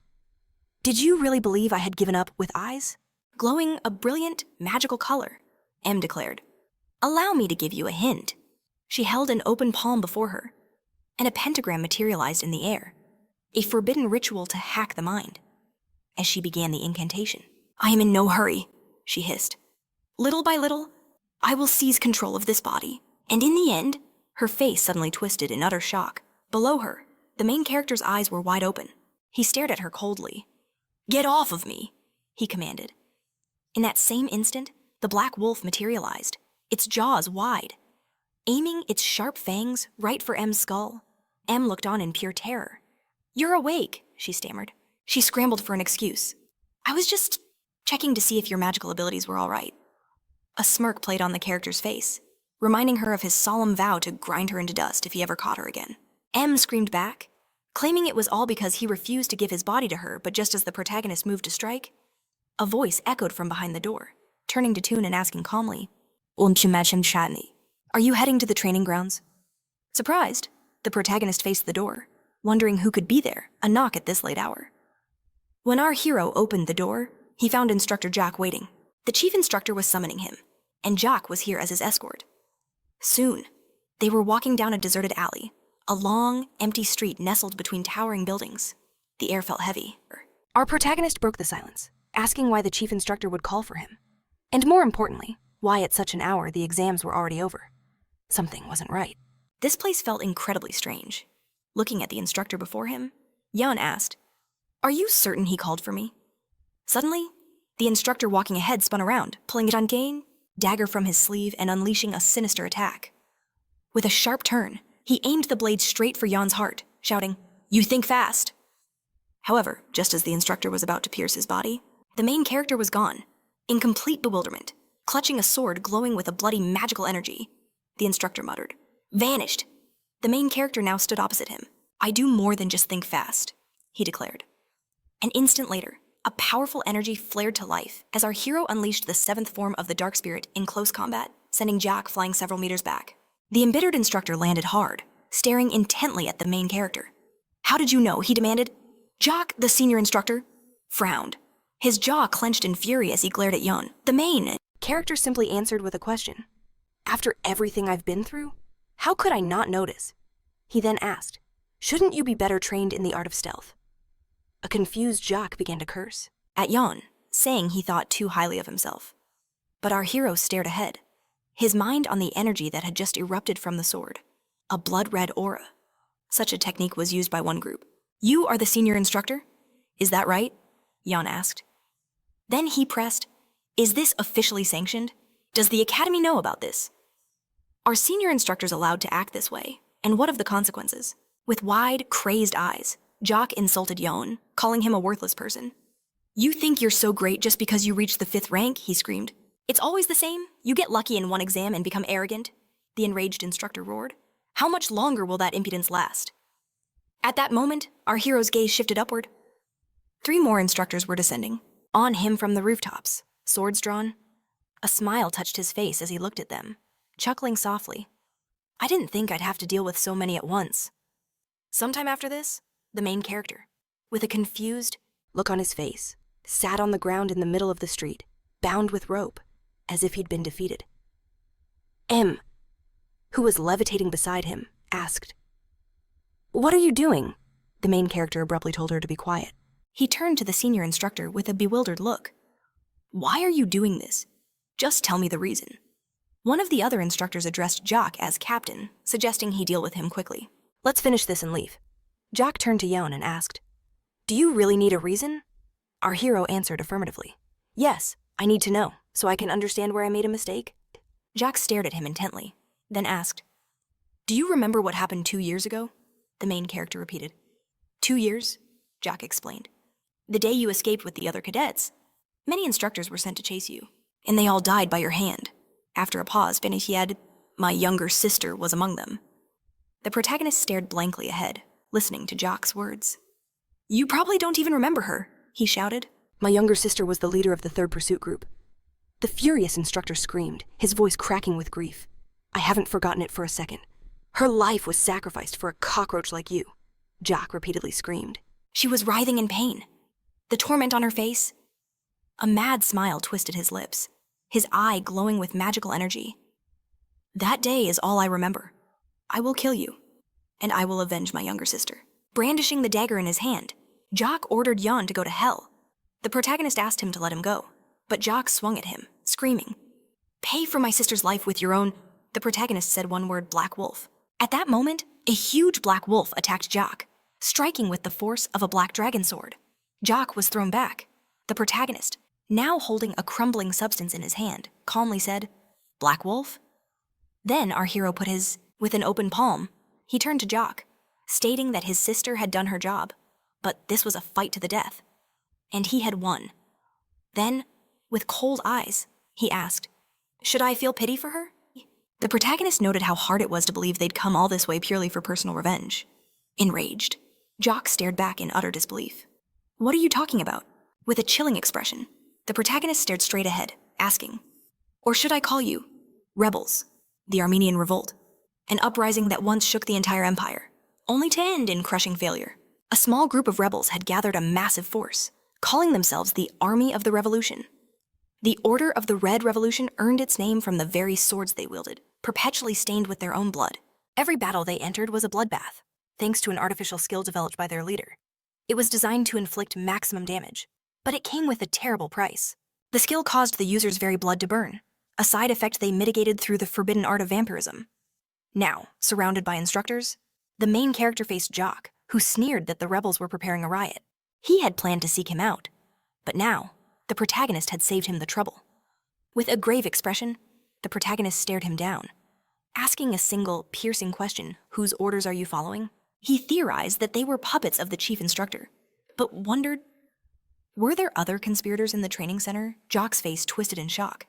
And he spat an insult, calling him a worthless nobody. He sneered, saying he didn't know where he got his information. But now that the word riot was out, he could kill him with a clear conscience. As Jock roared, he coiled his muscles, preparing to charge. With a savage cry, he ordered his men, begin the Red Revolution. The instructors gripped their swords, their eyes glowing with fanaticism as they obeyed. I thought so, the protagonist murmured, his expression deadly serious. A blade humming with crimson energy slashed through the air. One of the instructors lunged forward, shouting, "Number 974, prepare to die." In an instant, 3 instructors, their blood-soaked swords raised, closed in on him from all sides. Ian calmly noted they were using a forbidden skill against a mere 5th-rank knight. It seemed he'd have to get serious, too. The protagonist called out to the Black Wolf, commanding it to appear. A moment later, darkness began to coil around his arm. From that shadow, he forged a weapon of pure dark energy. The Dark Dragon Sword. Jock's eyes flew wide with shock. "No, that's impossible," he roared. A memory flashed in his mind. Demand the chief instructor, holding that very same blade. That's the chief's technique. Jock screamed in disbelief. How can he be so powerful at such a young age? With a grim expression, the protagonist held the Dark Dragon Sword before him, then raised it high for a single, powerful strike. The sweeping motion unleashed a devastating wave of power that cleaved through everything in its path. A colossal torrent of dark magic erupted, so immense it seemed to touch the sky. Jock, now slumped against a stone wall, could only stare in horror. What was that?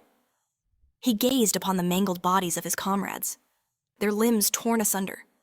Watching the gruesome scene, Jock whispered that it took only a single strike. He cried out in absolute bewilderment. How is this possible? How could one man defeat them all, terrified? Jock stared at Ian, who stood over him, the spectral head of a dark wolf looming above. "You're a monster." Swearing in pure fear, Jock demanded to know who he truly was, guessing he must be a spy from the Empire.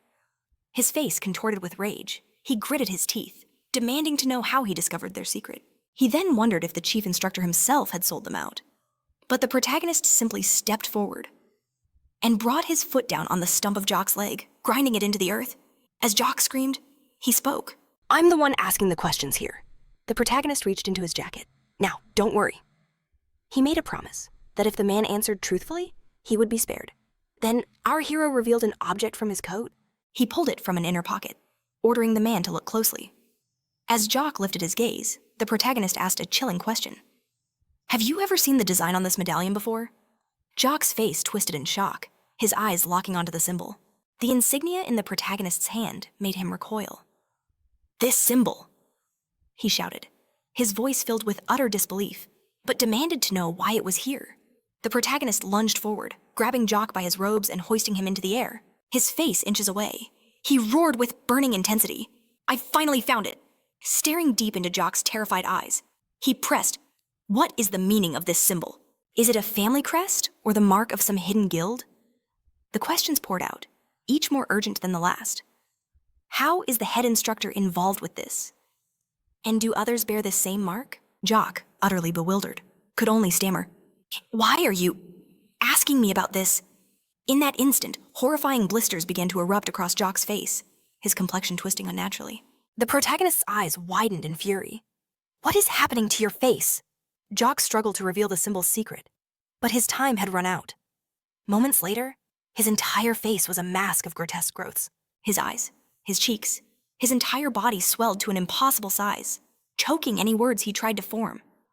And then, in a sickening flash, his body ruptured, painting the nearby building in a thick spray of crimson blood. Staring at the grisly remains, the protagonist coldly asked the empty air, "Did he commit suicide?" M, who stood behind him, answered calmly, "No." She crossed her arms. A magical taboo was cast on him, one that he himself was likely unaware of. The main character turned to her, questioning. "A taboo? It's a type of magic," M explained, "triggered by a specific word or action. It floods the body with the dungeon's raw energy, causing it to detonate. I don't know who they are, but their methods for ensuring silence are absolute." A wide, knowing smile spread across her face as she added, "I did try to hint at it, you know." The main character snapped, his voice sharp. "Stop your games!" Looking down at the carnage, he began to piece it together. It was a faint clue, but it's a start. This symbol connects the head instructor, the rebellion, and my parents. A dark premonition washed over him. Turning to M. Ziyan, declared, "I have to report what happened to the head instructor." M stared at him, incredulous. "Now are you trying to get all your subordinates killed? And yourself along with them besides?" M challenged. "Weren't these fighters sent by the instructor himself?" "Most likely," he admitted. "But I don't believe he gave the order to kill me." With a grim expression, he stared into the distance. Perhaps he only sent them to be silenced. The protagonist then turned to his mentor. "Am I right, Damon?" A cold smirk touched Damon's lips. "Of course not. Who would be foolish enough to send their own subordinates to a certain death?" Damon's gaze was distant. "Jock has been insolent lately. He simply needed to be taught some manners." As he walked away, Damon stated, "The report is over. You may go. Starting tomorrow, you'll receive a real assignment."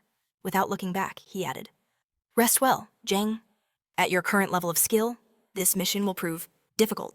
Sometime after those chilling events, a massive train thundered along its tracks at incredible speed.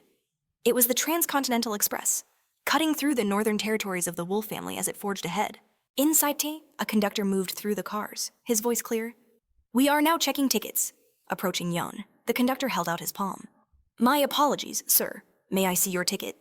"Of course," the protagonist replied, reaching into his pocket. "Just a moment." By this time, Yon had become a 5th-ranked knight of the special squad. The conductor handed the ticket back. "Everything is in order. Please, enjoy your trip." The main character gazed out the window. The exams are over. Now for a quiet, peaceful journey by train. He frowned, a grim understanding dawning on him. Of course, that's nothing but a lie. He knew the truth. He was heading north to complete a mission. Once the exams ended, every surviving cadet was immediately promoted to a knight of the special squad and dispatched on their first assignment. The new knights were scattered to the 4 corners of the Empire east, west, north, and south. Each path across the continent held its own unique brand of horror. To the east of Death, a cursed land bordering the realm of the dead, Casa and 80 soldiers were sent to face the undead hordes. The strange west, a land teeming with monsters and warped by bizarre natural phenomena, was assigned to Roman. He was dispatched with a detachment of 50 men, while the storm-tossed south, a realm of pirates and endless tempests, received 60 high-ranking soldiers. A grim look crossed the protagonist's face as the assignments were laid bare.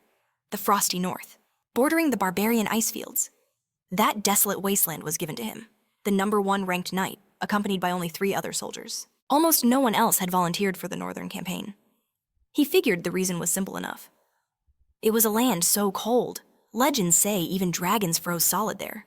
Lowering his gaze, he reasoned that this was for the best. Fewer people meant fewer complications. He'd be calmer. But then, his eyes drifted sideways, and his optimism vanished. This squad was questionable. Seated nearby was Cruel, a knight of the 6th rank. Next to him, Lorena, also a 6th rank knight. And then there was Cheryl, a knight of the 8th rank. Looking around, the main character realized with a jolt.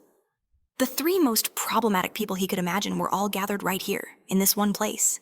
Cruel's eyes, wide with irritation, stared ahead as he spoke to Lorena. "Princess," he sneered. "Are you following me?" He smirked, assuming this must be her twisted idea of revenge. Lorena offered no reply. She simply stared out the window, her expression as cold as the northern tundra. Her silence enraged Cruel, who began hurling insults. He furiously demanded, "Are you ignoring me?" A flustered Cheryl pleaded, "Cruel, please don't swear." Before adding timidly, "I think that's what Lorena would want to say, too." In a fit of bewilderment, Cruel turned on her. "And just who are you?" he scoffed. "Are you her servant or something?" But Cheryl firmly replied, "I am not a servant." A sad look crossed her face. "My name is Cheryl," she said.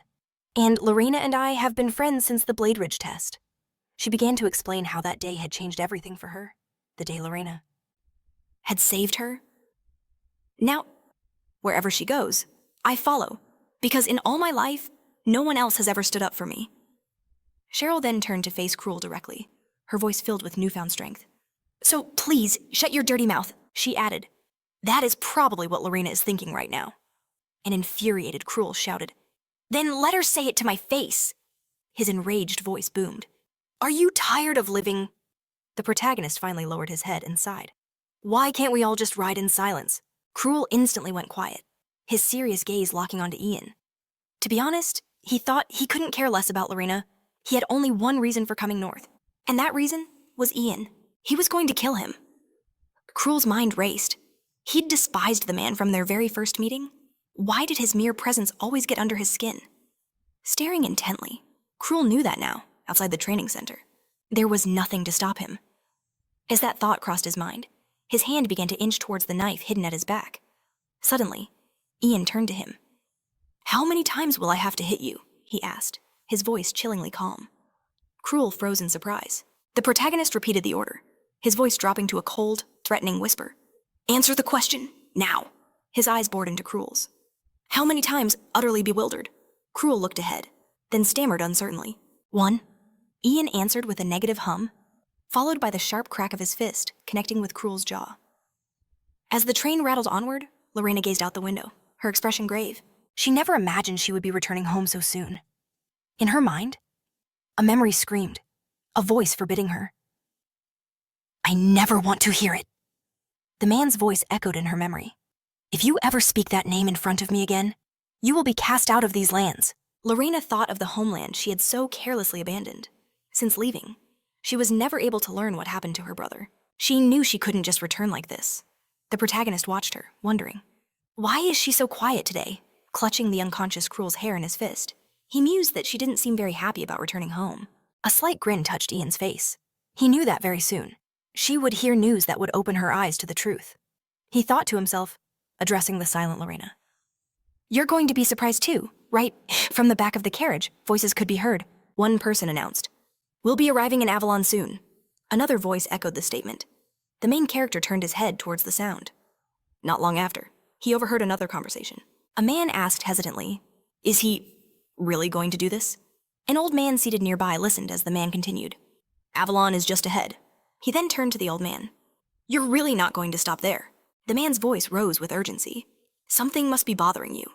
But you can't just pass by, not when the crown is involved." The old man's words were laced with disappointment. He declared the prince's training officially over. There was nothing left to teach him. Confused, Ian wondered why he had been summoned. And then it hit him. This was the very reason he chose the northern assignment. At first glance, the man seemed like nothing more than a bitter, cantankerous old man.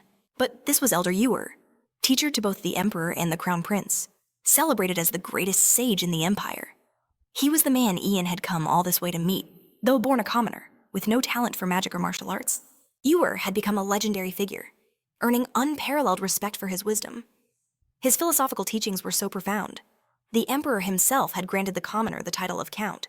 In Ian's past life, he had lived with the solemn dignity befitting his station. But then, a memory echoed in Ian's mind. Ewer's voice, screaming with uncontrollable fury at the Emperor. "How is our world any different from the depths of hell? If its ruler cannot see the suffering of his people?"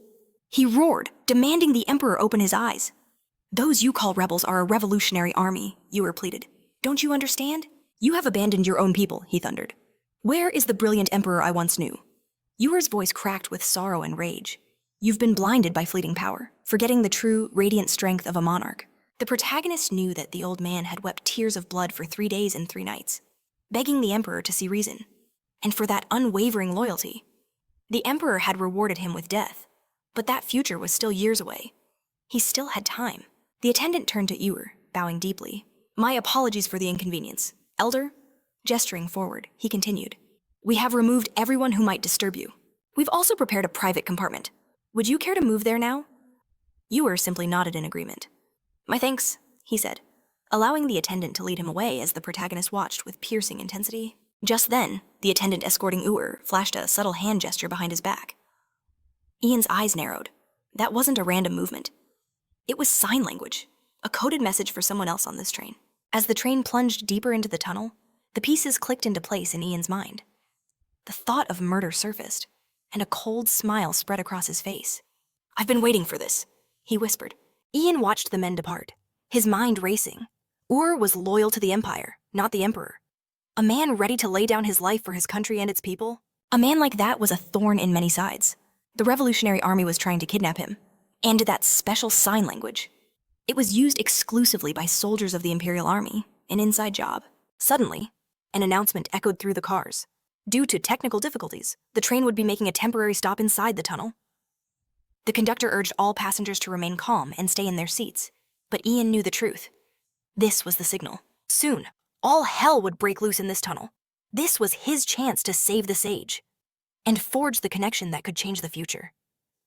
He turned to the knights beside him, who met his gaze with confusion. A voice suddenly echoed inside their minds. "Do not be alarmed. I am speaking to you through a mental link.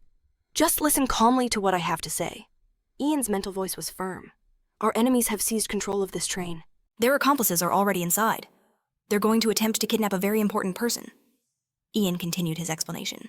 "The enemy is disguised as a conductor, and likely as passengers as well." A cocky smirk spread across Cruel's face. "Hold on," he projected back. "We haven't even received a mission. Why in the world should we listen to a single word you say?"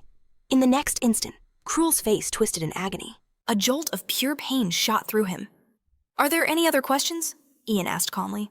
There was only silence. "Wait," Lorena projected, her mental voice laced with confusion.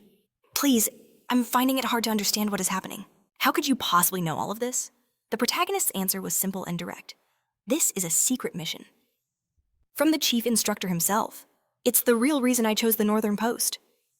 Understanding dawned on Lorena's face. "I see, she replied. "Do you know anything else who exactly is our enemy?" "I don't know their exact numbers," Ian admitted, his voice grim. "But I know who they are. They are the Revolutionary Army." Hearing that name, Lorena's eyes widened in sheer disbelief. Ian continued, his tone deadly serious. "And they are the ones behind this kidnapping plot." A snowstorm raged outside the speeding train, where soldiers disguised themselves as conductors. "Are the passengers asleep?" one asked. Another soldier confirmed. He had deployed the sleeping gas. Their next move was clear: to move their targets to the freight car. But then, he spotted them members of the special squad. Suddenly, a chilling voice cut through the silence. "Why would a conductor need a sword?" The soldier spun around, his eyes wide with shock. Before him stood Lorena, her stance poised for battle. Who are you?" he stammered. But Lorena answered with steel. Her blade flashed, shattering his own sword in two. The other soldiers stared in utter disbelief. Their faces were frozen in shock. The man she'd struck screamed in agony. "She wounded me. With ice." Their eyes fell upon her weapon, a blade crafted from pure ice. "An ice sword," one yelled. "She's from the Wolf family." Lorena's gaze was sharp and unforgiving, clutching her sword as the snow swirled. Her voice was as cold as the blizzard. "It seems Ian was right about you." The lead soldier let out a low whistle. Well, he smirked. "I knew we had special squad members aboard. But I never expected a lion cub from the legendary wolf clan." Cruel smiles spread across the soldiers' faces. "Such a shame," one sneered. "A little girl getting in our way," another chuckled. "This could mean a promotion for us." The leader's grin widened. "Forget a promotion," he said. "Imagine the ransom she'll fetch." He erupted into greedy laughter. Lorena's expression darkened. "So, you're from the Revolutionary Army," she stated. "Do you have any idea, what my family will do to you?" Her voice dripped with menace. "I left my home and joined the special squad for one reason. To find you. To find out what you did to my brother. So for that, I am truly grateful." Shards of ice materialized around her, swirling with deadly magic. Her gaze was a predator's stare. "Grateful," she whispered, "that you walked right into my grasp." The lead soldier, blade in hand, just laughed. "That's rich," he cackled. "Does that mean you know what your precious family has done?" His voice twisted into a furious roar. While your clan lived in luxury, our families were forced to eat rot just to survive. He spat, his eyes burning with hatred. And whose fault do you think that is? Lorena gripped her ice sword tighter. The Wolf Clan protects the Empire and the North. It is our sacred duty. I will not let filth like you triumph, she declared, crouching to lunge. You threaten our home. You are a plague born of evil, with that final declaration. A furious Lorena unleashed her attack. The sheer force of her power shattered the carriage windows. In the next car, a soldier heard the crash. What's going on in there? He yelled, rushing forward. Why have they gone silent? But he froze mid-step, his face a mask of shock. Standing before him and another soldier was Cruel, who let out a deep, menacing laugh. I've been looking for someone to unleash my rage on. And you'll do perfectly. Sometime later, the train moved on. Its floors were now painted crimson. The bodies of soldiers littered the ground. Cruel admired his jagged sword. A fine blade from the Imperial Treasury, he mused. Isn't it magnificent? He asked with a wide, unsettling grin. He let out a satisfied sigh. Ah, I've missed this. The sweet sight of blood. Cruel then looked up, turning to Yan. Get ready, he warned. You're next. Em turned to Yan. I sense powerful magic in the front car. She crossed her arms, unimpressed. Stop calling me for every trivial matter. She sighed. The protagonist simply replied, You still have to earn your keep. Standing atop the moving train, he looked over at her. Are we doing this or not?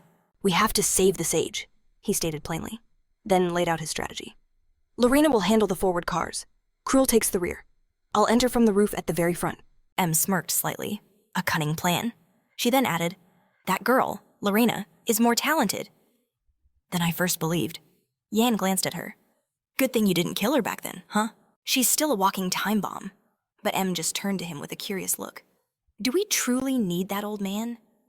She questioned if this was all part of his grand design.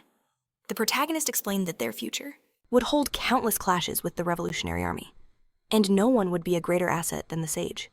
With him on their side, their path would be far easier. With that, the main character leaped forward, inviting Em to follow. Em simply replied that everywhere she looked, she saw nothing but calculating minds. Down below, a woman's voice taunted Uir. She laughed, declaring she still couldn't believe her eyes. Bound tightly on the floor of a small carriage was the sage himself.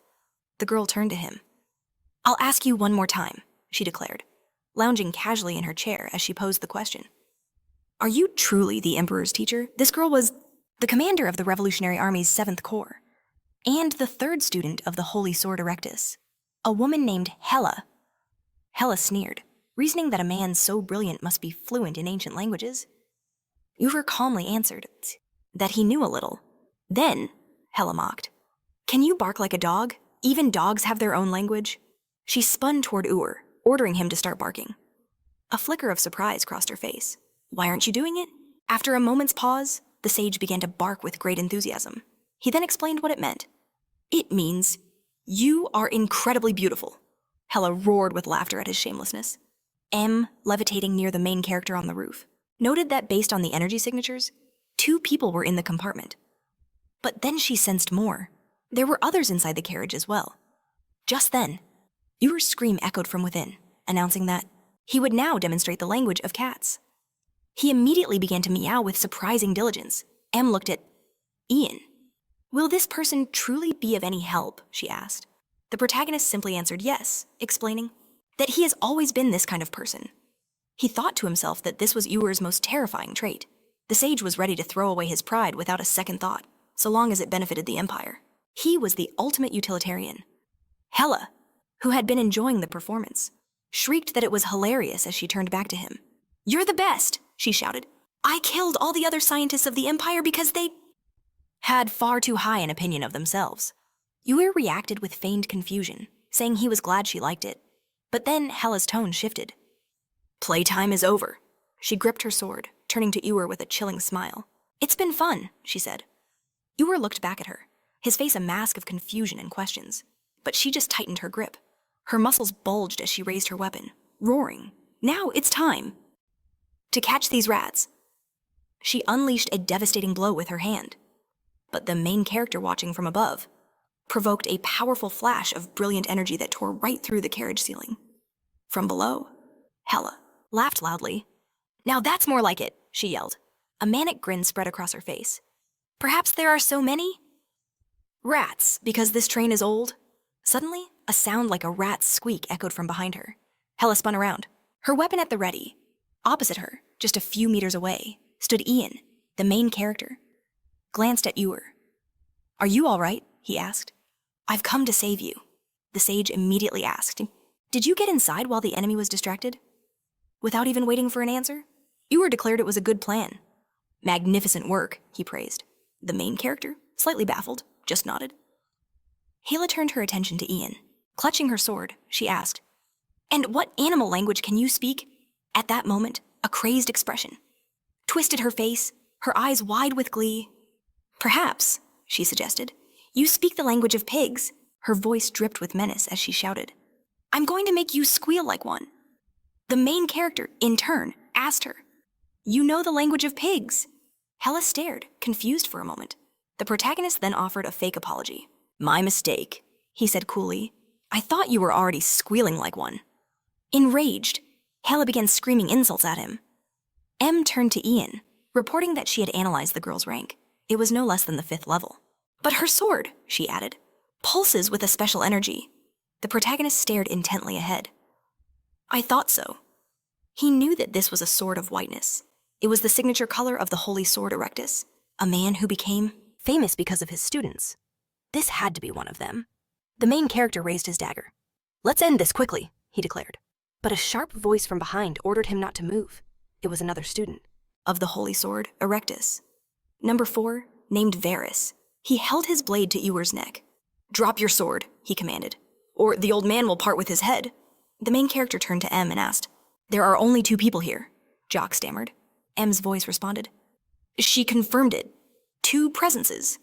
The protagonist's voice grew cold. Does that mean you mistook the enemy for a sage?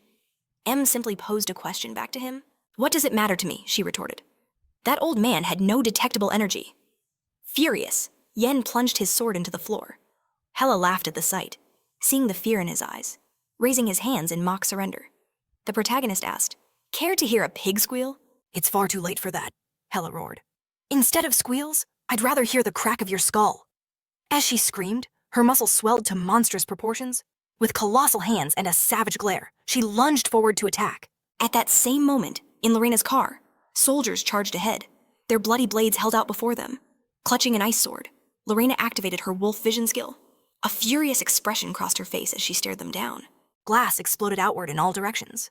A powerful street frost flash froze the entire carriage in a matter of moments. The soldiers were instantly turned into towering blocks of ice. Lorena stood firm, holding her sword as large, magical wings appeared behind her. This was the true power of her winter skill. But suddenly, blood began to drip from her nose. She caught it with a gloved hand, realizing what it was. Blood, she thought. She knew she had pushed herself too far. Her body wasn't ready for such a powerful frost. The strain was too much. She wouldn't be able to use Snow Call again for a long time. Just then, a man's voice spoke from behind her. You've certainly made a lot of noise. A muscular man approached her, remarking, This is too crude, too loud for a secret of the wolf. The man then mused aloud. Everything that non-entity told us was completely different from this. Lorena stared at the newcomer. Who is this man, she wondered. He's neutralizing the frost with dark energy. If he came from Cruel's car, it must mean he's the one who defeated him. The man turned to face Lorena fully. Are you really a representative of the wolf family? He asked. Lorena's eyes blazed with fury. She insulted him, demanding to know something. How do you know that? She screamed, lunging forward with her sword drawn. At that very moment, at the back of the train, Cruel lay in a pool of his own blood, cursing Jang's name. That non-entity, he gasped. How could I ever defeat that monster? With an irritated scowl, the blood-soaked Cruel admitted. He's on a completely different level than any opponent I've ever faced. Lorena trembled with exertion as the mysterious man blocked her blade. He had stopped it with just 3 of his fingers. He's stronger than the head instructor, she realized in horror. Her mind reeled in disbelief. Did he just stop my sword with his bare hand? The man then offered a chilling apology. Forgive me if my actions offended you, he said smoothly. I'm truly sorry. Because if we hadn't met here... His eyes began to glow. A snowstorm raged wildly outside the windows. You wouldn't have had to die so soon. In the next instant, the carriage window was painted a thick, terrifying crimson. Our hero repeated his offer. Want to hear a pig squeal? Gila was already bearing down on him from one side, while Varys kept Ur pinned down on the other. Hela's grin widened. Too late for that, she cackled. I've decided I'd rather hear your head crack instead of a pig's temple. She brought her weapon down with immense force, but the protagonist simply watched it descend with a calm smile. Meanwhile, Cheryl was huddled in a luggage compartment. I know how to fight too, she grumbled. But they told me to hide. Even though I'm only 8th rank, I passed the exam. I'm an Imperial Knight, she insisted to herself. Cheryl's expression filled with worry. I wonder if Lady Lorena is all right. But at that moment, Lorena was lying in a pool of her own blood. I was supposed to protect her, Cheryl thought, her heart sinking. And I failed. The train continued to barrel down the rails, undeterred by the raging blizzard. The man named Cupid placed a hand inside his coat and walked toward the exit. He opened his eyes, a glint of coldness within them. What a pity. If Lorena had just behaved quietly, I might have spared her. But Lorena pushed herself back to her feet, clutching her injured arm. Her face was streaked with blood. She shot a defiant glare at her opponent, who simply laughed. Decided to rush into more trouble? Are you truly so foolish that you can't grasp the reality of your situation? He turned to face her, folding his arms across his powerful chest. What could you possibly do to me now? Cupid asked with absolute confidence. Lorena sighed heavily, admitting, It's true. Unlike the other warriors of the Wolf Clan. Lorena admitted she lacked true skill with the blade. She was ruled by her emotions, her vision clouded. But even so, she would not surrender her shattered sword. Reforging it with ice, she roared that she would die with the honor of the Wolf Clan. Her eyes burned with resolve. Lorena knew she couldn't win, but she would fight him until her very last breath. Cupid simply closed his eyes. He finally opened his eyes. A battle isn't a struggle for life, but a dance with death. He held out his hand, telling her she'd made a fatal mistake. Cupid clenched his fist, roaring that he was the Black Tiger. His name was Cupid, and with the force of a mountain tiger, he swung. He vowed to show her true power. The carriage the main character occupied was instantly blown to splinters. Varys, witnessing this, cried out that this was impossible. How could they be losing? They had the advantage. They had the numbers. Varys collapsed onto the floor of the train car. They had disarmed the enemy, even taken a hostage. So why? Why was it ending like this before him? Hela slumped to the floor, a sword piercing her body. Her comrades desperate. Calls for her went unanswered. Varys could only whisper in despair. Why is this happening? Ian began walking towards the last enemy standing. It's simple, he stated coldly. It's because you're all pathetically weak. His gaze shifted as he unleashed the form of the Black Wolf blade. The man asked cautiously, Is it over? Ian confirmed it was, telling him to relax. But not to leave just yet, Varys screamed in defiance, demanding to know how he repelled their attacks. Ian smirked, considering the man's question. The answer was simple, really. He remembered his past life, and how he once defeated his master, the lightsaber Erectus. This sword had been broken before. Besides, these were just students, not the master himself. Even if the heavens fell, Ian would never lose to them. He stared down his opponent. Do you not wish to live? Varys was taken aback. What do you mean? The protagonist explained that if he answered his questions truthfully, he would be spared. He revealed his pendant. Look closely at this. Does this symbol spark any memories? The woman gasped in shock. That's the symbol of the beginning. Selwan looked on, stunned by her words. The symbol of the beginning. Varys begged him to wait, but suddenly his flesh began to crawl. His body, like the others who spoke the name, erupted in grotesque boils. He realized with horror. He couldn't speak. A flicker of disappointment crossed Ian's face. So this curse was on him, too. Even Erectus's own disciples were forbidden from speaking about it. This secret was more important than he ever imagined. After that revelation, his opponent also disintegrated, unable to answer the very questions that burned within Ian's mind. Not a single word could be pried from their lips. Ian stood before the remains of his enemy, but he wasn't empty-handed. He had a new clue, a new name to chase, the symbol of the beginning. He had to uncover its meaning. With the sage rescued, all that was left was to get off the train. But suddenly, a deafening explosion ripped through the train's front car. Ian stared in shock. An explosion! What could have possibly exploded? Just then, a chilling laugh echoed through the car. It was Hella, somehow still conscious. Drawing his attention, she grinned wickedly. The engine room is gone. You can't stop this train now. The overheated magic stone would never let it stop at Avalon Station. The train would simply plow right through it. Hella screamed with manic glee, imagining the glorious explosion. I only wish I could be there to see it. And with those final, chilling words, the life faded from her eyes. Ian knew with certainty. This never happened in his past life. Why was everything changing? His companion screamed, "Was that an explosion?" "We have to get out of here," she yelled, grabbing onto the main character's neck. He glanced at her, surprised by her sudden action. She was panicking, crying out that they had to survive. How could they possibly stop this runaway pile of metal? The magic stone's power meant the explosion would be catastrophic. Ian looked at her with a calm expression, telling her not to panic. He hadn't expected this, but the monster that just appeared in front of the train should be able to handle it. And indeed, a lone knight stood on the tracks, calmly watching the train thunder towards him.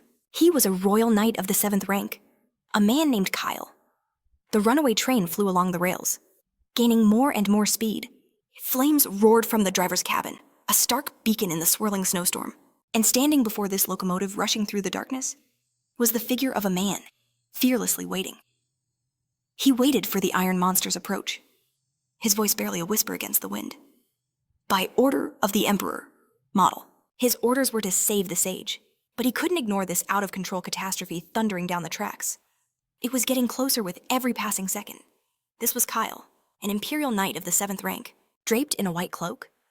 He watched the train with a piercing gaze. A mission like this would be far from easy. The Imperial Knights are the greatest order in the Empire, the sworn shield of the Emperor and the capital itself.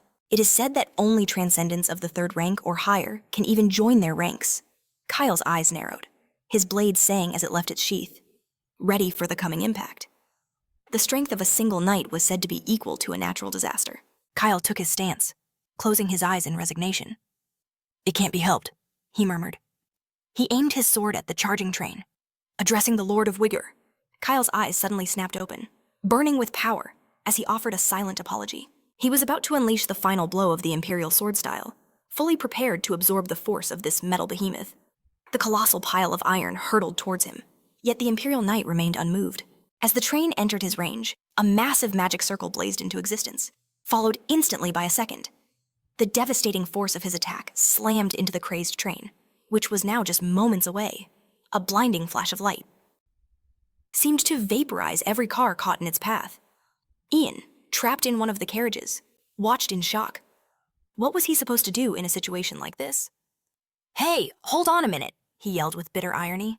"This is way too much." The protagonist gritted his teeth, watching helplessly as the cars disintegrated. After the knight's blow had averted the disaster, Kyle, the number 7 emblazoned on his back, stood firm. The derailed train lay in ruins behind him. "These rebels are cruel," he stated in a flat, monotone voice. He glanced at the wreckage, adding, "To think they would commit such a vile act." But the sage, Wigor, who was now safe, looked at Kyle in confusion. "What are you talking about?" Wigor reminded him. "You're the one who did this." Kyle awkwardly agreed. "Ah, yes, that is true." Before letting out a nervous laugh, Wigor, sitting opposite him, simply folded his arms. Kyle turned to the sage, trying to recover. "I'm just glad you're safe," he said. "Are you injured?" Wigor replied that he was unharmed, though... "It's a miracle I survived. I was nearly destroyed right along with that train." As if to prove his point, flames continued to consume the train cars before them. Kyle smiled sheepishly, stuttering. "You've misunderstood me, Sage. I had complete faith in Lady Lorena, who was on board with you." At that moment, Lorena stood just behind Wigor, hands clasped behind her back. The sage glanced her way. "I was certain," Kyle continued, "that she would be able to protect you. I figured she'd immediately think to derail the train to avoid my attack. Because of her quick thinking, only a few cars were destroyed." The hostage and the sage remained unharmed, just as I'd expect from the Academy's top graduate. But Lorena began to deny it. "That wasn't me," she insisted. "I didn't derail the train." At that, Cruel stepped forward. He placed a hand on her shoulder. "Don't worry about it. For a member of the Special Forces, it's just basic situational awareness." Cruel smiled, approaching Kyle, Lorena, and Cheryl stood before the knight, who looked surprised. So there were others besides Lady Lorena here, he noted. Cruel laughed. Honestly, I was pretty close to rank number 1 myself. Cheryl shot him an uncertain look, about to object, but Cruel silenced her with a sharp glance. Lorena then turned back to Kyle, her expression serious. Among those who attacked the sage was him. The Black Tiger, Cupid. Kyle's calm demeanor shattered. His eyes widened at the mention of that name. A special class assassin, known as the Black Tiger, a nickname earned from his unique black energy that mimicked a predator. The rebels hired him, Kyle wondered aloud. That man had reached the 3rd rank a decade ago. If so, his level must be far greater by now, Lorena confirmed. I fought him, but he was on a completely different level. He vanished the moment he sensed your approach, right after the train derailed. He left Lorena with a chilling promise. That they would meet again soon, Kyle said thoughtfully. So the Black Tiger has joined the rebels. Still, I'm impressed you were able to hold your own against him, he told Lorena. She started to object. But in the end, she fell silent. Meanwhile, the sage Wigor turned his gaze to our hero, who was standing off to the side. Are you injured? Wigor asked with concern. Ian cursed under his breath. Yeah, I'm in a lot of pain. M flew frantically around him as he bandaged his own wounds, holding one end of the gauze tight between his teeth. He demanded she stop clinging to him, but M shot back that the body wasn't his alone. She insisted he needed to take better care of himself. Fury flashed in the protagonist's eyes as he told her to drop the nonsense. Yan looked up, a cold dread washing over him.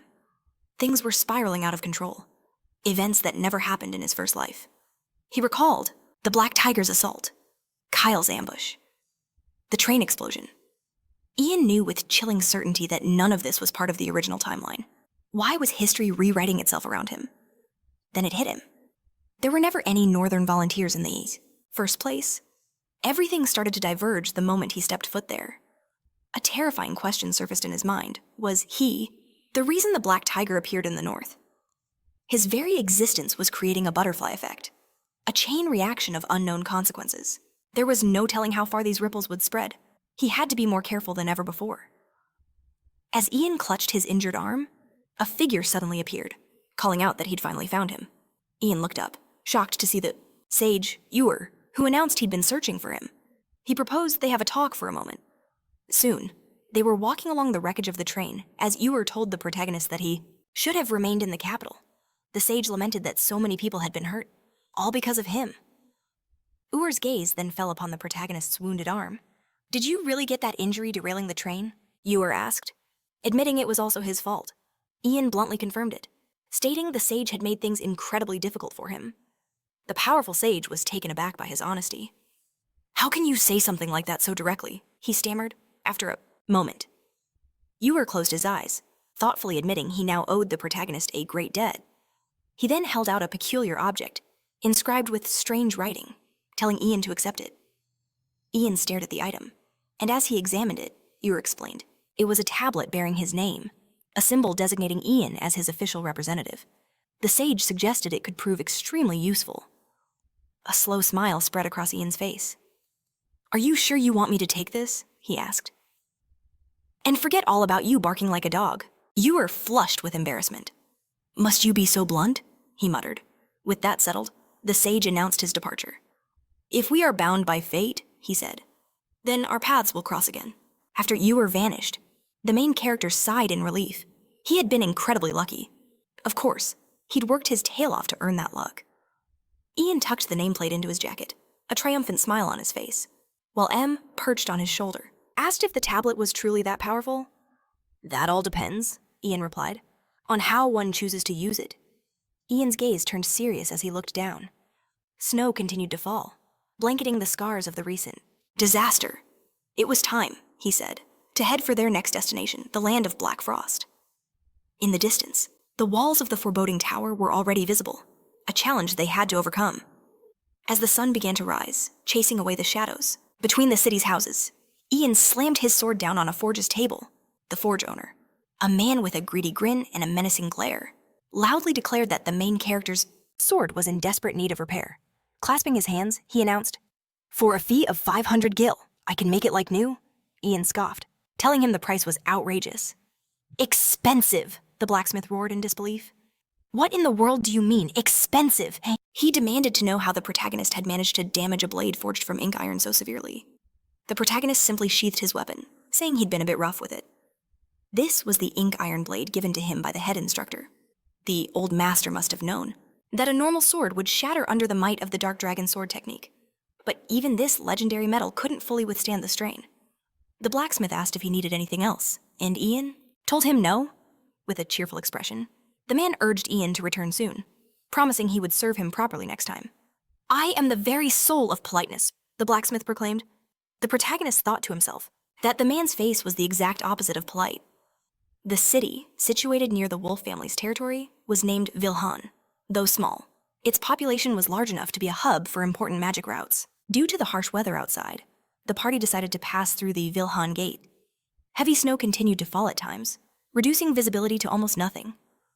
An inspector on the street checked his watch, announcing that based on the mana recharge time for the magic circle, the gate would remain closed until noon the next day. Still, since Vilhan was a small city, it wouldn't take too long to gather the necessary mana. Locals bustled through the streets, hurrying about their business, and the team arriving with the protagonist agreed that they all needed to rest. As Ian walked through the city, he noted that this was the first time he'd ever been in a place with so many commoners. He was reincarnated, after all. The moment he opened his eyes, he was back in the abyss of the training center. Em, perched on his head as usual, muttered that something felt off. Her eyes darted around, sensing another strange presence. The protagonist, carrying Em on his head, strolled down the street, asking what she was mumbling about. Em's gaze sharpened, her voice dropping low. That royal knight, Kyle, was no ordinary man. She pressed him, asking if he didn't sense it. The aura of the yellow dragon, Kyle's power, unleashed on the train, was undeniably immense. Yellow dragon, Yang asked, confused. Em erupted. You fool, she shrieked. Do you not even understand the power you hold? Em began her lecture. The mana heart can contain 6 great powers. Black, red, blue, green, gold, and earth. And the one who commands the gold power is the yellow dragon. The protagonist wondered if that power was truly special, even without a mana heart. He thought it was just another element. Em's expression practically cracked with rage. You idiot, she screamed, her voice filled with fury. If it were that simple, anyone could build an empire, Em declared. The dragon's energy is a sacred power, summoned only by a divine dragon's breath and a mana heart. Her tirade continued. How can you be so dense? She furiously bit his head. Is your skull completely empty? Yang simply chuckled, realizing she had a point. He began to piece it together. The only others from whom Em sensed that dragon energy were the head instructor and the crown prince. It made sense. They were descendants of the legendary Bahamut. But then, what was the royal knight's connection? A serious look crossed his face. He had to learn more about this mystery. Suddenly, a voice called out to him. Number 974, it shouted, then corrected itself. Ian. He turned, that old number echoing in his memory. It was Lorena and Cheryl, their arms full of shopping bags. Cheryl beamed, a happy smile on her face. What a coincidence, she said. Are you heading back to the lodge, Ian? He nodded, telling her he was just coming from the forge. Had to get our weapons repaired. We need to be ready for the upcoming mission. Us too, Cheryl replied brightly. We're also preparing. Ian raised an eyebrow. Really, he asked. This preparation looks a lot more like a shopping spree. Cheryl just laughed, but Lorena, sensing his sarcastic tone, jumped in to defend them. These are all essentials. Mostly, food, the main character deadpanned. Are you two planning to eat all that in one day? Lorena's confidence wavered. Cheryl just watched them with a smirk, then turned her attention to Ian. You should come with us. That outfit won't last a day in wolf territory, she declared. He tried to refuse, saying he'd handle it himself. But suddenly, Cheryl's expression turned threatening. You're coming, she said. Noticing her sharp tone, Ian was taken aback. Wow, people really do change, he muttered. We'll get you a private fitting, Cheryl announced loudly. They'll pick out the perfect clothes just for you, defeated. The protagonist finally agreed. Fine, but try to be a little quieter from a nearby alley. Cruel watched their entire exchange in silence. Sometime later, the group arrived at a clothing store, filled with a warm and pleasant atmosphere. Mannequins stood on display, and private fitting rooms lined the walls, waiting for customers. Ian slipped on a pair of warm gloves. I'll just take these, he said. Heavy clothes will only slow me down. He was already dressed in a practical winter set, a cold weather coat, gloves, and sturdy boots. Em, hovering beside him, sighed dramatically. So boring, as always. He shot her an annoyed look. You're not the one who has to fight in it. Cheryl then called out, surprised. Are you really just getting that in that case? You have to see what Lorena's trying on. Ian was confused. Why do I have to? But no one was listening. It's time, Cheryl announced. For a fashion show. She dramatically pulled back the curtain, revealing Lorena. First up, an outfit for a new girl in the city. Lorena emerged in a sleek dress that hugged her every curve. It's a little too tight, she mumbled shyly. Next, she donned another outfit, resembling a maid's uniform, a timeless classic in black and white. Then came something far more daring, which Cheryl dubbed killer light armor. Lorena covered herself in embarrassment. Why would I wear a swimsuit in a frozen wasteland? Cheryl wanted to admire her masterpiece a bit longer. But Lorena quickly interrupted her, flustered and red-faced, declaring it was hopeless. She left the fitting room. Nothing suited her, just as she'd feared. Cheryl rushed to object, insisting that wasn't true. After all, every single outfit was incredibly cute, desperate. Cheryl turned to the main character for backup, asking if he agreed. Ian, with a perfectly calm look, replied that everything suited her. He reasoned she just wasn't used to wearing such things, so it felt unfamiliar. Cheryl eagerly agreed, then asked Ian which outfit he thought was the best. His choice, the one she was currently wearing, her usual, battle-worn uniform. Ian explained that while all the outfits were fine, this one best highlighted her swordsmanship and her true strength. Lorena looked down, stunned. She started to ask what he meant, but the words died on her lips. She fell silent, then turned away, announcing she was heading back to their lodgings. Cheryl reached out, calling her name in a futile attempt to stop her. She then whirled around, glaring at the protagonist, calling out his name and former number. She angrily demanded to know what he was thinking. Ian tried to defend himself, but Cheryl cut him off. She shouted that she was going with Lorena, and with that, the two girls stormed out of the shop. Em, who had watched the whole disaster unfold, commented that she had no idea what just happened, but it was absolute chaos. Ian repeated in confusion. Chaos? Did I really cause that? Meanwhile, Cheryl caught up to Lorena, apologizing profusely. She insisted it was all her fault, but Lorena shook her head, thanking her friend for helping her pick out clothes. Cheryl told her to ignore those clueless men. What could he possibly know about fashion? Anyway, Lorena insisted she didn't care, repeating the words again and again, dismissing the nonsense that others spouted. But her expression told a different story. She was completely mortified, trying to hide her burning cheeks. She walked as far from Ian as possible, muttering that it was all meaningless. Ian finally stepped out of the shop, shouting Lorena's name. He told them to meet at the gate tomorrow at noon, and not to be late.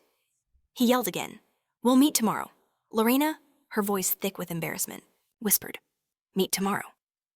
Why was he shouting things that could be so easily misunderstood in front of everyone Ian watched them go? Surprised that she left without even answering. He asked his mother if Lorena had heard him. Em replied with biting sarcasm, saying that even she wouldn't pretend not to hear that, as it would be even more awkward.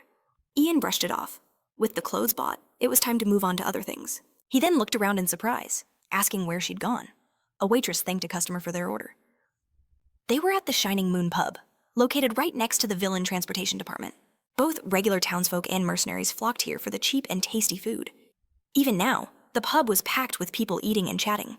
Cruel was there too, cursing as he slammed his mug on the table. He seethed with rage, wondering how in the world he was supposed to defeat Kang.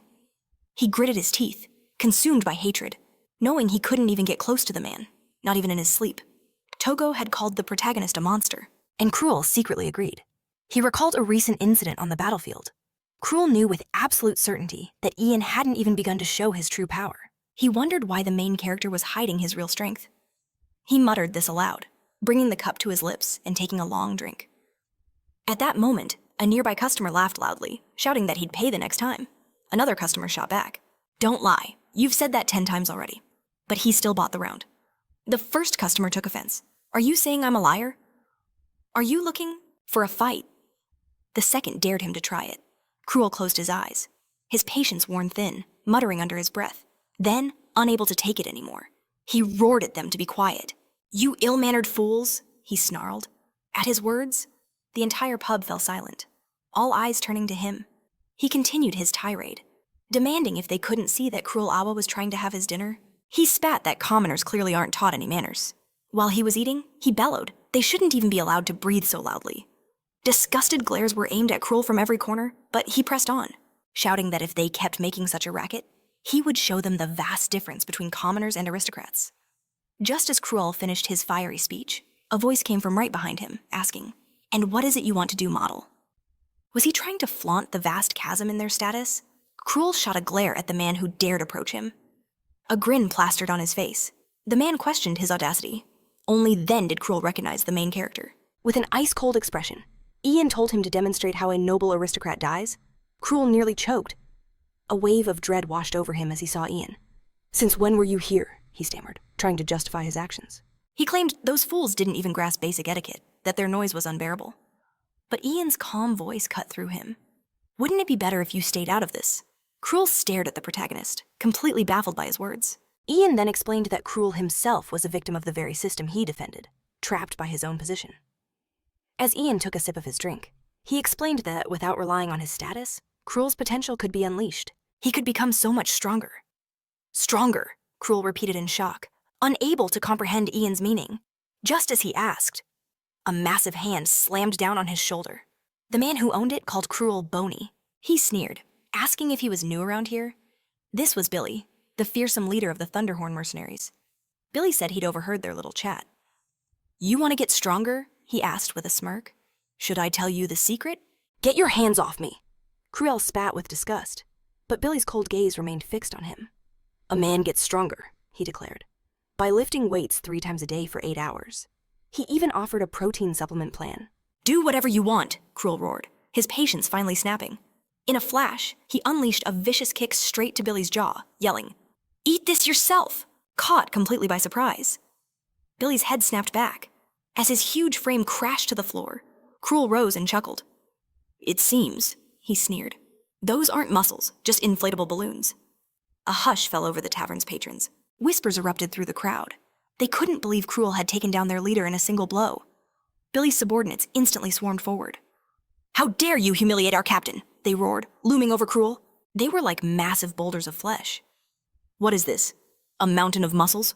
Cruel mocked, adding that they reeked of sweat. He glared at the giants surrounding him. "This is even better," he declared. "I'll take you all out at once." But then, the unthinkable happened. His enemies started calling him their great bony friend. Their tones filled with awe.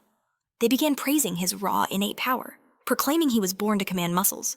They begged him to be their master. "Teach us how to fight like you," they pleaded, their bodies trembling with excitement and respect. They raved about how he was the first to ever floor their leader with a single strike. "He's an aristocrat," another shouted. "You can tell he's on a completely different level." Someone even pointed out that Cruel was actually a real handsome guy. Caught in the whirlwind of praise, he had no idea how to react. He looked around at the adoring crowd in total confusion. Then, a wicked grin spread across his face. "I don't know why you're doing this," he said, before shouting, "but I love it." In no time at all, Cruel had befriended everyone in the pub. "This aristocrat really knows how to drink," one man roared. They demanded more booze, telling the bartender to bring everything he had. The whole pub cheered in agreement. "This time, we all drink together," these muscular brutes yelled. They asked if he was any good at arm wrestling. "Of course," Cruel proudly proclaimed. "After all, I come from a noble family." One of them raised a toast, honoring the aristocrat and ordering everyone to drink up. The moment someone noticed Cruel's glass was empty, they would yell for a refill. They couldn't let their guest go thirsty. Cruel was already slinging his arm around another mercenary, his face flushed red from the alcohol. "You crude commoners have no manners," he slurred happily, before grandly announcing everything was on his tab. He would show them the meaning of high society. The entire tavern erupted in cheers, calling it a glorious day. Another toast was proposed to Cruel's name. And so he spent a few precious moments of bliss, until it was time to go. Now, Cruel struggled and screamed, demanding Ian let him go. But the main character just sighed in annoyance. "Just pull yourself together," Ian grumbled, adding, "And if you vomit on me, I will kill you." Cruel tried to protest, muttering, "I'm sober." But the words came out as a jumbled mess. He then asked the main character, Where's my brother?" "Billy," Ian answered with pure sarcasm. "Just a little while ago, you thought he was beneath you, and now you're sworn brothers. Billy is a kind and hard-working man," Cruel slurred, then giggled. "You're all fools for praising me after I knocked him out." He found it strange. Why were they treating him with such kindness after just one day? Ian shot a quick glance at Cruel, and Cruel, lost in his own thoughts, agreed that it was all so strange. Tears began to well in his eyes as he confessed how kind they'd all been. They had only just met, yet they showed him more warmth than his own family, people who shared his very blood. He wondered why they had never once been kind to him. Ian listened in silence as his teammate poured his heart out. Cruel lamented that his family should have offered words of encouragement, told him they believed in him, anything at all. Just then, Em, floating nearby, whispered to Ian, "What did you put in his drink?" Startled, Ian asked what she meant. Em insisted she saw him slip something into Cruel's cup back at the pub. With a sigh, Ian admitted she had sharp eyes. He revealed it was a powder, designed to cleanse demonic energy, and judging by Cruel's emotional state, it was working wonders. Em's eyes went wide. "You mean you used that insanely expensive powder on him?" She couldn't believe it. "Do you just have money to burn?" She pressed him. "Did you actually grow attached to the guy? Why the sudden urge to take care of him?" The main character simply looked away, deflecting. "Who said I care?" He claimed he was just reminiscing about the pet. Ian drifted into a memory, explaining that seeing people commit evil while being manipulated by another, it always struck a nerve with him. So he acted. In any case, they had to get a move on. Em sensed that Cruel was about to have a full-blown meltdown. She shrugged, saying it was his problem, not hers. Hearing her cold remark, Ian cursed under his breath. Far away, beyond the snowy plains and frosted forests, stood the Wolf Castle. A blanket of white snow fell endlessly around its towering spires, and deep within one of those towers, the destination portal finally began to stir. Standing guard beside it were the formidable knights of the Wolf family. Their hands rested on their swords in a gesture of respect, awaiting their guests. Slowly, the portal began to glow brighter. A pair of boots stepped through first. It was the protagonists, with Ian announcing their long-awaited arrival at the castle. Behind him followed his teammates Lorena, Cheryl, and Cruel. Cheryl gazed around, her eyes filled with wonder. "So this is what it looks like," she whispered. Lorena, however, just stared ahead, her expression unreadable. Cruel, unused to such a biting chill, shivered violently. He asked Lorena if the frost in her homeland was always this severe. At that moment, Ian silently observed the knights. He knew the mission to join forces with the Wolf clan and crush the barbarians. These powerful warriors were locked in a constant struggle with the Wolf family along the northern borders. They fought over the scarce fertile lands, a bitter war of attrition in this harsh, unforgiving territory. As a result, the Wolf Knights were always desperate for more soldiers. Ian met the gazes of the knights present, knowing the true challenge wasn't the barbarians. It was whether these proud northern knights would even accept help from outsiders. Suddenly, Lorena stopped the group. "There's something I need to tell you," she said, her tone serious. Ian looked at her, surprised. "You might see something unexpected up ahead," she warned. "Brace yourselves for it." Just then, one of the knights stepped forward. "Are you truly the reinforcement sent from the special squad?" The man greeted them formally. "I am the butler of the Wolf estate," he announced. "I must ask you to conduct yourselves with decorum." He placed a hand over his chest in a gesture of dismissal. "Please return from whence you came." He called them uninvited guests. This was the butler of the Wolf family, a man named Hans Moringo.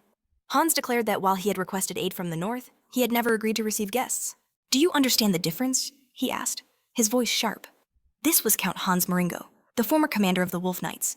Even in retirement, he served as the estate's butler. Regardless of his current state, to have once led these knights, he had to be at least a third-ranked knight in his prime. Ian stared at Hans, his expression grim. It was unbelievable that a warrior of such caliber was now working as a simple butler. In response to the dismissal, Lorena stepped forward. "It has been a long time," she said calmly. Hans gave no reply. Lorena continued. "I am here to fulfill the mission entrusted to me as a representative of the special squad. I suggest you watch your tongue and show the proper respect." Hans's lips tightened into a thin line. "You left this place without permission," he said coldly. "And now you return after all these years." His voice was stern, severe, but then it cracked. The butler suddenly burst into tears. "This is too cruel," he wailed. "We haven't seen you in years, and this is how you speak to me." He sobbed. "You joined the special squad without a word to anyone? Did you truly choose them over us?" He looked at her with pure hurt in his eyes. "Do you have any idea how worried we were? Ian, Cruel, and Cheryl could only watch in absolute shock." The protagonist muttered to himself. "I definitely did not see this coming." Meanwhile, Hans continued to cry his eyes out. He cried, pointing to a scratch on Lorena's cheek, his voice filled with fury. How dare the captain allow such a wound? Lorena averted her gaze, Admitting this was why she dreaded coming home. Hans's voice cracked. Don't say that. He confessed that the hope of her return was the only thing that kept them going, their only reason to endure. In that moment, the knights raised their banners high, each one bearing her crest. Stop this foolishness, Lorena commanded. A moment of silence passed. Finally, she conceded, admitting her words had been too harsh. The old butler's anger subsided. Lorena offered a small smile, noting the gray hairs that now streaked Hans's head. She softly asked if he was well. Hans's eyes widened, touched by her concern. You were worried for me, he stammered, before tears of gratitude began to fall once more. Be quiet, Lorena snapped, flustered. She then noticed the biting cold, stating that they were freezing out here. She suggested they all head inside. Hans's spirits lifted immediately, boasting that their cook could finally showcase his true skills after so long. He then gestured to Ian, Cruel, and Cheryl, inviting them to enter the warmth of the manor as well. Turning back to Lorena, Hans added that the head of the wolf clan, her father, would soon be back from his hunt. He suggested they could all share a meal, but a cold silence was Lorena's only answer. She turned to Hans, her voice firm. I don't want to hear his name, she declared, demanding he never mention her father again. Lorena informed him they would complete their mission and be gone before he returned. Hans tried to object, to explain a misunderstanding, but she refused to listen. Outside Wolf Castle, the relentless snowstorm raged on. Inside, a furious Cruel slammed his fist on the table. Is this supposed to be some kind of joke? He seethed. Were they truly expected to just sit here until Lady Lorena decided to grace them with her presence? A feast lay untouched before them. Cruel scoffed. So the order is to stare at this food but not touch it. They're training us like a pack of barbarians, he fumed, wondering what could possibly be keeping Lorena. He crossed his arms with a defiant glare. Cheryl warned him to be quiet, her voice low and sharp. She hissed that if he kept it up, they'd treat him worse than a stray dog. Cruel's jaw tightened. Did I say something wrong? He demanded to know who he had possibly insulted. A nearby maid spoke up, her tone icy. Mind your manners, she added coldly. You are worse than a stray. Cruel's anger boiled over. What did you just say to me? He roared. Do you know who I am? The son of Count Dwight, the maid replied without batting an eye. I am a servant of the Wolf Manor. Of course, I know. Cruel was taken aback. Why was a mere maid so incredibly well informed? Cheryl stepped in again, urging him to calm down. She pointed out that Ian hadn't even arrived yet. Cruel's rage found a new target. And where in the hell is he? Cheryl explained that Ian had some business to attend to. From what she understood, there was something here. Something that could only be obtained in this very place. Meanwhile, Ian stalked the cold corridors of the Wolf Manor. He soon found his destination, the ducal armory. Racks of weapons stood like silent soldiers. A memory from his past life surfaced. He recalled the Emperor's obsessive, continent-spanning quest to find a single, legendary sword. The Dragon Slayer, who had defeated the first dragon, forged 2 blades from its very essence. Legend says that after Bahamut slew the dragon, one of those legendary swords fell into his hands. The Emperor had poured endless resources into finding the second blade, the one his ancestor could never locate. But after years of failure, just as he was about to abandon his quest, the sword was finally discovered. Ian's gaze fell upon a blade resting quietly in the corner. This was it, the very sword the great founding emperor himself could not find, the blade whose location had remained a mystery for centuries. Ian let out a faint smile.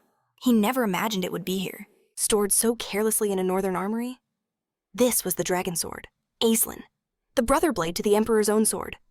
Nealon, the very weapon that had ended his previous life. It truly is, he whispered, a grim certainty in his voice. This is the one. He remembered his final moments.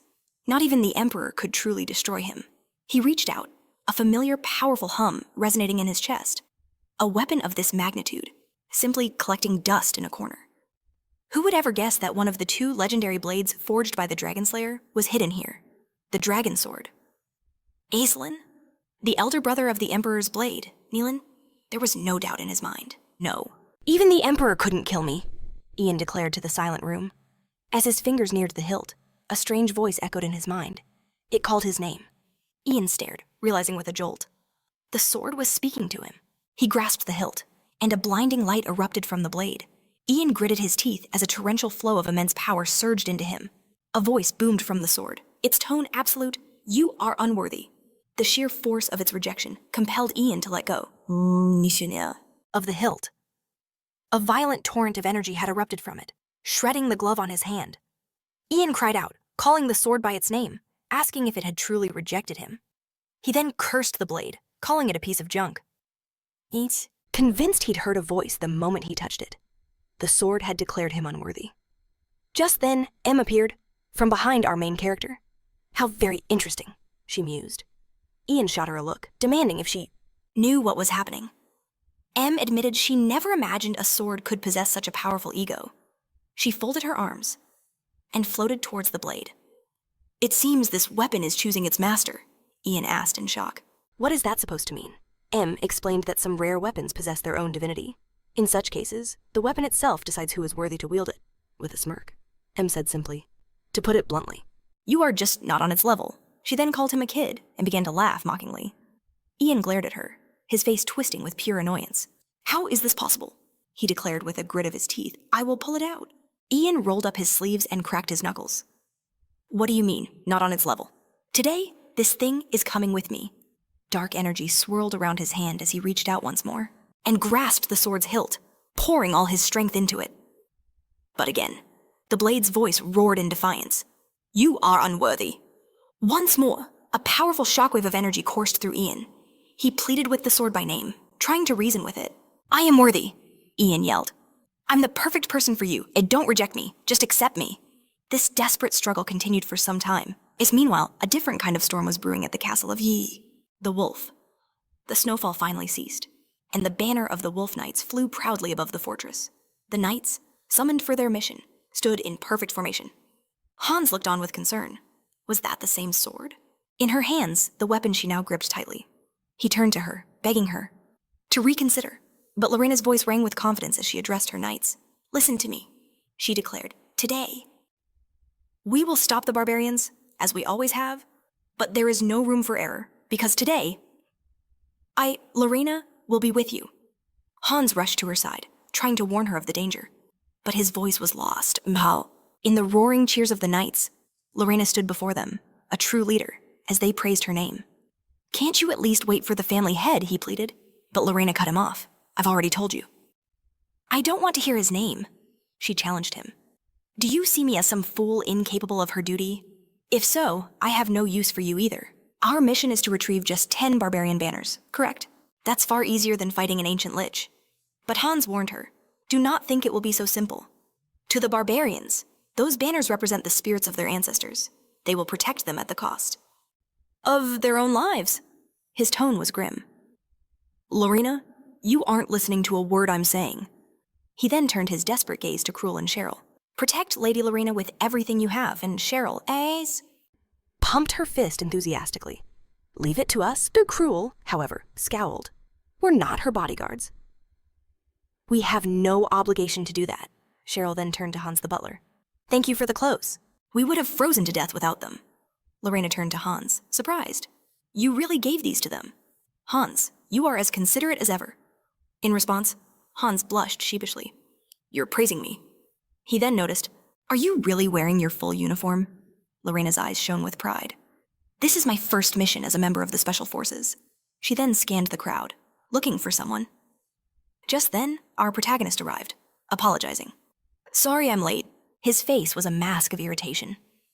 A little problem took longer than expected. His arm was clearly battered, and his suit was in tatters. A dark aura of pure frustration radiated from him. Lorena gasped. "Ian, you didn't even show up for dinner." She then asked in horror, "What on earth happened to you?" Upon seeing his rival's state, Cruel burst out laughing.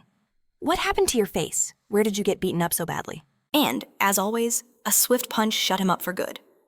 Em, who was floating beside Ian, smirked.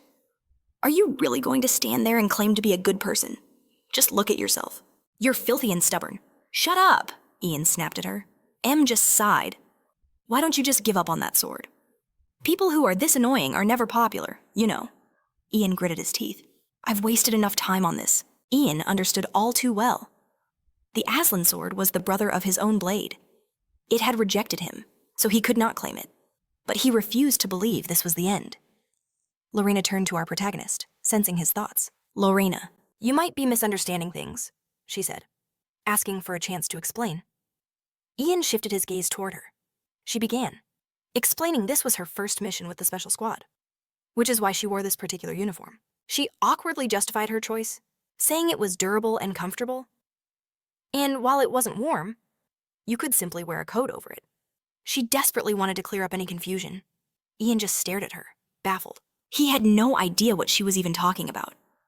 Then, to her utter shock, he simply said, "Of course, that uniform suits you very well." Hearing the praise, Lorena's face flushed crimson. She wanted to protest, but instead, she spun around, facing her knights. "Prepare to move out," she commanded. Her soldiers instantly complied. Ian could only watch her back in surprise. "Open the gates," Lorena ordered. "We're heading out." One of the knights roared with inspiration. "We have nothing to fear today. Lady Lorena is with us." A thunderous cheer erupted from the men as they charged for the gates. Cruel watched them, a smug smile on his face. "Just a bunch of commoners, after all," he scoffed. "Making all that noise over a few barbarians?" What else can you expect from the capital's pampered nobles, Ian thought with a touch of irony. They had no fear of the barbarians, because the Wolf family had always been their shield. But things had changed. The tribes were now united, under powerful leaders, forming a kingdom that threatened the entire empire's security. And soon, the one they called the Barbarian King, the man bathed in fire, would make his presence known. The Liga Kingdom, a terrifying union of barbarian and warrior clans. They wielded a power that could challenge even the mighty Cabalan Empire. And their king was one of the 5 great threats. The strongest man alive, named Vega. There wasn't a single combat art that his incredible body couldn't master. His very muscles seemed to shackle his arms with overwhelming power. But his most terrifying trait, he could analyze an enemy's abilities with a single glance. He was the living nightmare of the Imperial Knights. Ian recalled from his past life that no weapon could bring him down. For now, his whereabouts were a mystery. And while Ian didn't know where Vega was hiding, he prayed they wouldn't have a disastrous encounter with him. The squad departed from the Wolf family's fortress, marching toward the enemy's last known location, leaving the safety of the gates behind. They entered the deep forests in the Northwest Wolf territory. Our main character, Cruel, Cheryl, and Lorena, walked alongside the clan's knights, forging a path through the thick, untouched snow. The knights who escorted them moved in absolute silence. They had been marching for what felt like an eternity. Cruel, losing his patience, cursed under his breath. "How much longer must we walk?" he whined. He was furious about trudging aimlessly through knee-deep snow. "Why did we even leave the horses?" "Stop complaining!" Ian's stern voice cut through the air. "It would be even harder to move on horseback in this terrain." Our hero added that the blinding white landscape, while breathtaking, made everything disorienting. It was nearly impossible to judge distance or get your bearings. He shot Cruel a warning look. And so they pressed onward. Lorena, who led the way, turned back to her new companions. A small smile played on her lips. "So, what do you strangers think of this land?" She guessed it must seem completely desolate to them. "Here," she explained, "winter lasts 200 days a year. In the territory of the Wolf clan, there is nothing but snow.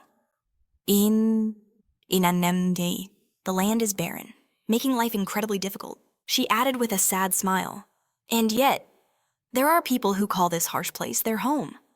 They are stronger and braver than anyone I know. For that," Lorena declared, "I respect them deeply." She turned to them once more. "Don't you find it beautiful?" In its own way, Ian, his expression unreadable, simply stated, agreeing that Lorena was the shining example for all other lords. Cheryl couldn't help but smile. She opened her mouth to add something more, but was cut off by the fervent shouts of their knight escort. They declared Lorena was their very reason for existence, that she alone was the best. Once again, flags bearing Lorena's face materialized in their hands as they chanted her praises. Overwhelmed, Cheryl could only awkwardly agree. The knights roared with enthusiasm, their voices shaking the very air as the wolf with Lady Lorena among them. The territory seemed to blossom with a new kind of beauty. The knights swore with absolute loyalty that they would gladly give their lives for the Wolf family's domain, and for their lady. In response, the praised Lorena simply snapped that they were being too loud. As their destination finally came into view, one knight roared, "The troops are ready." Another, holding a banner high, urged Lorena to look. "My lady, do you see? Was that a crimson signal fire indeed? Against the vast white forest, a plume of red smoke rose, a stark contrast to the pure snow." The knight explained grimly that this was the scout's signal, used only when they've spotted barbarians. Lorena realized this meant a confrontation was unavoidable if they continued on this path. But unlike the grim faces around him, Cruel's eyes lit up. Finally, he grinned. Something fun is about to begin. The promise of battle ahead clearly invigorated him. The knight beside him warned him not to get too cocky, lifting his visor. The man's eyes were hard as steel. "Prepare yourself," he said. "You're about to witness a truly cruel scene." It was Sabo, the leader of the night squad. Cruel scoffed. "A cruel scene?" He found the warning laughable. Did this knight have any idea who he was talking to? Cruel began to list his triumphs, from goblins and griffins to an ancient lich. Compared to such monsters, he declared that barbarians were mere child's play. The knight, Sabo, let out a low chuckle. "I see," he said, a strange look in his eyes. "In that case, let's go." They were members of a special squad, veterans who had faced countless monsters and stared death in the face more than once. They were certain they could handle anything, no matter how brutal. The path forward was a pristine blanket of white, untouched and silent. But the sight that awaited them would shatter their every expectation. Blood, tears, and a brutal injustice inflicted upon common folk. Their imaginations couldn't possibly have prepared them for this. It was a small village, barely a military outpost, surrounded by a pathetic fence. And inside, a massacre was unfolding. The barbarians faced trained knights, and they stood no chance. Their bodies were effortlessly pierced by powerful spears. This wasn't a battle, it was an execution.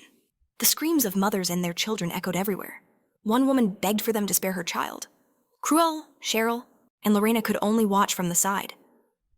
Cheryl, her face a mask of shock, whispered, "What is this?" Her eyes were vacant, filled with a horrifying disbelief. "Knights," she stammered. "They are supposed to protect the weak. Didn't they swear an oath with their sword?" She looked at their dark silhouettes against the snow and fire. They looked like demons. It was impossible to tell who the real barbarians were. "Don't look," Cruel cursed, quickly covering Cheryl's eyes with his hand, shielding her from the absolute horror unfolding right before them. "There's nothing to see here," he growled. He knew just how terrible this was. The main character, leaning against a fence, watched Cruel's reaction. He noted how unwavering the boy was, even at the sight of so much blood. Ian thought to himself, "Good. It means he's finally learning to control the demonic energy inside him." The protagonist continued to observe Cruel, his gaze sharp and calculating. They were all shocked, of course, but this was the true face of war. There are no honorable duels where armies simply stand on their own. Land? The slaughter continues until one side is utterly annihilated. Everyone had to be killed, both the children and the adults. As the Lord's daughter, Lorena must have known this, but hearing about something and witnessing it with your own eyes are two entirely different things. This was a burden Lorena would now be forced to carry into the future.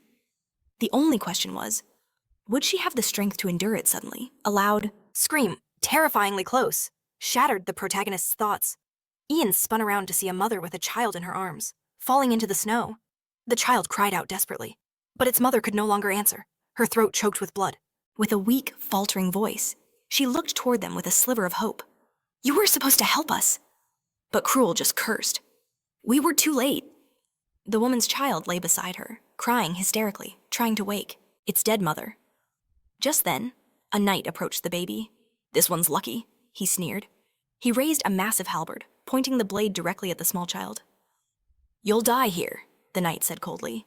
"And not live on to become another vicious barbarian," Cheryl screamed, trying to stop him. "Wait!" But the halberd was already falling. She stretched her hand forward, a desperate, futile gesture. For Cheryl and Cruel, it was already too late. The world froze in an instant. Just as the knight's blade descended, it halted mid-air, inches from the helpless infant. It was Lorena's sword that blocked the path.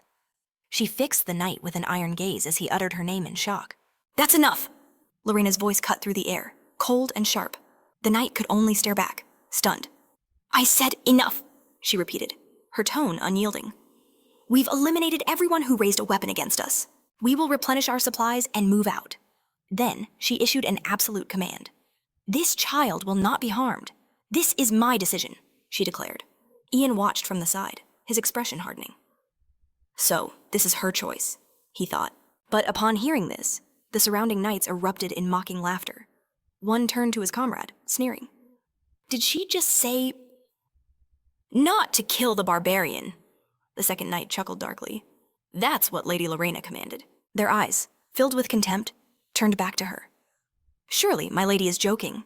A wave of killing intent began to rise from them, but Lorena was resolute.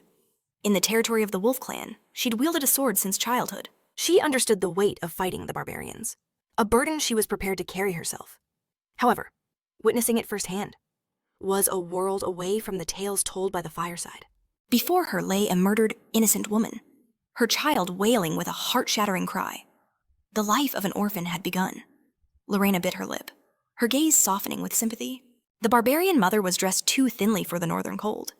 Yet the child was wrapped in layers of magnificent furs. She was a true mother who chose to freeze herself rather than let her child feel the chill. The sight broke something within Lorena.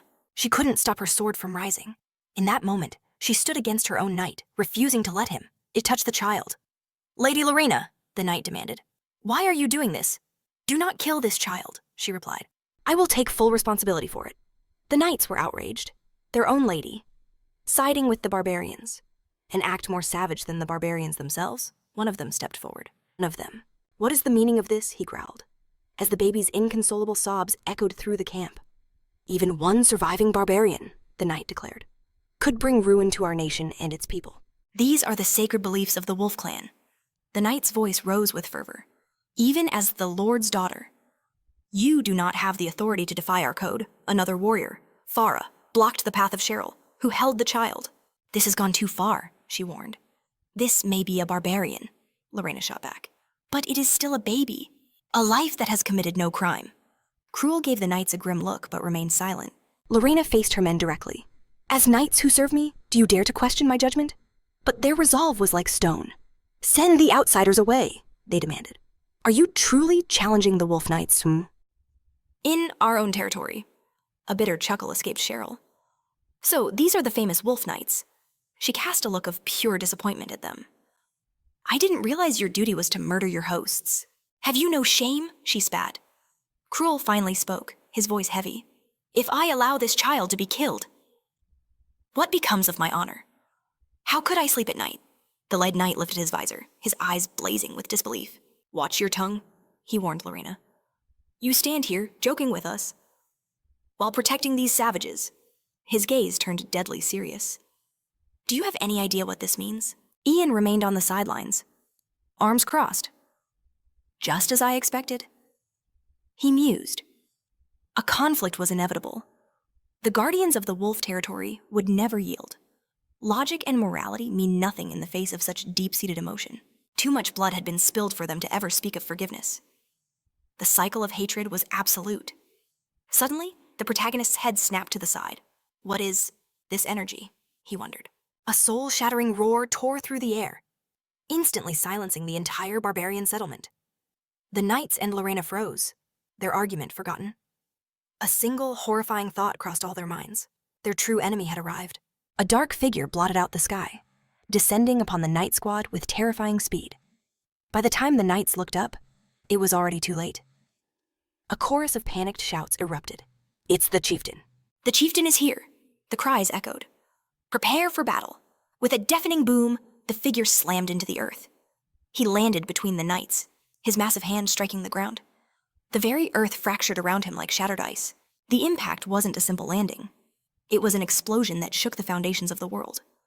As they slammed onto solid ground, the knights felt the full, devastating force of the impact. The thunderclap washed over them, a phantom flame licking at their very souls.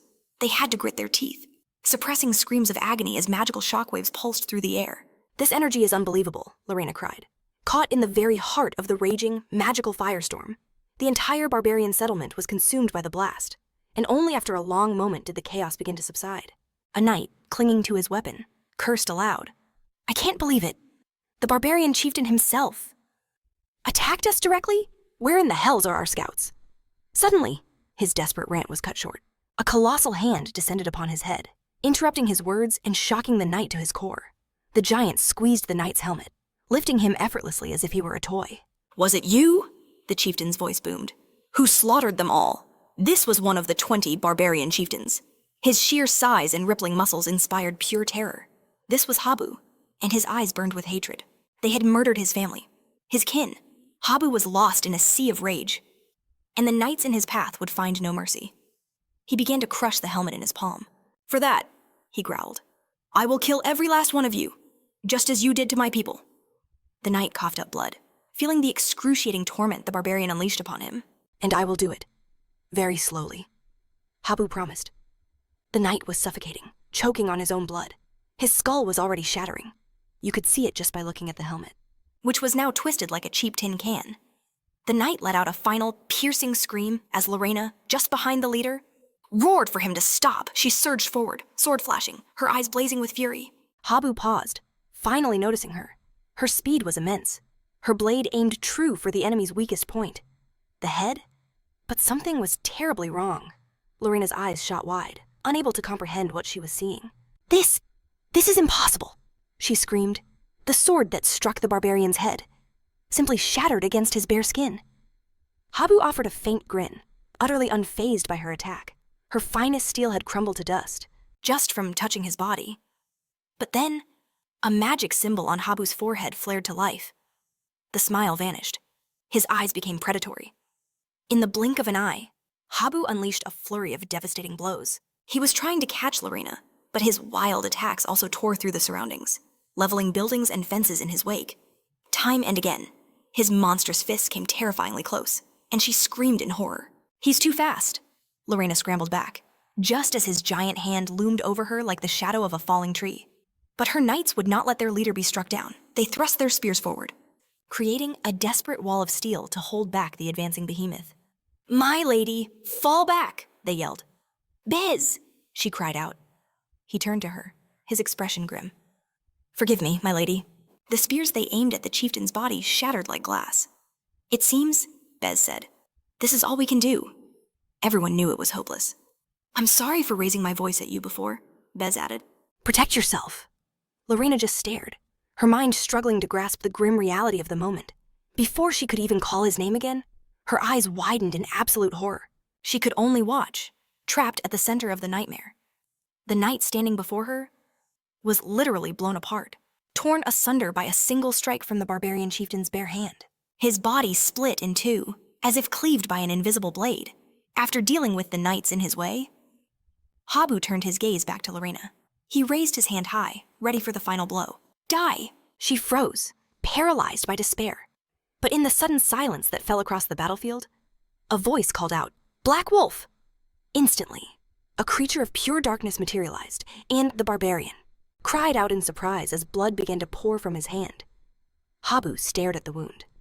"What is this?" He couldn't understand how his invincible body could be harmed. Slowly, the main character approached. "Shh, just a scratch," he thought. "That's not good enough." He drew closer to his new enemy, as Habu watched in disbelief. "Don't worry," Ian said calmly. "I'll cut you clean in half next time." One of his hands began to transform, taking on a new, terrifying shape. Dark Sword, Yan, prepared himself for the coming battle.